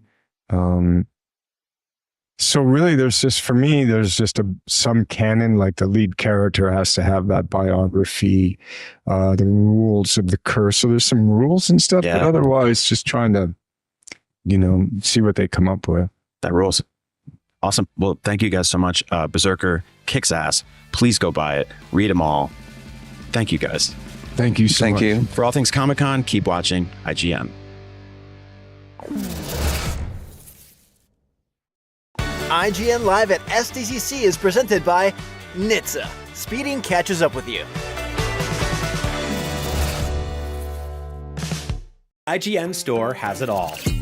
From clothes and collectibles to vinyl records, accessories, model kits, and action figures from the biggest and best franchises like The Legend of Zelda, Star Wars, Fallout, Dungeons & Dragons, and more. Whatever your pop culture passion, you're guaranteed to find something you love.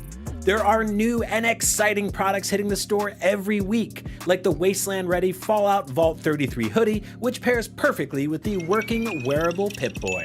Plus, high-quality IGN Store exclusives like the powerful and spicy Star Wars Darkside Hot Sauce by Truff. We've even got merchandise for you to rock while tuning in to the IGN shows and podcasts you love. Or cap off a long day by relaxing to the soundtracks of your favorite video games, like Cyberpunk and The Last of Us. And the best part? You don't even need to leave the house to go there. Just head to store.ign.com and start shopping today. The IGN Store. You deserve it. The Cinefix Top 100.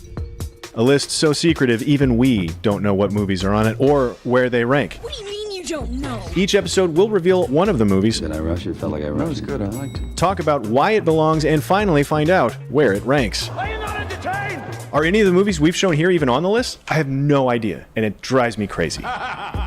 Join us as we find out on Cinefix, IGN, and wherever you get your podcasts. Why so serious? IGN has the most thorough, easy to use, and high-tech maps out there. Period. And by high tech, we mean it. We've recently added features like personal notes that save to your IGN account, and anything you check off on a map is tracked in the guide as well. It's the perfect system to get to 100%. IGN maps load faster with more markers than ever and are built for your phone as your constant companion to the biggest games. So start checking off markers for the game you are playing for free at IGN Maps today.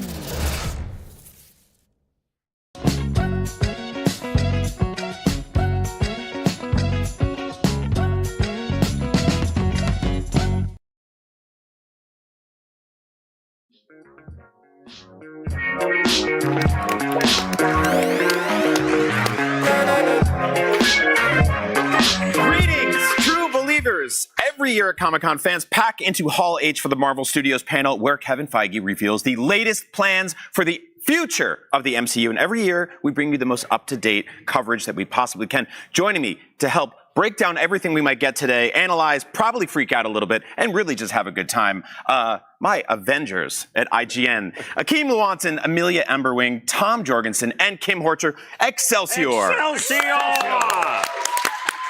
Okay, so this is going to get crazy. In just a bit, we're going to start getting breaking news from the Marvel panel. We've got our news team inside Hall H updating us with live announcements, tweets, images, leaks, trailers, everything we expect to see, casting announcements, new movies, TV shows, probably a huge wall of logos of films that we're going to experience over the next 7 to 10 decades. What are we expecting to learn about first tonight? The buzz right now feels very Fantastic Four-y. That feels like the big thing to lead with. When you put a giant 4 into the sky on Thursday night at Comic-Con, people are going to start assuming that maybe Fantastic Four is going to be a big part of the Saturday. That's right. So they had an entire Marvel-themed drone show here, and which dogs love because they don't make exploding noises. Yeah. And they made Galactus in the sky using hundreds of drones. I don't know how they do that. That may be the coolest use of drone display that I've ever seen, because Galactus is supposed to come up over the horizon terrifyingly. Look at it. Oh my God. Wow. Like what? How? That's not live, right? No, the sun is out. Good. Okay, so this is our, an official look at Galactus if he was a drone, or several drones, and there's the number 4. Here's what we know about Galactus in Fantastic Four so far.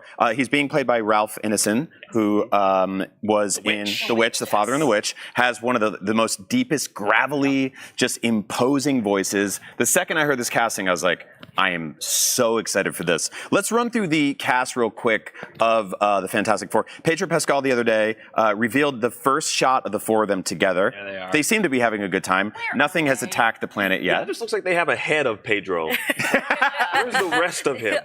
I know. I don't know what restaurant that is, but it looks lovely. Yeah, we're scanning this for details. So we have Pedro Pascal as Reed Richards, aka Mr. Fantastic.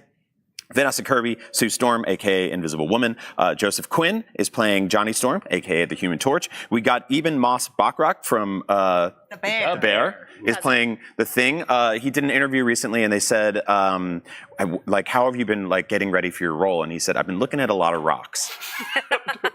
And that's good. That's the exact, that's the kind of humor I want to see from him. But yeah, this was one of the first images we saw of the movie, which led us to believe that it's a period piece, which it is. Yes. Yeah, it's a new setting. We haven't seen any Marvel movies fully set back in that exact time period. And we also know we're pretty sure at this point it's not going to be part of the 616 universe, that it may be adjacent. There's been kind of rumors about that. So it's such an exciting way to make this sort of fully new area that the Marvel Cinematic Universe can play in. And those rumors actually came from, I believe they shared another picture with just the Human Torch, and you could see the landscape look like a retro-futuristic version of New York. Yeah, and there's a Time magazine photo in that last sort of promotional art that they showed where you can see... Was it Life? It's Life magazine, thank you. Yeah, and you can see the cover that points to the exact year in the 60s that the movie is probably going to be taking place. Yeah, I love the art direction so far. The logo work's been awesome.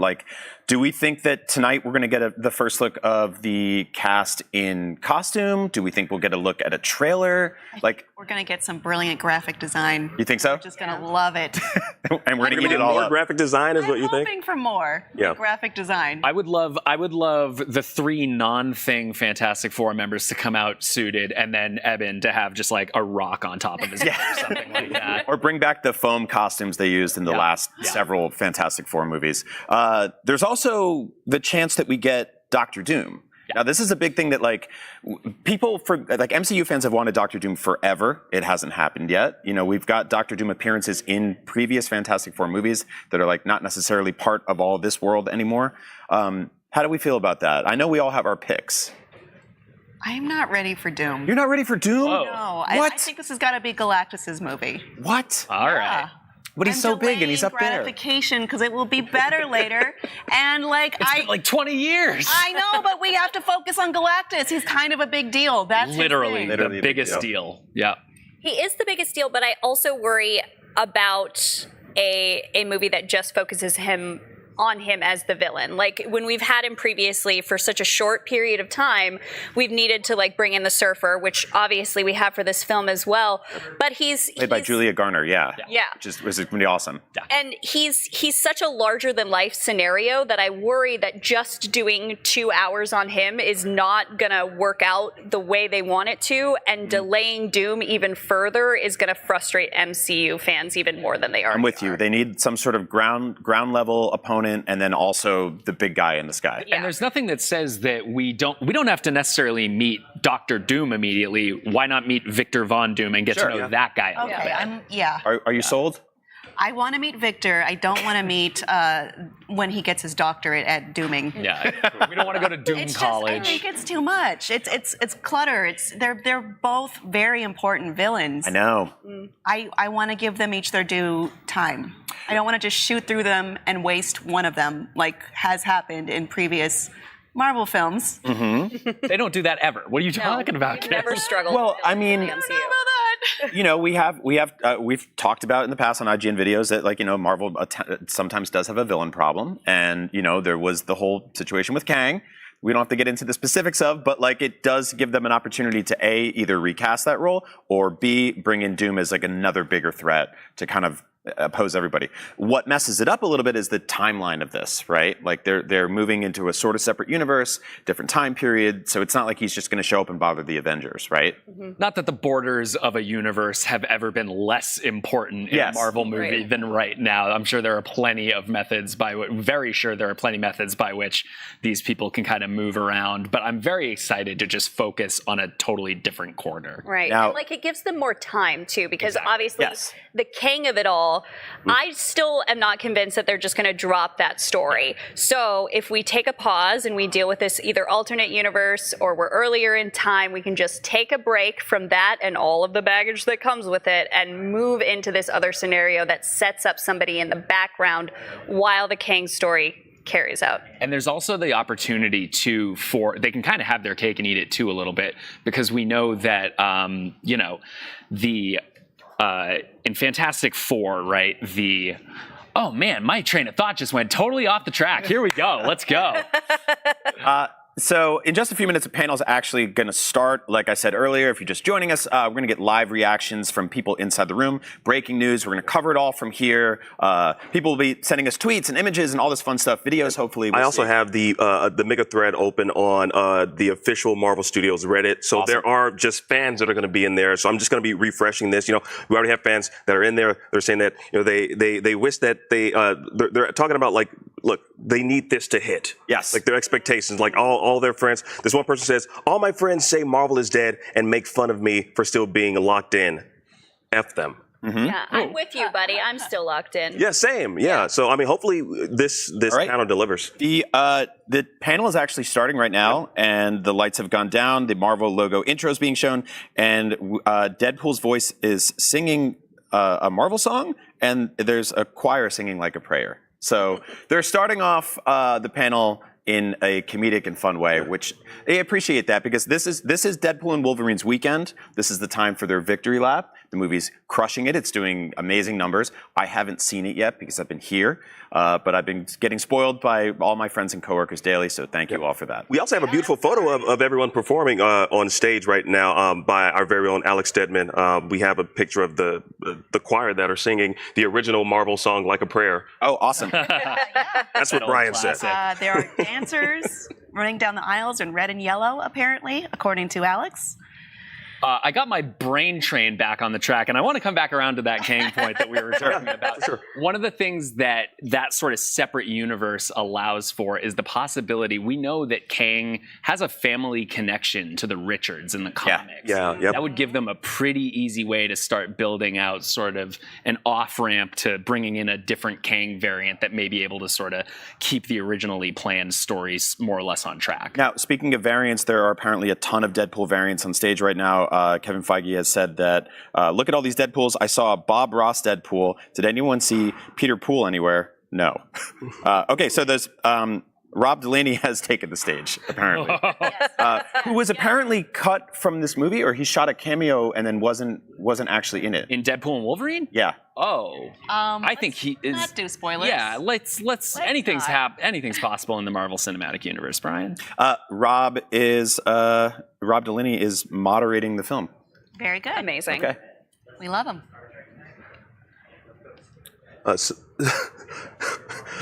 So many Deadpools in the new movie. Look at that. It's impossible to sort of count them all, and we can't go into spoilers, but that was one of the most fun parts, and you'll be very excited to see it, Brian. Like, there are so many cool Deadpool variants in this movie. I can't wait. I bet there are even some that fans that have seen the movie haven't even caught yet. Deadpool and Wolverine is officially the biggest R-rated opening weekend of all time. So hey, let's go. Surprise of no one. Mm-hmm. Yeah. I will be contributing to that tomorrow afternoon. Beating Punisher Warzone for the record. And the MCU just crossed 30 billion worldwide, so they have the money over there. Yeah. Good work. So we talked a little bit about the Fantastic Four. We're talking about Deadpool. While we wait, do we think that we're going to get an entry point into the sort of X-Men mutant saga tonight? It feels like a good time. We just got Wolverine back on the screen. X-Men 97 was awesome. Yep. Mm-hmm. So I don't know. I'm excited for X-Men again. Yeah. No, it feels like X-Men is they have to look at it in some way. They have to do something. That was. What are you looking at, Kim? What's going on over there? It looks like the cast of Captain America: Brave New World is coming out. Yeah. So they have 3 movies next year. That's the first of them. That's February. Yeah. And so, yeah, they're bringing the cast out now, and I'm excited to see where they go with that one. After that, they do have it's Fantastic Four and then Thunderbolts, right? I believe. Yes. I think Thunderbolts, then Fantastic. Then there's the nebulous concept of a Blade movie happening yes, at some point. Yeah, Schrodinger's Blade movie. Yep. If you're not looking at it, it still exists. So Tim Blake Nelson, Giancarlo Esposito, and Anthony Mackie and Danny Ramirez are on the stage right now. So I'm Tim Blake Nelson coming into the MCU. Like, not that Incredible Hulk is an MCU, it's MCU, but having him come back in sort of a more fuller role is super exciting. I love it. I love it. And also we're getting Han Solo as the president. Yeah, President Han Solo. President Red The reddest of Hulks.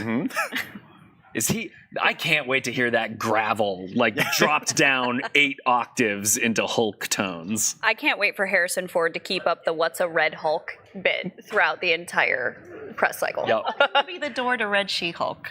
Yeah. Yeah. Yeah. Played by Callista Flockhart. Oh dear. I see what you did. I see what you did. Well, that's actually his daughter, so you've made it weird.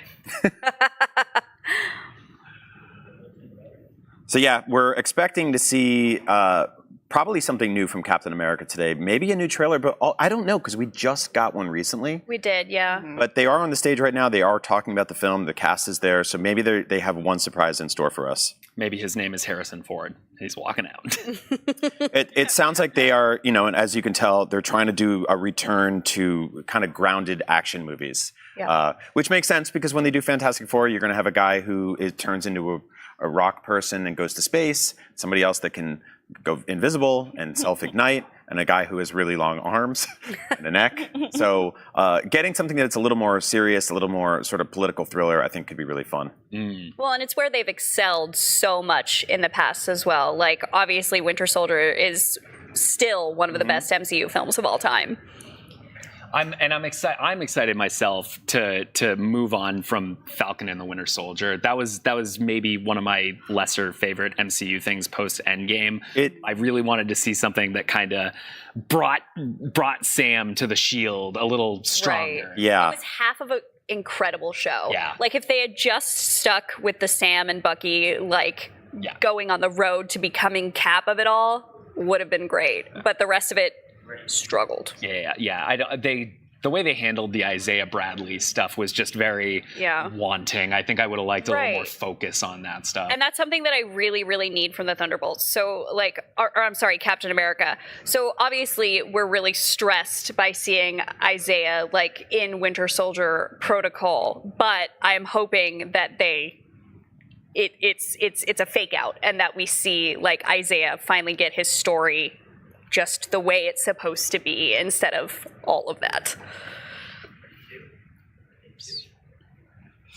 So yeah, they're still doing Captain America right now, and I'm excited to see that movie comes together. The cast is still on the stage, and we're getting updates on the fly. Like I said, if you're just joining us, this is the Marvel Hall H panel watch-along live stream party. We can't actually film anything in there because that's illegal, but we can get up-to-the-minute breaking news from there and share it with you. So we're really going to get a bunch tonight. I have a good feeling about all this. Yeah. I'm trying to parse through some of the noise that I'm seeing on the Marvel Studios Reddit thread. Fans are saying that there's a Young Avengers Instagram account that they just found. What? That's awesome. Okay, hold it's on. Instagram.com/Young Avengers. Somebody hit schedule posts. Wrong. So yeah, right now 0 posts. Apparently, they just doubled in followers since they discovered this account. I guess leaked about 13 minutes ago. We have no way to know that's official. What curious timing 13 minutes ago. Yeah, I guess go follow the Young Avengers Instagram account and hope that it's for the movie and not for something else. Yeah. Let's see. There's no picture on the one I'm looking at. No, there's no picture. That's what I'm saying. There's no picture. It's 0 posts. I don't know about this. Yeah? You think it's... Look, it is Reddit, so you never know with Reddit. So like I said, I'm parsing through it all. I don't know about you guys. Everything on the internet is true, so don't worry about it. Oh, absolutely. Yes. Yeah. Well, let's hold on to that, though. I'm going through the Reddits. You all have the official sources that we have, because we have people that are currently in there right now. The cast of Captain America is on stage right now. Giancarlo Esposito talking about coming into the MCU. It's a dream come true. Dreams come true. It was fan casting that linked us together, and we started to talk. But to be with this cast, especially Anthony Mackie, who brings it every single time. All right, well, we need to take a very quick break. Stick around. IGN's live coverage of the Marvel Studios panel will continue right after this. Don't go anywhere. IGN Live at SDCC is presented by Star Trek Fleet Command. Download the sci-fi strategy game today and look out for the Galaxy Quest update coming soon. Want the ultimate IGN experience? Check out IGN Plus. Members get exclusive deals and giveaways, ad-free browsing, unlimited tracking on IGN maps, discounts at the IGN store and with IGN partners, and best of all, free games. Get 30 days of IGN Plus for just $1. Head to plus.ign.com. IGN Playlist is the best way to track your game collection. Now you can even import your entire Steam library to Playlist, making it easier than ever to review games, show off your collection to the world, and finally chip away at that massive backlog you keep meaning to get to. IGN Playlist, check it out. IGN Store has it all. From clothes and collectibles to vinyl records, accessories, model kits, and action figures from the biggest and best franchises like The Legend of Zelda, Star Wars, Fallout, Dungeons & Dragons, and more. Whatever your pop culture passion, you're guaranteed to find something you love. There are new and exciting products hitting the store every week, like the Wasteland-ready Fallout Vault 33 hoodie, which pairs perfectly with the working wearable Pip-Boy. Plus, high-quality IGN Store exclusives like the powerful and spicy Star Wars Darkside Hot Sauce by Truff. We've even got merchandise for you to rock while tuning in to the IGN shows and podcasts you love. Or cap off a long day by relaxing to the soundtracks of your favorite video games, like Cyberpunk and The Last of Us. And the best part? You don't even need to leave the house to go there. Just head to store.ign.com and start shopping today. The IGN Store. You deserve it. IGN has the most thorough, easy-to-use, and high-tech maps out there. IGN maps load faster with more markers than ever and are built for your phone as your constant companion to the biggest games. So start checking off markers for the game you are playing today.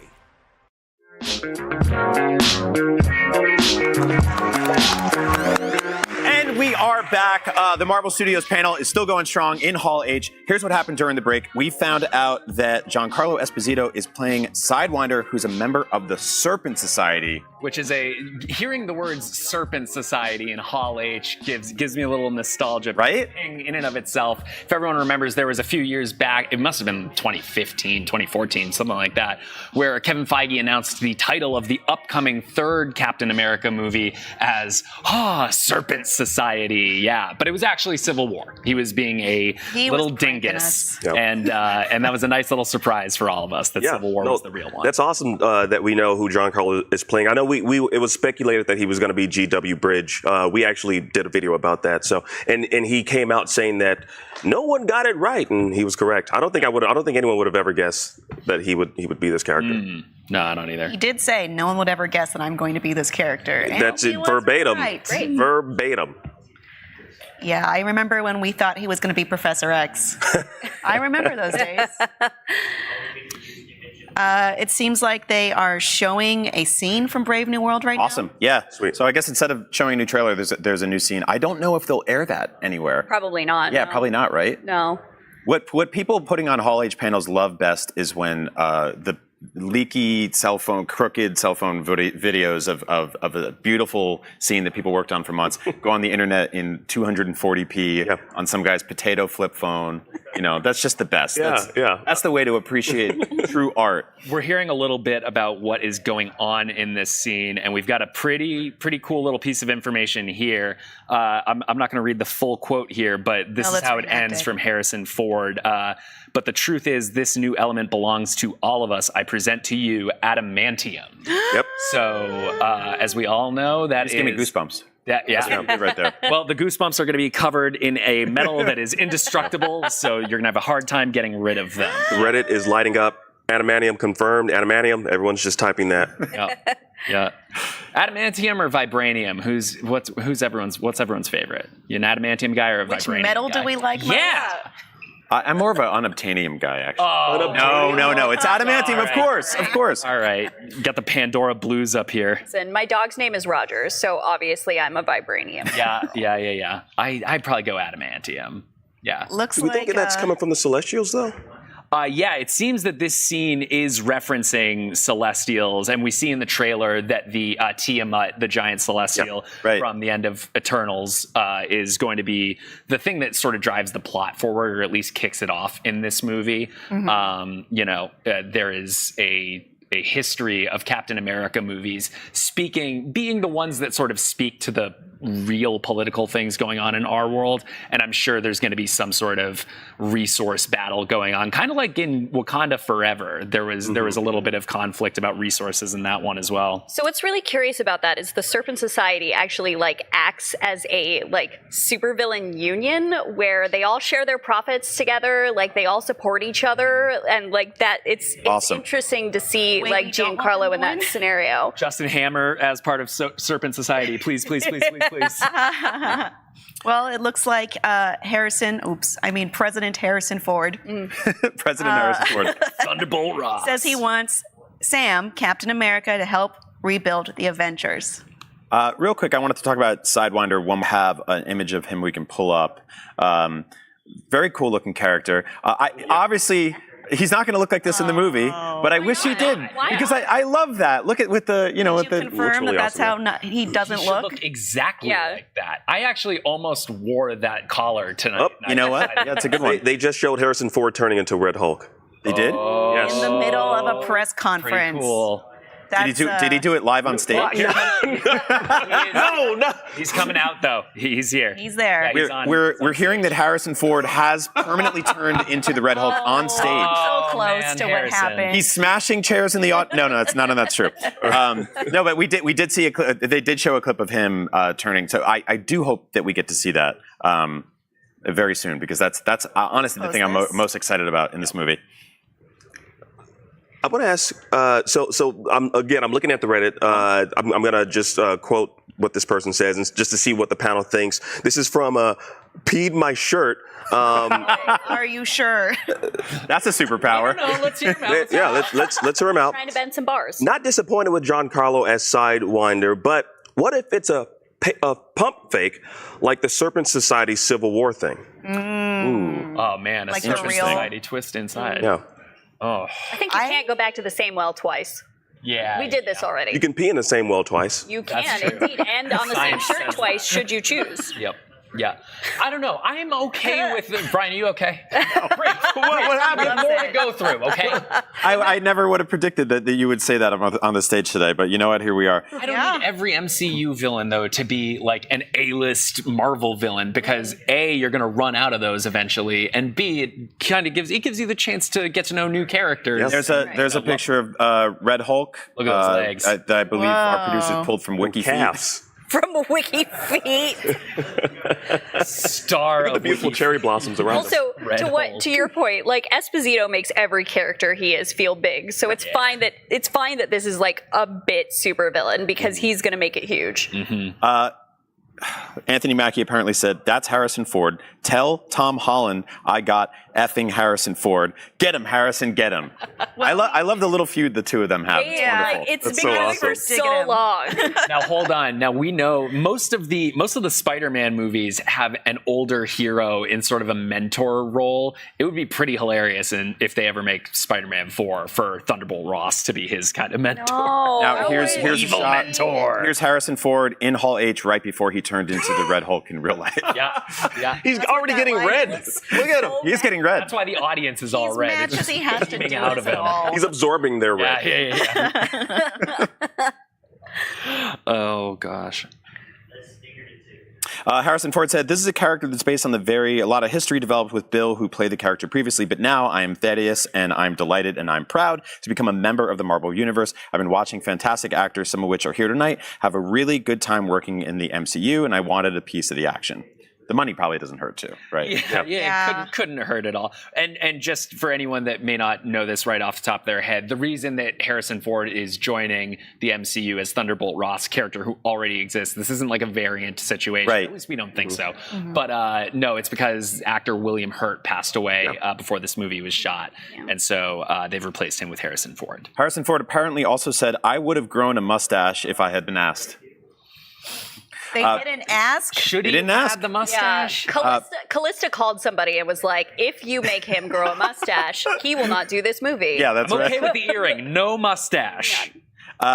Brave New World cast is leaving the stage. Feige is back on the stage just when I think my nerd life can't get more complete. I hear we're getting the rest of the quotes coming in on the fly. So yeah, what do you guys think is up next? Any last guesses? Thunderbolts time. Yeah, it's Thunderbolts time. Thunderbolts.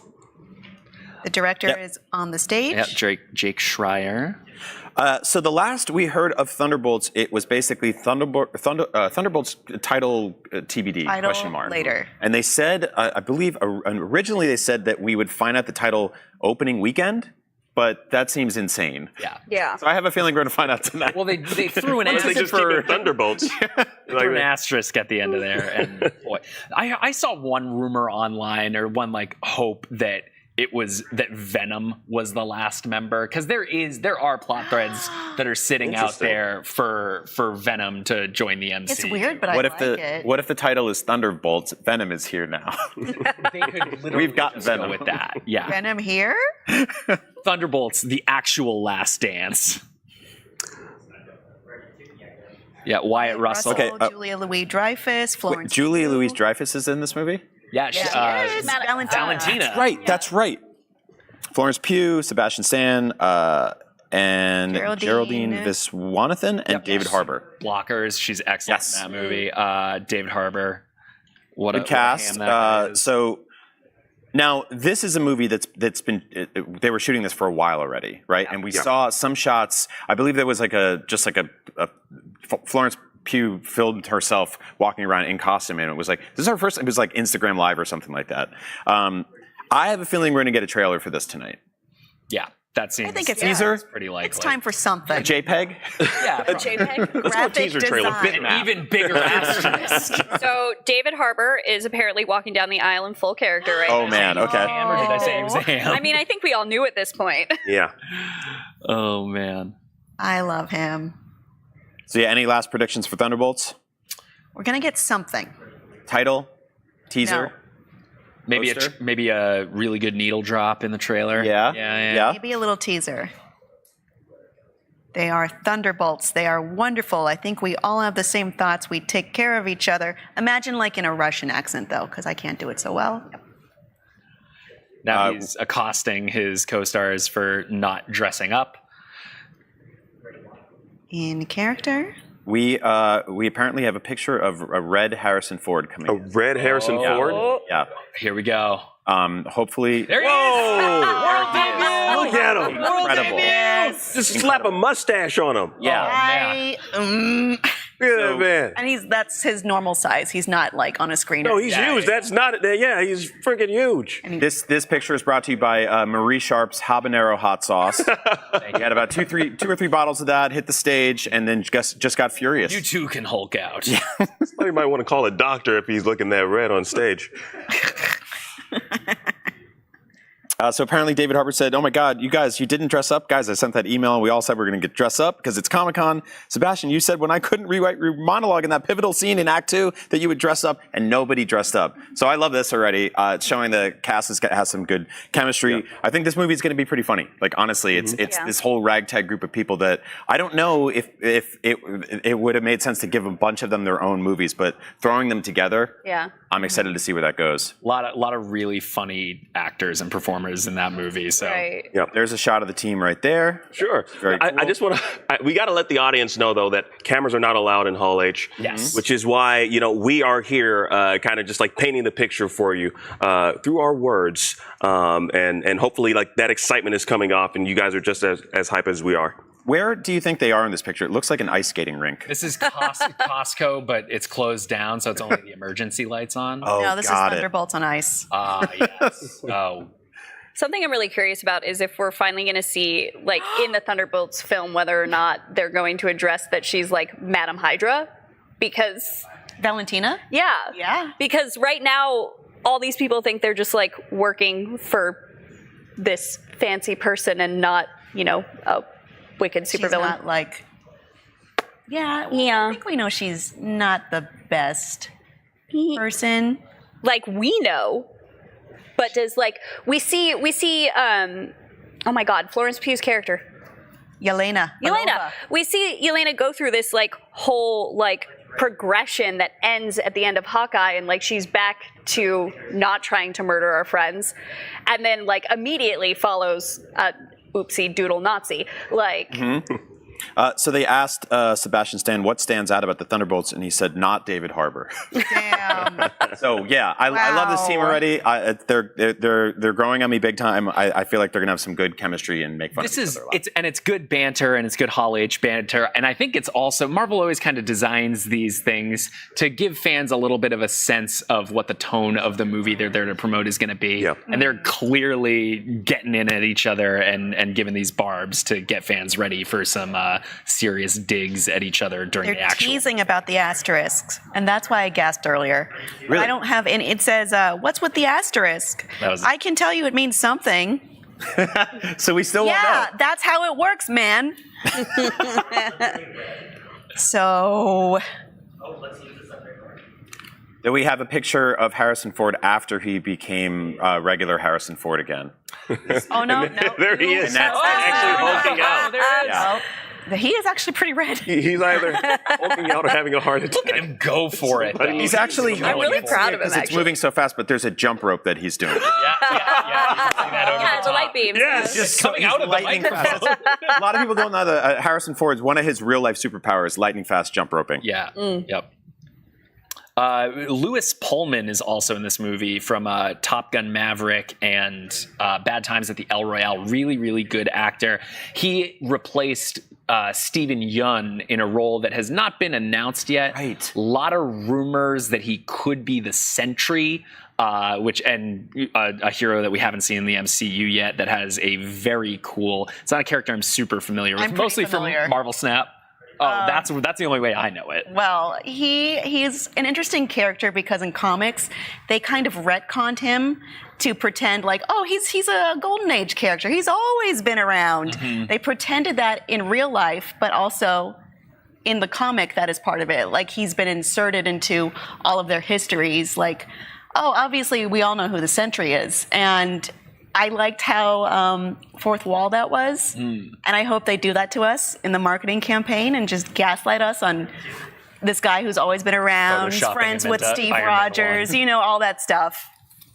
Speaking of gaslighting, they did actually ask Julia about what Valentina is after, and her answer was Valentina is after power, control, and I would say just generally she wants to kick ass in the Marvel universe. Don't come to us with this girl boss. No, ma'am. I think everybody. We know who you are. Wyatt Russell getting up there talking about how people are going to react to his return as failed Captain America. Everybody's gonna effing love me. I don't think that's true. No, I actually hated him. I did too, real bad. Does he not remember? Yeah. I think it's a joke. I think it's a bit. I think he knows that we can't stand his face. He's such a good actor, and he's so good at making me just like, oh, every time John shows up on like in any scene, I'm like. And back to the point about like this being a pretty funny cast, Wyatt Russell is known for like he's in the Godzilla series, but if you've ever seen Everybody Wants Some by it's a Richard Linklater movie, he has the sort of Matthew McConaughey all right role, and he is so funny in that movie. I think he's probably going to have a little bit more of a comedic bent this time around. Weird character to make funny, but you know everyone's going to be cracking jokes. He could be pulling a night swim and be like a little. I don't want to spoil that movie, but he's not a good guy. 12 people saw that movie. I think you're fine. Thank you guys for spoiling Deadpool and Wolverine to me, not spoiling Night Swim. I got you. The priorities are definitely in check here today. The pool is haunted. I heard. I would simply get out. I would go to the beach instead. So the Thunderbolts are still on stage. This whole segment's being dedicated to them. The actors are sort of taking turns talking to each other inside of Hall H, talking to the crowd, and we're getting breaking news as it comes in. Yeah. So looking at the Reddit again, this message is from Perky Person.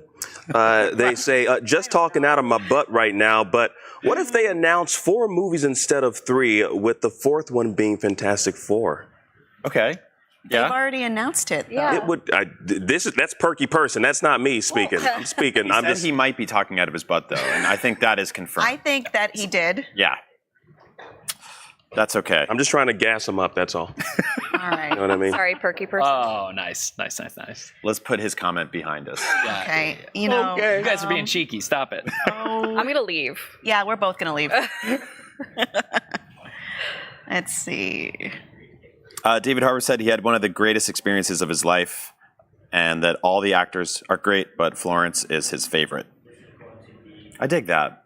Well, you got to choose your own child. Yeah. It's got to be like the tallest guy. Like it's a tall, short thing. It's the greatest height delta. Maybe that's what's causing it. I will say that so far, our theory of Venom being in this movie not confirmed yet. Not yet. Not yet. Yeah. The night is young. Something tells me the title Venom: The Last Dance it's not going to be The Last Dance. I think you don't think so? I think people are a little obsessed with Tom Hardy playing that character. Mm-hmm. There are a lot of characters that we're going to talk about, like, oh, will a beloved actor return to play this one? Is it going to get recast? Yeah. I don't think anyone's going to be in a rush to replace Tom Hardy as Venom. There's a real easy way to get him into the main story. All right, well, Cap may be able to do this all day, but we need to take a break and collect our thoughts. Stick around, more Marvel Studios panel stuff right after this. IGN Live at SDCC is presented by Alien Romulus. Experience it in IMAX in theaters everywhere August 16th.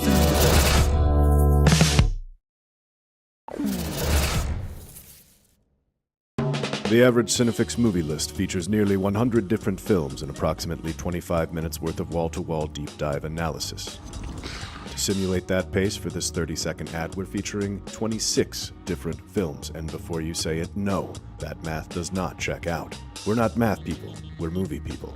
We can't even count down from 10 without ending up at, 96. Subscribe to IGN Movies and TV for more Cinefix movie lists. Bad at math, great at movies. IGN Playlist is the best way to track your game collection. Now you can even import your entire Steam library to Playlist, making it easier than ever to review games, show off your collection of the world, and finally chip away at that massive backlog you keep meaning to get to. IGN Playlist, check it out. Want the ultimate IGN experience? Check out IGN Plus. Members get exclusive deals and giveaways, ad-free browsing, unlimited tracking on IGN maps, discounts at the IGN store and with IGN partners, and best of all, free games. Get 30 days of IGN Plus for just $1. Head to plus.ign.com. IGN has the most thorough, easy-to-use, and high-tech maps out there. IGN maps load faster with more markers than ever and are built for your phone as your constant companion to the biggest games. So start checking off markers for the game you are playing today. Can't find that final collectible you're missing? IGN strategy guides and interactive maps are here to help. IGN guides are trusted by millions, easy to use, and best of all, free. You can even track your progress with interactive checklists so you know you reached that 100% completion. IGN has the very best, most complete, and accurate guides. Every guide is tested and verified for you by experts. Just search for IGN when you search for guides.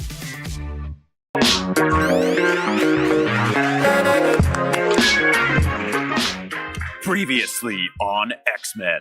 Wait, no, that's the wrong show. I mean, previously on IGN's live coverage of the Marvel Studios Comic-Con panel, we learned some new stuff about Thunderbolts, some new stuff about Captain America, and apparently during the break they showed some footage from Thunderbolts, mostly focusing on stunts. Haven't had any major big news yet. We did get the confirmation that Harrison Ford can turn into Red Hulk in real life. Yep.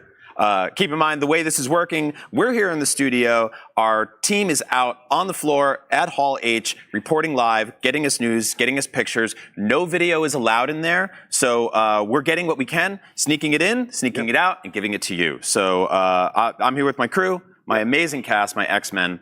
So let's go. Yeah. What do we expect? We're still expecting to know what the official title of Thunderbolts is. Yes. There's the asterisk is still there. they just won't reveal what it. I refuse what to it buy a was. movie ticket for a title that isn't complete yet. That's my. Do you think they're going to spring a weird title that would upset you so much that you would walk out? Did I walk out of this, or I walk out of the movie theater? Movie theater. I'm already in. The title pops up, and I'm like, nope, gotta go. Also, titles can change after the movie is released. I mean, we've seen that happen before. Captain America, it's right? Not great marketing. With the Harley Quinn movie. Edge of Tomorrow. Yeah. So yeah, they showed new footage, and I'm hoping that gets released. We'll see. Lewis, sorry, they're showing the clip. Apparently, there's actually like dialogue in this clip before they get to the stunts here. Just noticing that Lewis Pullman's character comes out and says, "I'm Bob." Fun fact, I don't think this really means anything. Bob was also his character's name in Top Gun Maverick. That was his call sign. Interesting. That's the worst. Top Gun Maverick, part of MCU, confirmed. Guy just looks like a Bob. Tom Cruise coming to MCU. Let's see. Tom Cruise walking out would be some next level Hall H craziness. I can't even imagine. There was like way back in the day, he was like the original pick for Tony Stark. Like I don't love very it. far back. No, I don't like that. I don't think it would have been the best, but we got the most incredible Tony Stark. I would love to see someone kind of unexpected. If we're going to get Tony Stark back in any capacity, someone else. I think Tom Cruise would have demanded to fight a real Hulk if that was the case. I think so too. I need a practical, actual Hulk to fight. If the Iron Man suit doesn't actually fly, I'm not doing it. Load Jeremy Renner up with gamma radiation. Okay, we got our team that's on the ground. They're breaking down the Thunderbolts trailer in our doc. So let's just kind of jump in this and kind of like take a look and see what we got. Well, it's focused on Yelena and Alexei primarily at first, having a little conversation.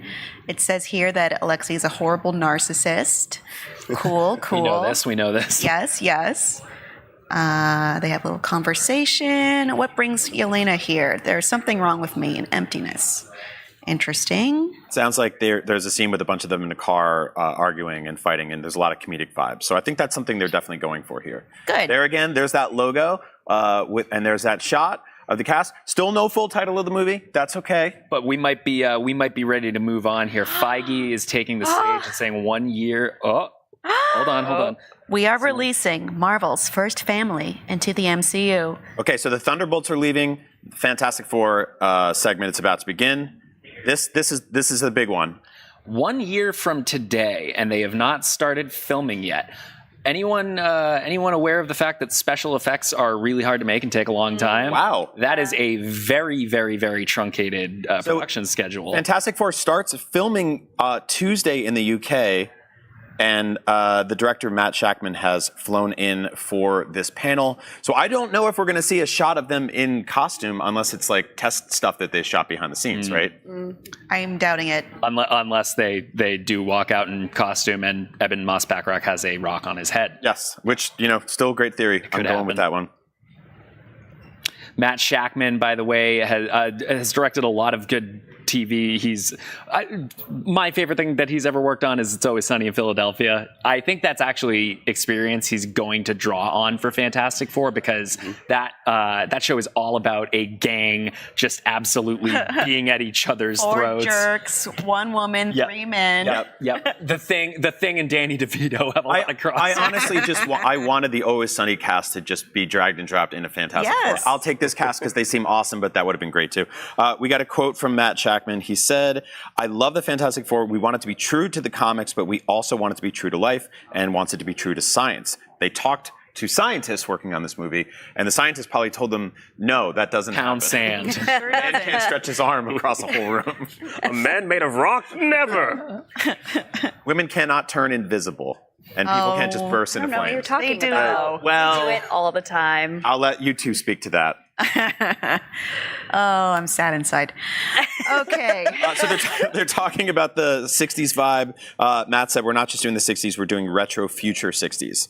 It's part of what you know from the 60s, but part of what you've never seen before. So Tomorrowland at Disneyland vibes. Yes. Jetsons-esque. I'm a fan of the concept of paleo-futurism, right? Which was like the idea of like, this is what the past thought the future would be. Well, isn't that also kind of referencing the fan theory that the Jetsons and the Flintstones actually take place in the same universe They at do the visit same each time? other at one point. Yeah. Yeah, and how everyone in the Flintstones doesn't just die of shock, I don't understand. But, that's for a different show. We'll figure that out. IGN will get to the bottom of that someday. We've got our top minds on it. I know we briefly touched upon it, but I don't know. I'm still just caught up on the fact that Feige announced that they're filming Fantastic Four on Tuesday, and it's releasing a year. That's not enough time. In a year. I feel like that's just not enough time for. I mean, where is this? This is going to be in theaters, right? Yeah. This isn't. Well, that said, it does depend, I guess, on to what degree they want it to be like a huge. Maybe it's going to be smaller scale than we're anticipating to build out the family. They're showing some footage in there. It's a retro Fantastic Four intro with a news broadcast.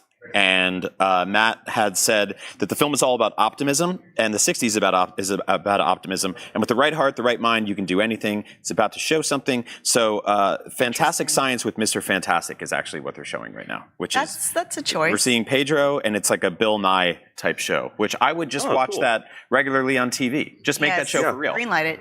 And that could potentially hint at what sort of stature or status Reed is in at this point in the story. Maybe he is sort of a pop scientist, sort of, like Mr. Wizard type dude. Yeah, I'm into it. It's interesting that they said it's all about optimism in a time where we know James Gunn's Superman will also be arriving, which is also about optimism. I We're going to have a really nice year. I think in our current timeline, I will allow 2 films about optimism. Just 2. That's it. That's it. Then you hit your peak. More haunted pools. They showed footage of a rocket ship and a matchmaking show, which is interesting. Sort of like a, what was it? Love Connection or whatever? There was like dating The shows. 3. Back then. Yeah, this is before my time. Dating game, maybe. But guess who's in it? It's Thing. Oh, The Thing is on the dating show, and He all is 4 are at a space station suiting up to go on a rocket ship. They're all posing and whatnot for a news broadcast. When the Fantastic Four go to space, it never really goes great. Yeah, historically doesn't go great for them. Yeah. This is really interesting. So they've heavily researched the 1960s because it's a period piece. It's a retro future 60s references to Sid Mead, of course, industrial designer, neo-futurist. And we have an official title here. The Fantastic Four First Steps is the title First Steps. of Fantastic Four. So it does seem like that's an origin. I would say so. Right? Well, here's okay. Hold on. Let's start putting the little things together. They're going to space. This is taking place in the 60s. Space race. One small step for man, one giant leap for mankind. So maybe Lost they're kind in of keeping it in space. there. Yep. Blarp. Space invaders. Office Space. Yeah. Okay. Space Mountain. Yep. Tom was having like a really, really like cogent thought, and we just destroyed it. You only get one of those per live stream, by the way. We're out on It was just free-flowing thought. That's all that was happening. Everyone is secretly passing like an invisible idiot microphone around. Yes. Yeah. Nobody's taking it away from me. I'm just never gonna pass up an opportunity to bring up Blarp. I got to be real about that. It's like the cast is there, taking the stage. All right, now we're could gonna have figure out: expected that. is Eben Moss-Backrack wearing a rock on his head? Yes You or really no? want that rock on his head, don't you? I want him to. I want there to be some representation. Michael Giacchino is Giacchino. Yeah. is doing the score. He did He did all the Star Trek movies. all the Star Trek movies, Lost, a whole bunch of stuff. So yeah, his stuff's awesome. Yeah, Doctor Strange as well. One of the best scores in the MCU. The cast is currently taking the stage. Let's see if that rock. Rock updates. Fantastic Four First Steps. I really like that because I think that the MCU has sort of a baggage problem at this point in terms of like, it's that always that like how much homework is there to do? How many shows and movies do I have to watch? There's 30 plus movies and a dozen shows. And so there we go. There's our There's first the look at the image. logo right Graphic there. design, I told you. Yes, it looks awesome. But yeah, this tells me that this is going to be sort of like a fresh step for people who maybe, or no pun intended on the fresh step, but an entry point for people who have maybe lapsed on MCU stuff with the new timeline. Freshest of steps. They couldn't have used Fresh Steps because that's a kitty litter, and it would have been a conflict. Would have been upsetting. Copyrighted. Looks like you have that idiot baton right now. I'm telling you, man, I can't get rid of it. I keep trying to throw it to you, and you keep batting it back at me. So yeah, the Fantastic Four First Steps begins production on Tuesday, only in theaters July 25th, 2025. That Can somebody do the calendar math for us? Does that happen while we're here next year? Man, that's a year from this weekend, basically. Wow. Is that enough time to make an aggressive shooting schedule, and on top of that, like post production. I know, and they have to go to real space too. Yeah, that's crazy. Give me that mic.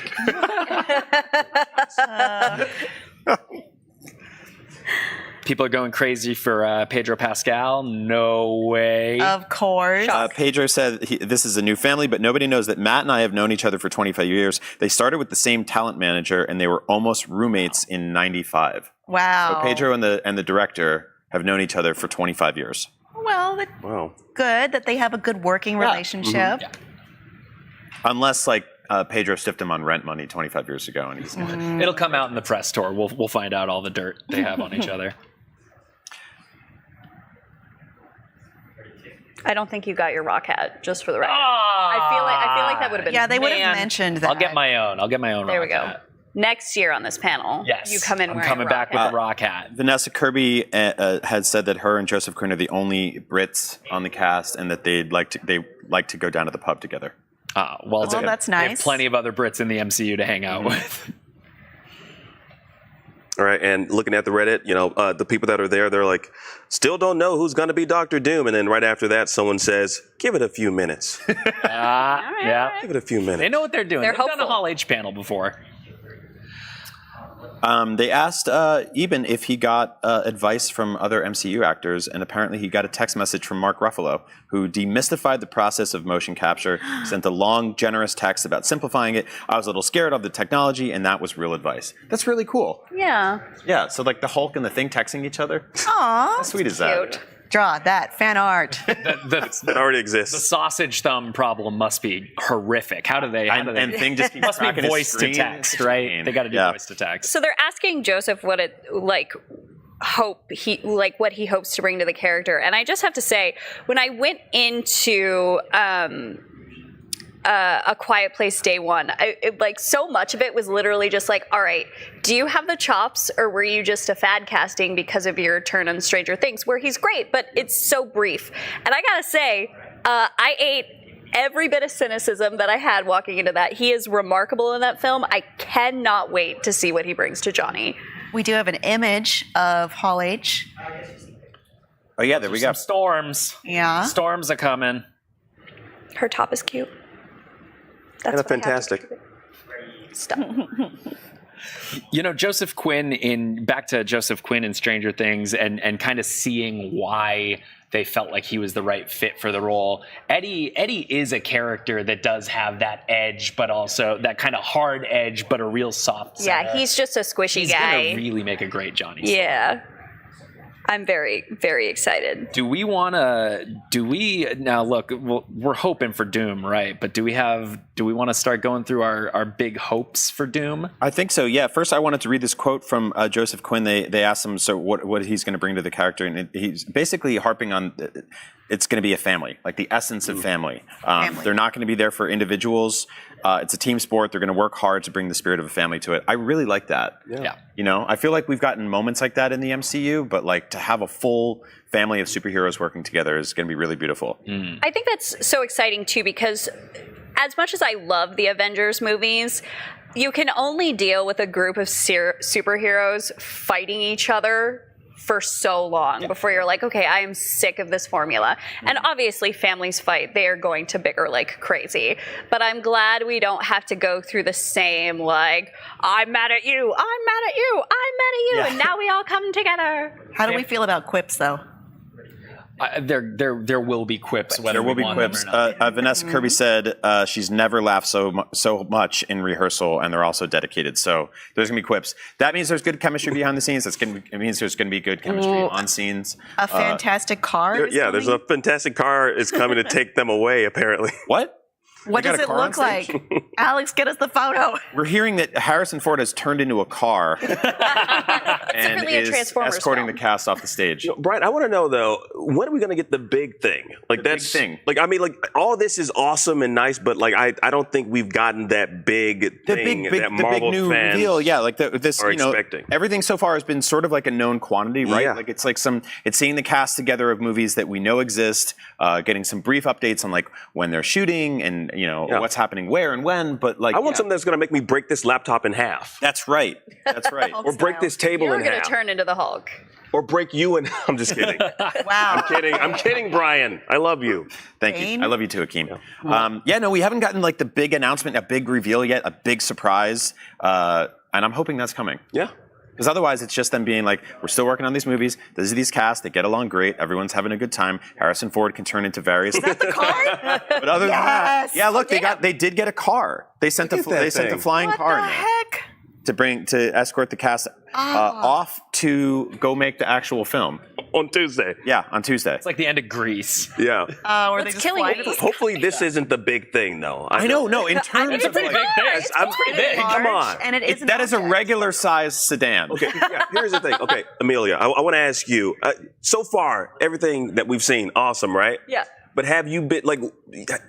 Do you feel that thing that you feel when usually Hall H announcements? It's like how many years ago? It was 2019. We were chanting Blade. Like everyone was. We've been chanting Blade since then. Yes. We're still we're tired. Blade. Yeah. I have to point out, like, we're talking about the next big thing, and our reporter in the room typed, "Oh my God," like 5 minutes ago, and has not added anything else since. And I'm just like, what happened? We're waiting. What happened? Hopefully, we find out what the next big thing is. Right now, we've got to take a very super quick break, but don't move a muscle because the MCU panel coverage direct from Hall H continues right here on IGN-live at Comic-Con in just a minute. Stick around. We got a texter. IGN Live at SDCC is presented by NHTSA. Speeding catches up with you.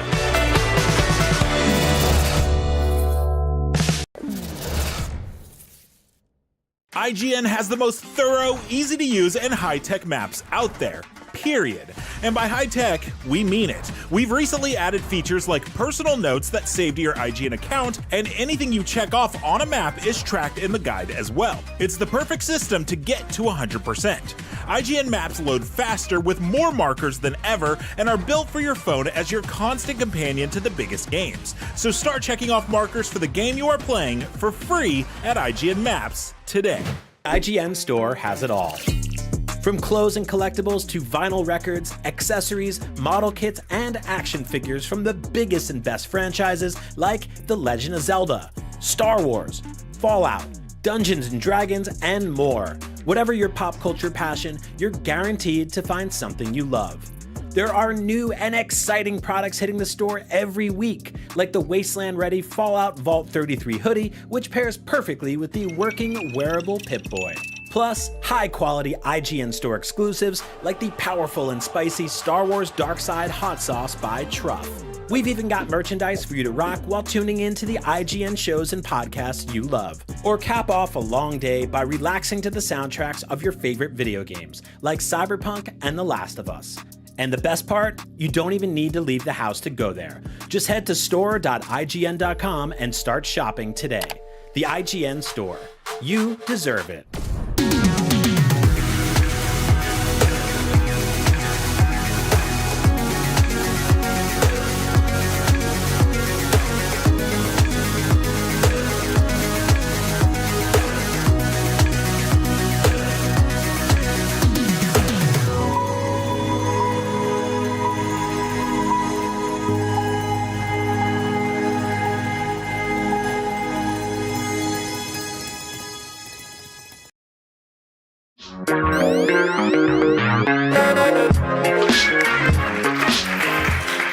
Welcome back to more live coverage of breaking news from the MCU panel right here in San Diego Comic-Con in Hall H. Cameras aren't allowed in there, but our people are, and they're giving us updates, tweets, pictures, everything. We're doing everything we can. During the break, the Russo brothers, who were half confirmed to be returning for the next Avengers movie, were full-on confirmed, took the stage.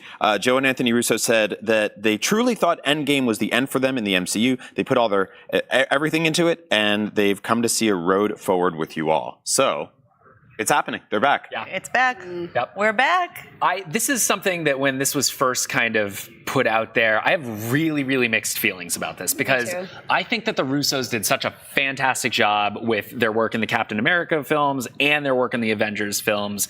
Endgame speaks for itself. But you know what? Like, it also does mean that going into Avengers 5 and 6, we're going to get less perspective. It's the same perspective. Yeah, right? that's the thing. Their track record is undeniable. Yeah. But in a moment where the MCU needs to be fresh, we're going back to the same well. Again, undeniable track record. They've done great stuff for this franchise, but what this franchise needs is new voices, not more of the same. It just gives them a bigger hill to climb. They showed an Avengers Secret Wars logo. They are, in fact, officially directing Secret Wars. Very cool. Okay. But yeah, I'm with you all. I think that they do a really good job of taking all the stuff that's on the table and putting it together in a cohesive way. Can they do that with the last 5 years of the MCU since Endgame? Who knows? I mean, you can always just have magical circles that characters can walk through to fight a big bad, but who knows? Well, you can see why they chose them. The Endgame is, is it still like the top grossing movie ever? But it also doesn't seem like the most novel move. It kind of feels a little, I don't want to say it, a little desperate. Let's go back to the Goodwill. You know what? It's two people that tried to find love elsewhere and realized they're best off together. Sure. Yeah. And Avengers Endgame, by the way, is about 100 million-ish, about 100-something million behind Avatar, which is still the #1 grosser. But I believe that they will re-release that movie and take that. Tom, we've got a title. Yeah, there's stuff happening. Let's go. We've got a title, and it's Avengers Doomsday. And there's green lighting. Doombots. What do you think that means? Loki's back. No, Doombots. Loki never went away. Yes, he's Doom, inside of us all. But in an Avengers movie, not the Fantastic Four movie. Doomsday. I like it. Now I'm back on board. Doomsday Endgame. Because I feel like we got exactly what we were talking about, like not leaning into full Galactus, or like leaning into full Galactus, but like getting into the Doctor Doom of it all, and then I feel like I got what I asked for. Yeah, and I'm feeling very good. The actor playing Doctor Doom is the official logo for Avengers Secret Wars. It's awesome. It's red, so that means Carnage is the star of the film. That's how it works. I mean, you're absolutely right. Here comes our Doctor Doom casting. Harrison Ford actually was able to turn into the logo briefly. So there you can see our first look at Harrison Ford as the Avengers Secret Wars logo. He's incredibly talented. All right. Any lap? There it is. What? No. What? Doom is Robert Downey Jr. What? He's going to be playing Are you Dr. kidding Doom. me? What? RDJ? Robert is here? Oh my God! He's there! What? Robert Downey Jr. is playing Doom? Is this a prank? Hold on. Robert Downey Jr. is on stage. Oh my Let me God, check the Reddit. I gotta make sure. New mask, Is this same real? task. That's what he said. What? Holy Nike! Oh my goodness. Shenanigans. Okay, so we wanted a big announcement. That's the biggest There one. you go. There's your big. My goodness. I need to let this wash over me for a second and really parse this, because This feels like a prank. this is nuts. It's This is a little real. nuts. What a gigantic surprise. I my genuinely God. cannot believe this.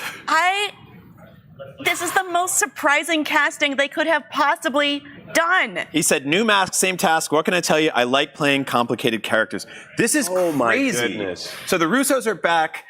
Robert Downey Jr. is back in an Avengers movie as the villain, as Dr. Doom. So I'm curious. What do y'all think? Is this a Doctor Doom from a different universe, Earth? I mean, it can't be. Or maybe Doctor Doom in 616 just looks like. Won't the Avengers just be like, "Hey, aren't you?" Hey, wait a minute. Did they forget object permanence at some point? Avengers Doomsday coming May 2026. Okay, my so God. Doomsday May 2026, Secret Wars May 2027. Are the Russos directing both of them? That is, I'm not sure. I don't think it's confirmed yet. Well, Secret Wars is the second one of those two, and so Doomsday coming beforehand. It's not entirely clear. Okay, wait. Returning back to the Kang of it all. Uh-huh. Why do you have to bring it down? No, wait. I have a point. I have the idiot stick. Oh, there it is. It's mine. So, we have Robert Downey Jr. as Dr. Doom. Also, a variant of Kang is Iron Lad. So we could ostensibly just have Robert Downey Jr. playing all villains for the rest of forever, because why not? Isn't Iron Lad a teen? Yes, he is, but it's fine. He's a teen in the comics. He can be an old man now. Yeah, there we go. There's a logo. Avengers Doomsday. There it is. Oh my God, this is so crazy. Is this real life? So the Hall H panel is officially over. That was the big surprise at the end. The biggest we could have possibly had. I'm still sort of catching my breath from this whole thing and wrapping my brain around it. Yeah. How are we feeling about the future of the MCU now? I feel like it seems pretty clear that things are on the right path. How much swearing are we allowed to do? I am losing my mind. Okay. I cannot believe this is happening. I effing love it. It's I have not been so surprised in so long from Marvel. It's some silly, crazy comic book nonsense, and it works. Yeah. This was something, another thing that was percolating in recent days as a rumor that I think some of us had heard, and a lot of us were like, no, they're not going to do that, but they are going there. I feel like they asked Kevin a few days ago about bringing back Iron Man, and he was like, we would have to do it. We'd only do it if it was really the right way to do it. And people have been wanting Robert Downey Jr. back, but no one in the world would have guessed that this was his entry point back in. But here's the thing. Do we think this is stunt casting? And if so, is Robert Downey Jr. playing Dr. Doom good stunt casting? Is that a good call? Like a John Krasinski. Exactly, yeah. Deal. That would actually not to be contrarian here, but in the same way that the Russos coming back as directors for the next few Avengers movies is a bit of a, you're going to have to work a little harder to break new ground here. Robert Downey Jr. is in the same position because Tony Stark is arguably one of the most iconic superhero performances ever. That means that he is going to have to work all the more to establish Dr. Doom as his own person, his own personality. We don't know who knows? Maybe he's going to be Tony Stark. Like, I fully believe that he is capable of doing that, and I can't believe that I'm going to be the naysayer here on this panel, but I think that this is bad news. I don't like the idea that Downey Jr. is playing Doom. I think, again, it goes back to exactly what we were talking about before. Like, we need to move on and grow. Yeah. We can't keep going back to the same old, we all love Robert Downey Jr. He's a great actor. And I like the idea of him continuing to be involved in the franchise, but in such a major role like this, I'm not into it. I hope to eat my words later, but for now, No, we'll see. We'll see what happens. I mean, this is either way. That was a absolutely shocking surprise. Very much. I don't think anyone could have possibly predicted. Ladies and gentlemen, that's it. IGN's live coverage of San Diego Comic-Con 2024 is officially complete. We did it. Yes. Another fantastic year in the books. Give it up for my fantastic 4 co-hosts right here. You're lovely too, Brian. From all of us here at IGN and from the bottom of our hearts to each and every IGN fan out there, thank you all so much for watching our live show this weekend. We had so much fun up here. I want to give a very big special thank you to the entire production crew working long days right here on our live show. You are all fantastic at what you do. Give it up for them. Look at these people. Yes.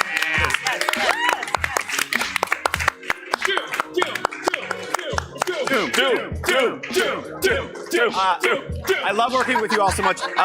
Ladies and gentlemen, if you missed anything this weekend, and we did so much, head over to IGN, IGN's YouTube, IGN's social channels. Catch up on all the craziness. Next month, we're going to Cologne, Germany for Gamescom, the biggest video game convention on Earth. Look out for us there, wherever you watch IGN. Until then, thank you so much for watching IGN's live coverage of Comic-Con, and we'll see you next year.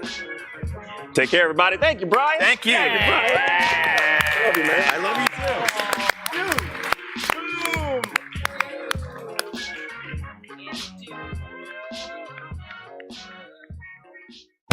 too. IGN Live at SDCC is presented by Star Trek Fleet Command. Download the sci-fi strategy game today and look out for the Galaxy Quest update coming soon. Want the ultimate IGN experience? Check out IGN Plus. Members get exclusive deals and giveaways, ad-free browsing, unlimited tracking on IGN maps, discounts at the IGN store and with IGN partners, and best of all, free games. Get 30 days of IGN Plus for just $1. Head to plus.ign.com. IGN Playlist is the best way to track your game collection. Now you can even import your entire Steam library to Playlist, making it easier than ever to review games, show off your collection of the world, and finally chip away at that massive backlog you keep meaning to get to. IGN Playlist, check it out. IGN Store has it all. From clothes and collectibles to vinyl records, accessories, model kits, and action figures from the biggest and best franchises like The Legend of Zelda, Star Wars, Fallout, Dungeons & Dragons, and more. Whatever your pop culture passion, you're guaranteed to find something you love. There are new and exciting products hitting the store every week, like the Wasteland-ready Fallout Vault 33 hoodie, which pairs perfectly with the working wearable Pip-Boy. Plus, high-quality IGN Store exclusives like the powerful and spicy Star Wars Darkside Hot Sauce by Truff. We've even got merchandise for you to rock while tuning in to the IGN shows and podcasts you love. Or cap off a long day by relaxing to the soundtracks of your favorite video games, like Cyberpunk and The Last of Us. And the best part? You don't even need to leave the house to go there. Just head to store.ign.com and start shopping today. The IGN Store. You deserve it. IGN has the most thorough, easy to use, and high-tech maps out there. IGN maps load faster with more markers than ever and are built for your phone as your constant companion to the biggest games. So start checking off markers for the game you are playing today.